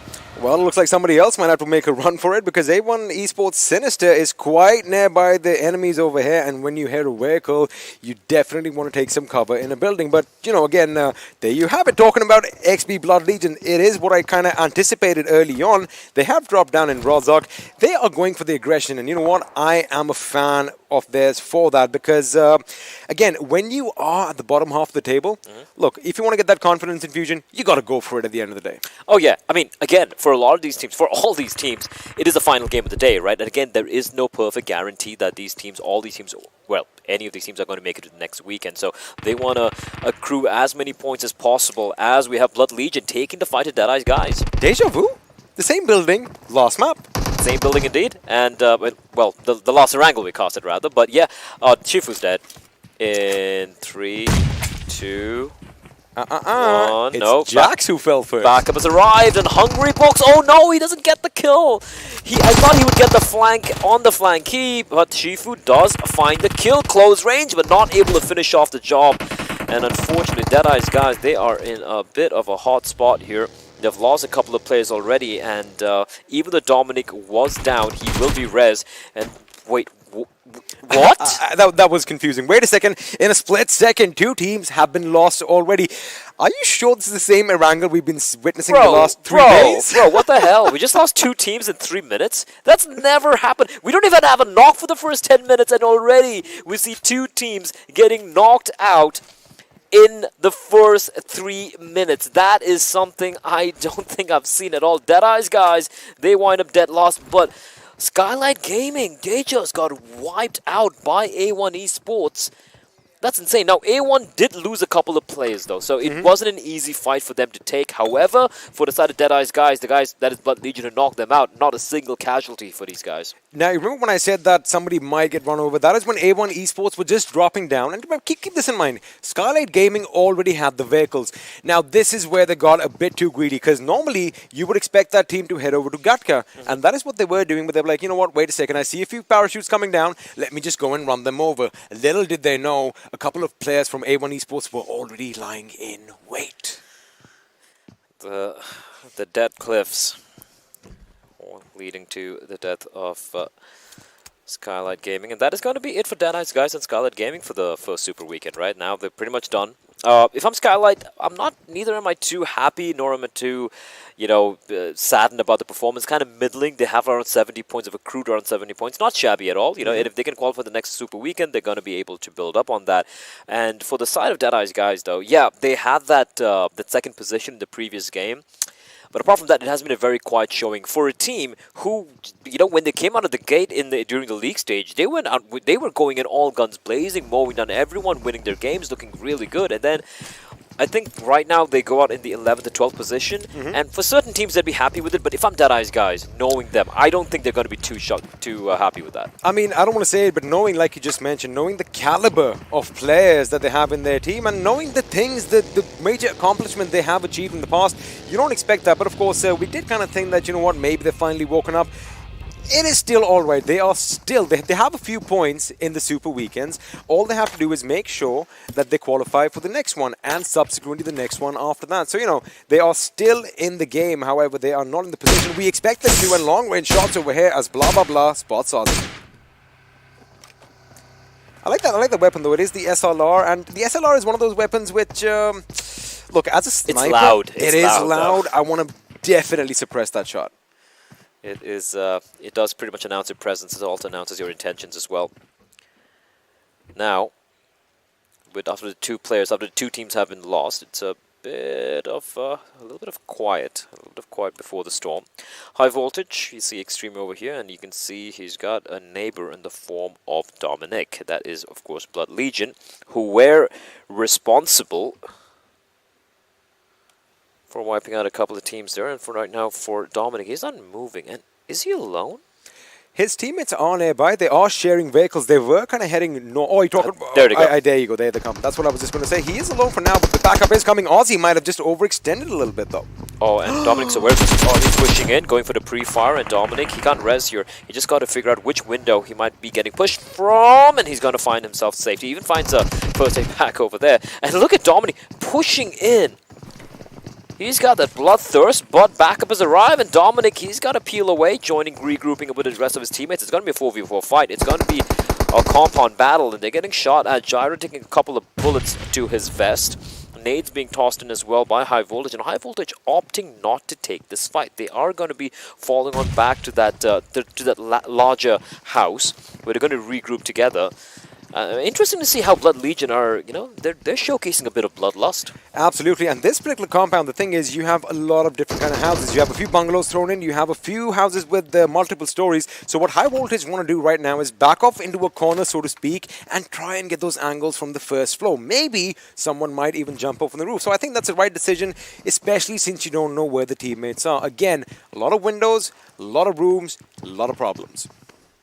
And just these two teams. Blood Legion, they have the jowls. It's dripping with blood after that team wipe they had earlier, taking down Deadeyes Guys, and that nade... That would have been almost perfect. That could have been huge, that could have been massive, but he miscalculates the trajectory just by a couple of inches. Bring it lower. A little Bring lower. it lower. Let's get a microscope out and check how close that was. Does he have another nade, though? It doesn't look like he does. He's just going to be... They can hear that UAZ in the distance with Cooney. Oh, the tiny little angle, extreme, with the perfect angle onto Dominic. He's going to get the knock. Oh, they're gonna push this. They're gonna push this when it is a 4v3. I love this from High Voltage. They played it so safe so far, and suddenly the moment they get the knock, they're gonna be going in for the hunt. Mind you, Assassin's already given them the cue that someone's moved up further back, and Leo is going to be shooting down. Now they are definitely aware. Gyro with a good position to cover the right flank. Is it going to be enough, though? If he peers out, the 3 guns is going to be staring down at him, and players pushing up as well. And Gyro, he's going to head upstairs where he's got his teammate there. Unfortunately, they're trapped now. They are trapped. I don't believe that, because they still have the option to back off and climb over the wall and mount an assault on them. And there you go. A grenade, however, could be detrimental. He almost pulled off that escape there. He jumped on down. And now Aussie with an AK-47 making it rough here. They're going to have to go for the res. They are getting abused by the HEs. Dominic has been spotted out, though. They know the res is taking place right now, and they want to go in for the push. Still being very patient. Assassin from above could be a problem, though. And a nade is cooked, and it's ready. But Assassin, he's aware of that as well. He's aware that a nade could come on in and ruin his day. So instead, he's going to be dropping back down, grouping up with his teammates. Oh, wait Assassin pushing in. He's going for the fight. He's not checking the corners. He's playing there, but he still spins around with the Tommy, and he finds a knock. And now this res is impossible. Gyro is barely alive on a sliver of health. And High Voltage, they have Blood Legion pinned against the wall. Are they going to be going in for the finish is the question. 2 players down now. Leo running around trying his best to keep these players at bay. Gyro barely alive, and Leo has got a lot of work to do. He's got to pretty much single-handedly pull up a 1v4. He goes pro. Beautiful. He's got to find one, but he gets taken up by Cooney, and with that, it is the wipe. High Voltage, they electrocute Blood Legion, and Blood Legion will evaporate out here in the plains of Erangel. They get those 4 kills. They get that team wipe on the Deadeyes Guys, but they in turn get taken down by High Voltage. Lesson learned, always have one of them extended magazines on your Uzi or your Tech 9, otherwise, well, this is what happens. You run out of bullets a bit too quick, and, well, talking about teams that were on fire, both of them have been eliminated, as A1 Esports are going to be following suit shortly after. 4 kills to their name as well. So A1 Esports, despite having a fantastic first couple of days, an okay-ish, not that great at day number 3, they end the first super weekend without getting a second chicken dinner. F's in the chat for A1. F's in the chat. I really do feel for them. But the action, it doesn't abate. We have PN crew here. Ayush needs to be rezzed. He is a bit of a distance away, and DRS are pushing in.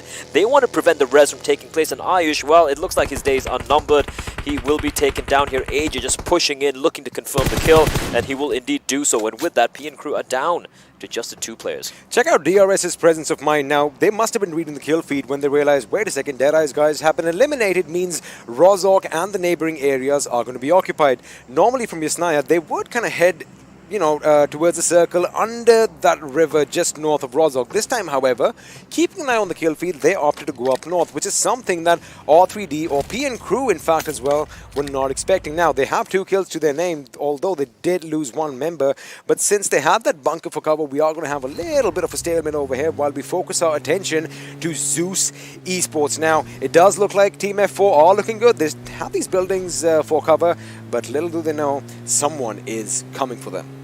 Someone could be coming for them in Z3us. One thing we know about them is they're like roaming around like a pack of wolves looking for their prey. They're not content just, they're not a spider. They're not just going to build a nest or like a web and wait for their prey to come to them. They are going to be going in their direction. But right now, they seem to be content just waiting it out. And F4, this is a great spot for F4.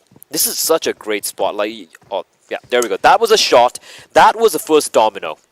That is what I was talking about. All these windows in this compound, you got to be careful. That is why I think it was the perfect decision by High Voltage to move in and electrocute their opponents later. But again, lovely effort by Leo over there, but that extended magazine is what you need. And there you have it. I'm telling you, Godless is going to try and set this up. Have a look at that. Icy's already in the car. They're ready for the rush here, Blake. They're ready for the push a sec. The moment the circle moves in, they don't have to move. F4, however, even though they'd have the compound, it is right outside the play zone. The thing for F4 is they have that. It's a 3-story building. They have the balcony. They're like, hey, we have a nice bird's eye 360 view. What they don't know is Z3us are even higher above, and they are looking down on them. And like you said, Godless has got that sniper rifle, and he's got it trained and ready to go. Looking at the play zone, though, Carnage Esports are smack in the center, right next to that little canal. We have Seal. They were all the way towards Georgie. They were happily looting up. They don't really have to move much either. They can just stay put here. Again, it does look like Carnage Esports are in like a brilliant position. As far as traversing around when the next circle shifts, I definitely agree with you over there as well. Killer Whitey is trying to lay down a few shots on AJ, but it is going to be a little too late to do any major damage. Now, coming back to Carnage Esports, again, we have those 4 houses. That compound is basically comprised of, or rather composed of 4 double-story houses. Now, the thing is, way too many openings, and you have a mountain to the north. And if Z3us come down on you, it could be devastating as well. Talking about Z3us, they are still trying to rain down death on the opponents. Well, the Greek god namesake taking a fight, rather rattling off a few bullets in direction of the Egyptian god of death in Anubis. He is just going to zig and zag, and I see his radio is blaring out loud, and he is basically patrolling the next play zone circle. They're just patrolling the edge, looking if anyone's around. One thing I gotta give it to Z3us, right? They're not in the top 3 right now. They're not like, they don't have number of points Seal does, for example. But one thing I do enjoy about them, they literally have zero fear. They have zero fear. However, one of the reasons why they kind of fell a bit short on the top of the leaderboard is because they started playing a little dormant. Now, that is not their style. Ever since they've upped the aggression in the last couple of games, well, there you have it. They are a team to be feared. In fact, like you said, like a pack of wolves, these boys are out on the hunt. Indeed, on the hunt right now. High Voltage off a very well done wipe of Blood Legion earlier. They got us 4 kills. They kept all 4 players alive as well. They are skirting the edge of the play zone, and you can see R3D, they spot them out, and they're going to let loose. Bullets will fly past High Voltage, but they will somehow sneak into the shooting range. You're going to be driving out into the blue. Doesn't really matter. They're going to avoid a very dangerous trap that was laid by R3D. And R3D will have to just, they still spot them out. They know where they are, just too far away. Too far away. However, the woes of High Voltage are going to continue because it does kind of look like they are on a collision course with PN Crew. Quick thinking on their part, suddenly realizing, wait a second, we are near the shooting range and Severny is right to our north. Definitely should expect a few teams, so they are going to be stopping and recuperating a bit. There you have it, just before the circle shift. Now, all the teams are going to be happy with their positions, but there you have it. Now, Carnage Esports, again, it is prime property, dead smack center. However, the amount of ambushes, the amount of onslaughts that they are going to be witnessing in the next couple of minutes, I do not want to be in their position. Well, the good thing for them is there is still some prime real estate free for the taking, which a few other teams could take. Zeus are already inside of the play zone, the next play zone. They're going to be deciding what to do. Again, it's kind of open terrain. It's a bit hilly. Like you see this nice, smooth troughs and peaks. Nothing too drastic. It's a great place for a picnic, except not right now. And Zeus are just going to scope it out. Just going to sort what's going on. And Abel spots a vehicle and immediately lets loose a few bullets. He can hear so many vehicles all around him, and he's like a dog in a tennis park. Now, here's the thing. You see all these vehicles coming by. Now, this is where the panic is going to set in. And right now, there's only one major compound dead smack in the center. That is why I'm a little worried for Carnage Esports because, as teams are trying to avoid getting shot up, they are basically heading for those 4 buildings. They are, and right now there are no buildings here. It's just trees and a number of smokes. And F4 is battling Venom Legends, but they're getting shot at by multiple teams. They're getting shot at by, I think it's Zeus. Zeus got the knock onto Zidane. Voltrox is barely alive. He's got to make a run for it. He doesn't. The nade from Raffat finds him, and F4. Oh man, they are going to be deleted real quickly here. Deleted real quickly indeed. However, it does look like Zeus is going to be coming in as well. They have a few knocks, but can we see a couple of kills being stolen over here? Godless tried to take a shot. However, he realized the distance was a bit too much, and the fact that he heard some... Whoa, wait a second. That Molotov was thrown right at the enemy, and Steel Shot is going to go in for Anubis. If he gets on the back seat, which he does, he could be in a position to lay down some lead, and there you have it. That is an insta-wipe play. Insta. That is so unfortunate. Oh boy, oh boy, oh boy. R3D, Virus in the meantime. This battle is still not quite done yet. Both these players are out in the blue. In the next few seconds, the zone is going to be coming on in and being playing quite a nuisance here. Virus still taking the fight. The smoke obscuring his vision. They meet each other, but it is going to be Virus coming out on top. That M4 drilling through Wolverine's body. There's no time for him to heal. And Seal now going up against High Voltage. 2 players already knocked for High Voltage. However, they have managed to knock a player down from the side of Seal. Seal, though, all 3 players still alive. The res is coming in as well, and backup has arrived. Wally's there behind the rock, trying to provide some covering fire. But we have a player trying to get in the flank. That is Cooney trying to get the flank, trying to prevent the res from taking place. Cooney's been spotted out by Killer. He is rattling on his bullets, with Cooney not showing his head. High Voltage have managed to get the res as well. So right now it's still a 4v4. However, Cooney is getting hunted down. He's got a bit of cover as he gets shot at by P and Crew. P and Crew have joined the fray, and P and Crew only have 2 players alive, and they are just making life miserable for the side of Seal. Vehicles exploding as well. It's a Hollywood action movie. It's like Michael Bay directing what's going on. And I was just going to say that I love the way Seal Esports are positioned. That staggered formation, making sure the flanks are secure, is not going to work out for them, as now Wally finds himself as a lone man standing. The question is, we've seen him do it in the past. Can he pull off a miracle over here? How the tables have turned. P and Crew coming to the rescue of High Voltage. I think High Voltage could give them a call after this game and tag them. A Killer running around the smoke, trying to crawl up to Wally. Does manage to do so, but Cooney is still looking for him. Cooney wants to prevent this rest from taking place, and indeed Cooney will find him. He bloodies the ground with the blood of the Seals, and with that, that is going to be the big dogs, the top of the leaderboards, who get eliminated in the 12th place with 3 kills to the name, 4 points in total. Now Venom Legends, they notice someone nearby. That is Frypan. They have 3 players still alive. And even though Seal have fallen by the wayside, Zeus, they're alive and kicking. They have all 4 still alive. They're at 6 points, top of the leaderboard, alongside High Voltage. Now, we didn't kind of see it on our screens right now, but Zeus Icy was the only one who kind of flanked the enemy as far as StalwartFlex is concerned. I'm going to come back to that in a second, as Virus has spotted Prophet, but I beg your pardon, Void. But oh my goodness, the precision, the reactions on these boys is just phenomenal, Blake. Yeah, the Venom Legends, they know they are languishing at the bottom of the table. They want to make sure that this game counts for everything. They're deploying a lot of smoke. They know they're out in the open. There's no cover there. The smokes is the only thing obscuring the vision, and Khan will be spotted out. He's going for a very brave battle, and he will be taken down by Joker. F4 have been deleted, but the nade comes out of nowhere, and it is going to be Frypan. He He takes down 2 members of R3D. What a nade from Frypan. I think he's just done it. Venom Legends, they were in such a rough spot, but they managed to turn the tables around onto R3D. They continue to rain in the nades. High Voltage getting eliminated in the 6th position in the meantime, but R3D, my oh my, they were in such a good spot. Such a good spot indeed, but oh my goodness, I love the way that Venom Legends are playing right now. They have that little calmness, they have that composure, and that is what is needed. But Zeus are running away with the show right now. 6 kills to their name already, and again, the zone is kind of favoring Carnage Esports, and they are one lucky bunch. But the fact that 7Cs, have a look at this, they have kind of cemented their position near the bridge, which is kind of helping out Carnage as well, because they only need to focus north, and north is where all the action is. But it looks like we are going to be trickling down. 7 teams, 22 people. This could go either way, especially since 4 of them have all 4 members alive. Carnage haven't had to move. They only have 1 point, but they don't have to move. Like you said, a circle, it just keeps collapsing on them. Void getting spotted out. Zeus coming under fire. They have these vehicles for some cover. Smoke as well as a potential bait. And they're playing in a 2v2 and 2 formation. The ultimate spot out. He's in the open. He's got to get up and make a run for it. Rig is going to get the knock onto him. 7C from the water, from under the bridge.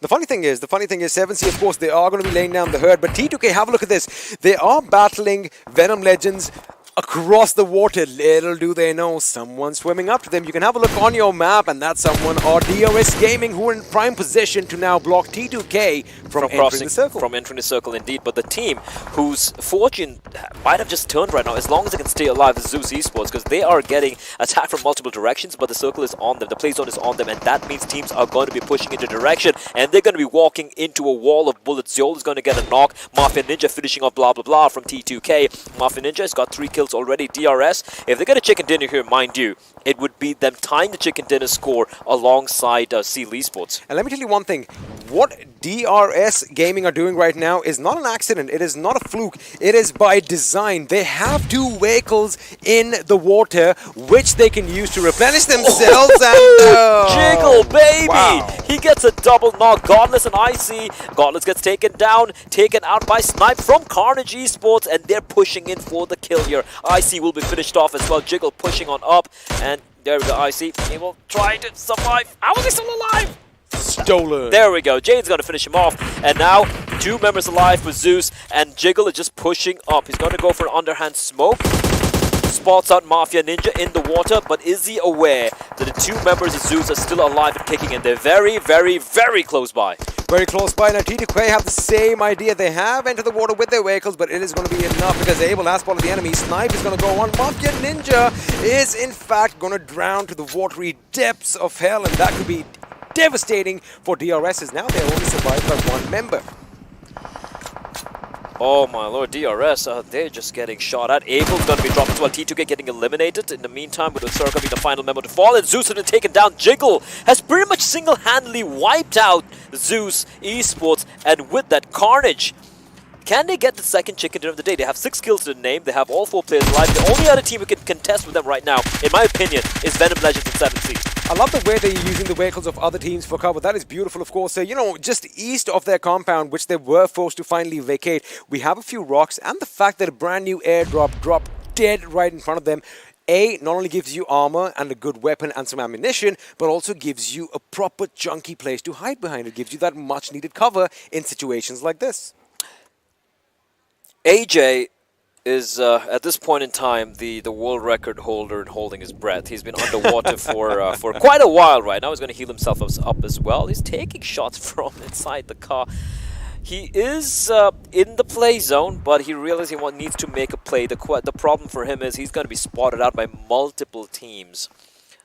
But he somehow managed to snake his way in. He's managed to find the beach. Snipe spotting out a player, but he in turn will be dropped. The smoke will be deployed by Praveen to provide a little bit of some cover, but Molotov's being tossed on in, and that's gonna make the floor a little bit hot for Snipe to deal with. And in fact, it's gonna be Frypan from the distance who's gonna steal that kill away. I was just gonna bring that up. This is when Venom Legends can in fact capitalize on the situation, but of course Frypan gave his position away, but AJ is not a man to back away from a fight. I love AJ. I love AJ. Any other guy would have just been like going going prone, hiding next to the water. It's like, oh, free kills. I'm going to go for it. But 7C, oh, he's done for. There's no way he's going to survive, right? There's no way he can survive. Now, here's the thing. The other team, the opponents on his screen right now, Venom Legends, are going to think they're all part of the same team. And he spots someone in the smoke. And this guy is just raining down the punishment. He's dead. He's dead. He's not checking behind him. He's not checking behind him. But he did deploy smoke behind him. True, he did. Ruff has been taken down, though. That's actually very well played from AJ. He's surrounded by a wall of smokes. He's getting shot at, though. He's still taking damage. He spots out a player. That is going to be poured out in the open, and AJ has knocked out, and he's wiped out Venom Legends all alone. A 1v3, basically. DRS, even though they're down to one man, that one man is a one-man bloody army. AJ, take a bow. Take a bow indeed, and with that, Venom Legends have been wiped out in the 4th position. That means we're down to the final 3. He is going to get taken down. What a valiant effort by AJ here, and Blay is literally holding his heart right now because he feels that sting. But I am just surprised. I'm impressed. But now it's going to be a one-man 7C fair up against CNE. Carnage Esports, now is when they push. Now is when they push. They know it's a 1v4 right now. Oh, sorry, a 1v3 right now. They know they just got the knock. They're going to be going in for the push. But Fear's position here is lovely. Smart. It's almost perfection. He's not moving yet. His teammate's going to die. Fear can pull this one off. He can pull this one off, but he's been exposed. And he gets shot from 3 different directions. And Carnage Esports, they do it. It's not back-to-back, but they get 2 chicken dinners in the final day here. And so far, they've had a great performance so far during the Super Weekend. And on day 3, they finally go above and beyond. Massive game from these guys. Massive game indeed, of course. Getting 2 chicken dinners in one day is no small feat. And it's like the kind of saying that, you know what, move aside Z3us Esports, move aside DRS, but again, what a wonderful play coming in by AG at the end. But winner chicken dinner is, of course, going to go Carnage Esports way, and they did it in brilliant clinical fashion. They held the ground when they needed to, and when they went out, they played as a tight-knit unit. Yeah, I can't wait to see what the overall standings are going to be. Obviously, I assume Seal would still be holding on to their topmost position, but right now, the 2nd position, 3rd, 5th, 4th, 5th, it's up for grabs. Now, all of you watching at home who are good at maths, you might have the answers, but for those of you who don't, stay tuned because we'll be back with all the information after this break.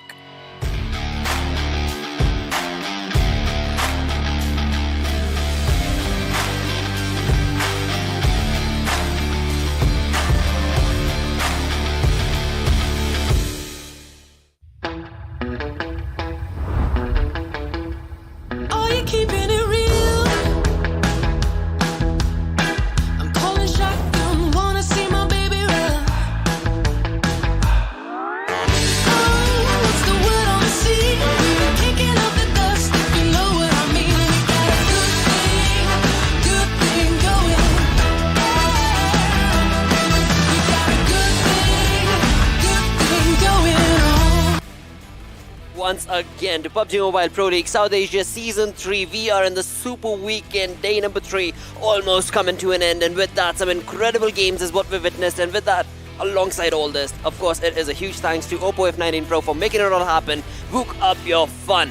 Move on along to the analysts. Let's find out what do they think when it comes to this game, because we've got ourselves Carnage. Yeah. Wow. Again. Yes, Carnage again. And this time, I mean, they knew that this one was going to be theirs because, I mean, the only question that I have is Venom Legends felt like they were in a good position, but it was just lacking a bit of courage to make the push on the other side of the ridge. Otherwise, they would have like taken down Carnage quite easily. Absolutely. With that, we move on towards the MVP coming in from this game. It is going to be PN Cruz Killer YT with 4 kills and 734 damage down. Lowest healing number. Yep. Until now. Negligible.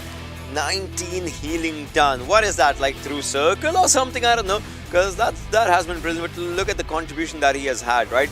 He has been an impressive player. Talking about his assists and obviously his skills, both kind of have an equal contribution in the team, so that is a good thing.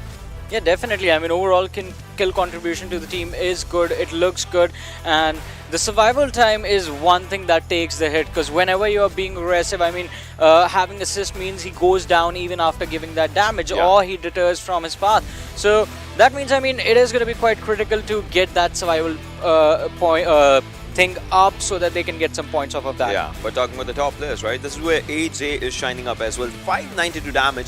Jiggle and Snipe, I mean, they have been good in their respective forms for themselves, as Snipe is good with the damage numbers and Jiggle has been good with the survival time for his own self. So yeah, it has been a brilliant thing.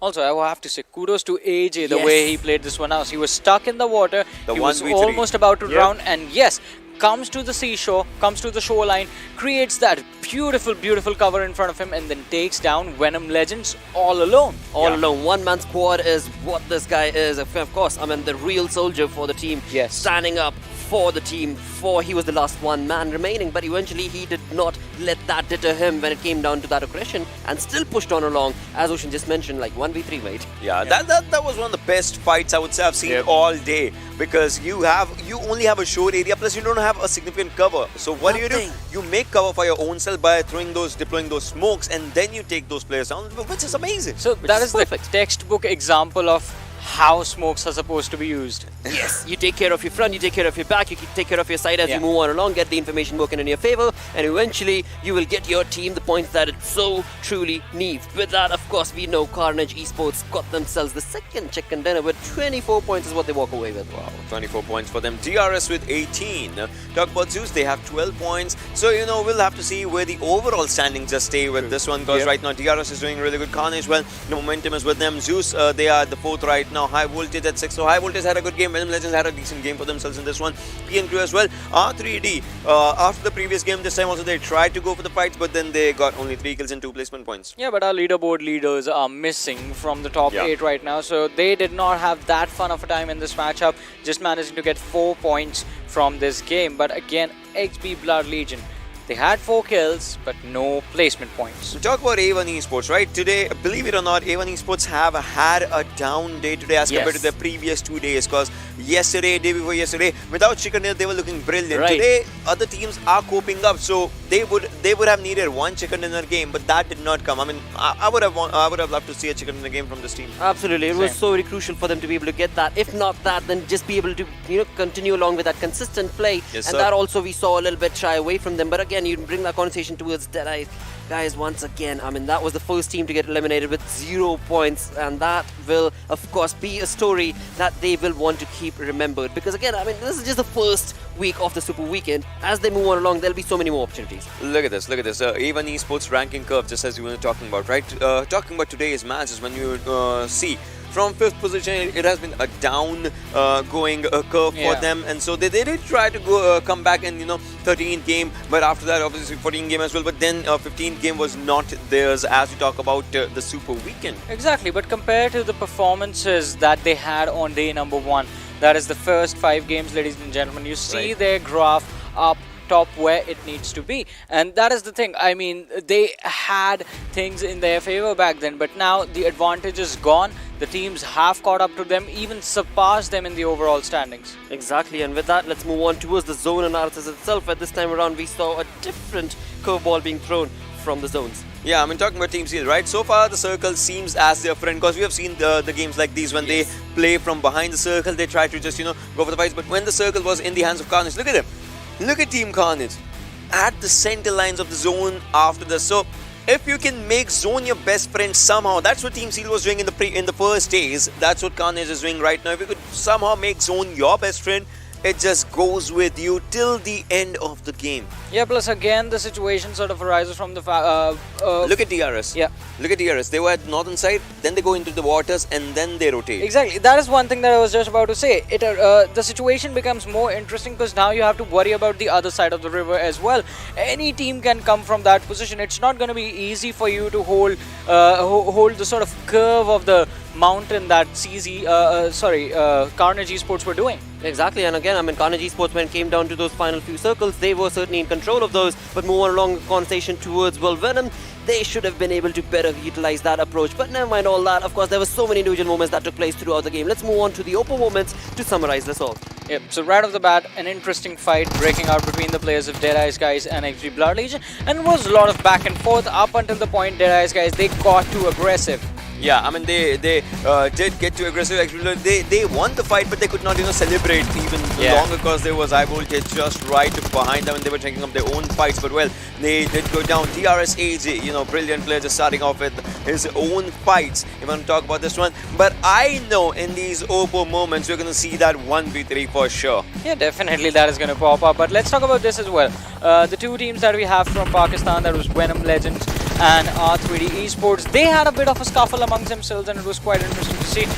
And well, R3D. So from the top of the mountain, this is while we were watching a matchup, and we were like, all right, what just happened right there? So his bullets were hitting the bumper of the car. Yeah, I mean that happens, right? That's where you gotta understand the pixel difference if you're talking about the fights. But after this one, I think we're gonna be seeing an interesting fight for sure happening, as we will be witnessing up 7C. So they were just out here, and Snipe did go down, and this is where it happened, right? He took down one, threw another smoke, took down another one, and then as long as he could see, Void was out in the open, somehow tried to take the fight, but well, the one who shoots first actually wins that one. Exactly, and that's what was done from AJ for the side of his team, of course. And we move on towards the damage graph. Well, this time around, every team was able to chime in just a little bit, but there are still a few teams that we hope will be able to push this curve along in their favor when it comes to the league plays now. Exactly. I mean, this was a really nice game of Erangel, I guess, for everyone, since the teams, even the teams on the back, they did get some kills for themselves and converted to those 2 points. And well, even Stalwart and F4, they were able to get those placement points in their favor along with 1 kill each. So you get something. Yes, and that's crucial. That is so very crucial. Every single match you step in, you better be getting something away from it. If nothing else, just that 1 point, that'll make a huge difference. So in this one, I mean, overall in today's day, right, we were talking about when the day started, StalwartFlex was doing really good yesterday and all those things. Today, StalwartFlex, I mean, they did try in a few games, but it was not altogether their day. In fact, R3D got the best out of everything if you talk about the Pakistan region. And then if you're talking about the other teams like XP Legion, they also tried in a few games, but then again, so there were a few teams that we wanted to push themselves. That's where DRS came up today. They did good. That's where Carnage came up today. They did really good. But again, the teams that were doing good yesterday, Seal, they did not get any chicken. I mean, no, because what will compare them is their yesterday's performance, day before yesterday's performance. Yesterday was chicken dinners, and second position in the third game. That's how consistent they were. Talking about today, there were a few games where they were in 10 to 16 marker for themselves. A1 Esports yesterday, day before yesterday, really good performances, and today on to a lower side. So maybe today was a day of upsets. It certainly was for a lot of these teams, but again, when it comes down to consistency, right, that is where few of these teams certainly did outshine and showcase that, well, the perfect progression and the dynamic approach that's needed for this game. Let's have a look at how that resulted in the overall standings, because after all, we know that when it comes to Z3us Esports, not having had a good day is still okay, because they have a humongous lead for themselves.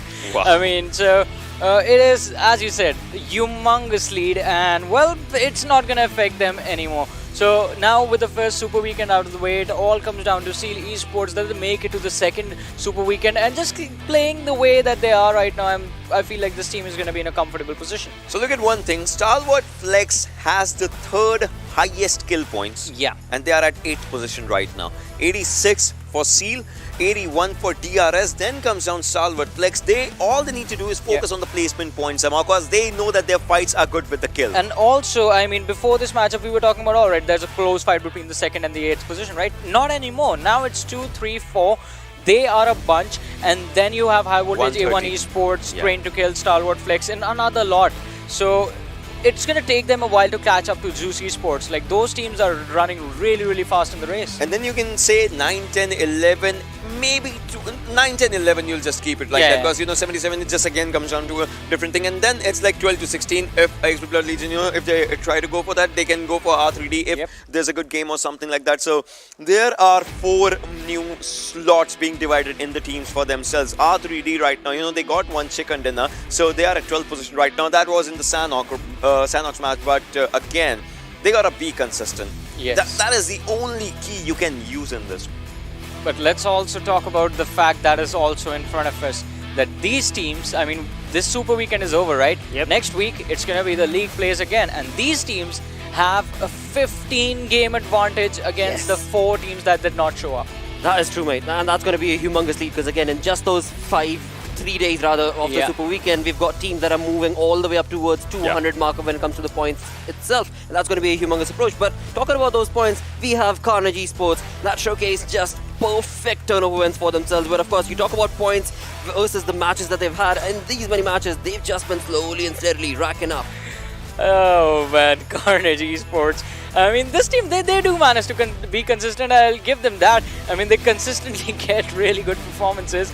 But, I mean, this has to be like, things alternate for them. It's going to be like a bad game, good game, bad game, good game. Dude, you just took the words out of my mouth because I was about to ask Ocean the exact same thing. He's always pointing about good fights and bad fights. Mate, this is the graph that you need to please dive into, because again, you're talking about good points and good games. Well, that team is going to be racking up 18 points from one game or the other one. You move on all the way down then. I would love one thing in this one. Look at 3rd and 6th, right? Those were Erangels. And then look at the final Erangel game where they are right now. And look at the 13th game as well, because those were Erangels as well. They're starting Erangels versus their ending Erangels. It's an upside story, as you can see how many points they're accumulating in the end games as compared to the previous one. So that's how it is. They learn from their mistakes. Absolutely do. And again, when you talk about learning from your mistakes, right, we know that certain lads who have just always been showcasing, well, we learn, we grind, we improve. It is going to be the kill leaders that I'm talking about, because every single day kills are being taken place all across the board, and on top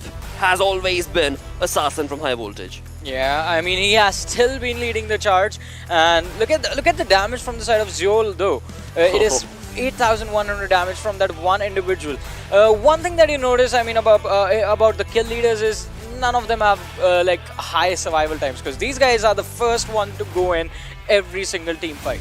Yeah, not as this one, right? But as you can see, Joker, because Skylight, again, you know, survival time onto the lower side, but kill numbers are high. So they gotta just, you know, rack those numbers again in the next week, as we'll be talking about this one. But these were your 4 kill leaders. If they talk about the other one from 5 to 8, that's where AJ comes down. The last game, impressive. Zaki's here, Baron's here, and blah, blah, blah. You know, we see a lot of MVP players altogether, I would say. Yeah. If there's an MVP in one game, he shows himself in the kill leader somehow. I mean, and these lads have to be the MVP, just putting up so much pressure on their opponents every time they run into a situation. And well, getting those kills means, look at it this way. So no matter how many points these teams have, 35 points. Blah Blah contributed 35 points individually to his team. Exactly. And again, I mean, you move that conversation towards the 8th position holder as of now. That's going to be AJ from DRS. I mean, that lad just showcased in that final game how exactly can you utilize those utilities working in your favor, and that was just played to perfection, as you just pointed out. That's how you're supposed to, you know, create those smoke walls in your favor to be able to convert those fights that could very well be against you, because it's a, well, 3v1 situation, 4v1 situation, does not matter for the lad. But with that, we have another start to bring up, which is of course going to be, well, support players that are going to be based on the smokes that they utilize throughout these games. Wow. Talk about 89 smokes being used by Marvin. And obviously, so smokes have a really versatile use, right? Today we saw how smokes can be used as a cover, and also how to be an aggressive fronter inside the smoke from AJ. We're going to talk about this one, but right now, as you can see, AJ is on 3rd with 75 smokes used for himself. Seal Volley, well, Mongolian teams, they play on utilities and gunfights as well, and that's where Volley is shining up. Not just AJ smoke uses, I mean, we have to talk about the fact that we have seen time and time again players do this when they are stuck out in the open, I mean surrounded by their opponents, just toss up smokes everywhere, remain inside the smoke for a few seconds, and then just see where they can find an opening based on the footsteps that they hear around them. Right. Yeah. Right. And that we've seen so many times when it comes to those compound fights. So many times it is absolute chaos happening in that. But dudes, I mean, it has been a fabulous turnover when it comes to the Super Weekend. I certainly do hope you guys certainly enjoyed, because it was just an exhilarating turnover when it came down to the start, right off the bat, towards the end of the Super Weekend gala altogether itself.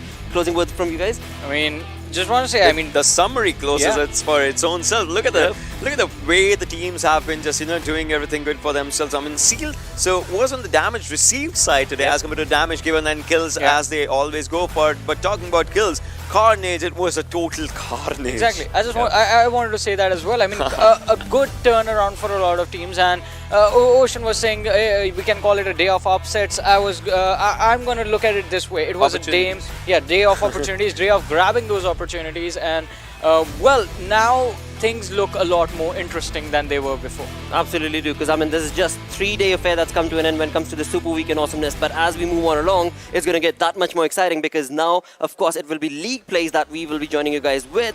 But boy, oh boy, it was a wonderful turn of wins with just 4 chicken dinners, dude. 4 chicken dinners. I mean, this is just crazy. Where's the 5th one? Where's the 5th one? We always kept on waiting for 2 days straight. Where's the hat-trick? Where's the hat-trick? Well, we're going to have to wait a week now before we step into the week 2 Super Weekend. But with that, of course, thank you guys so very much for tuning in. We're going to be back again on Tuesday. Until then, take care, sayonara, and stay awesome.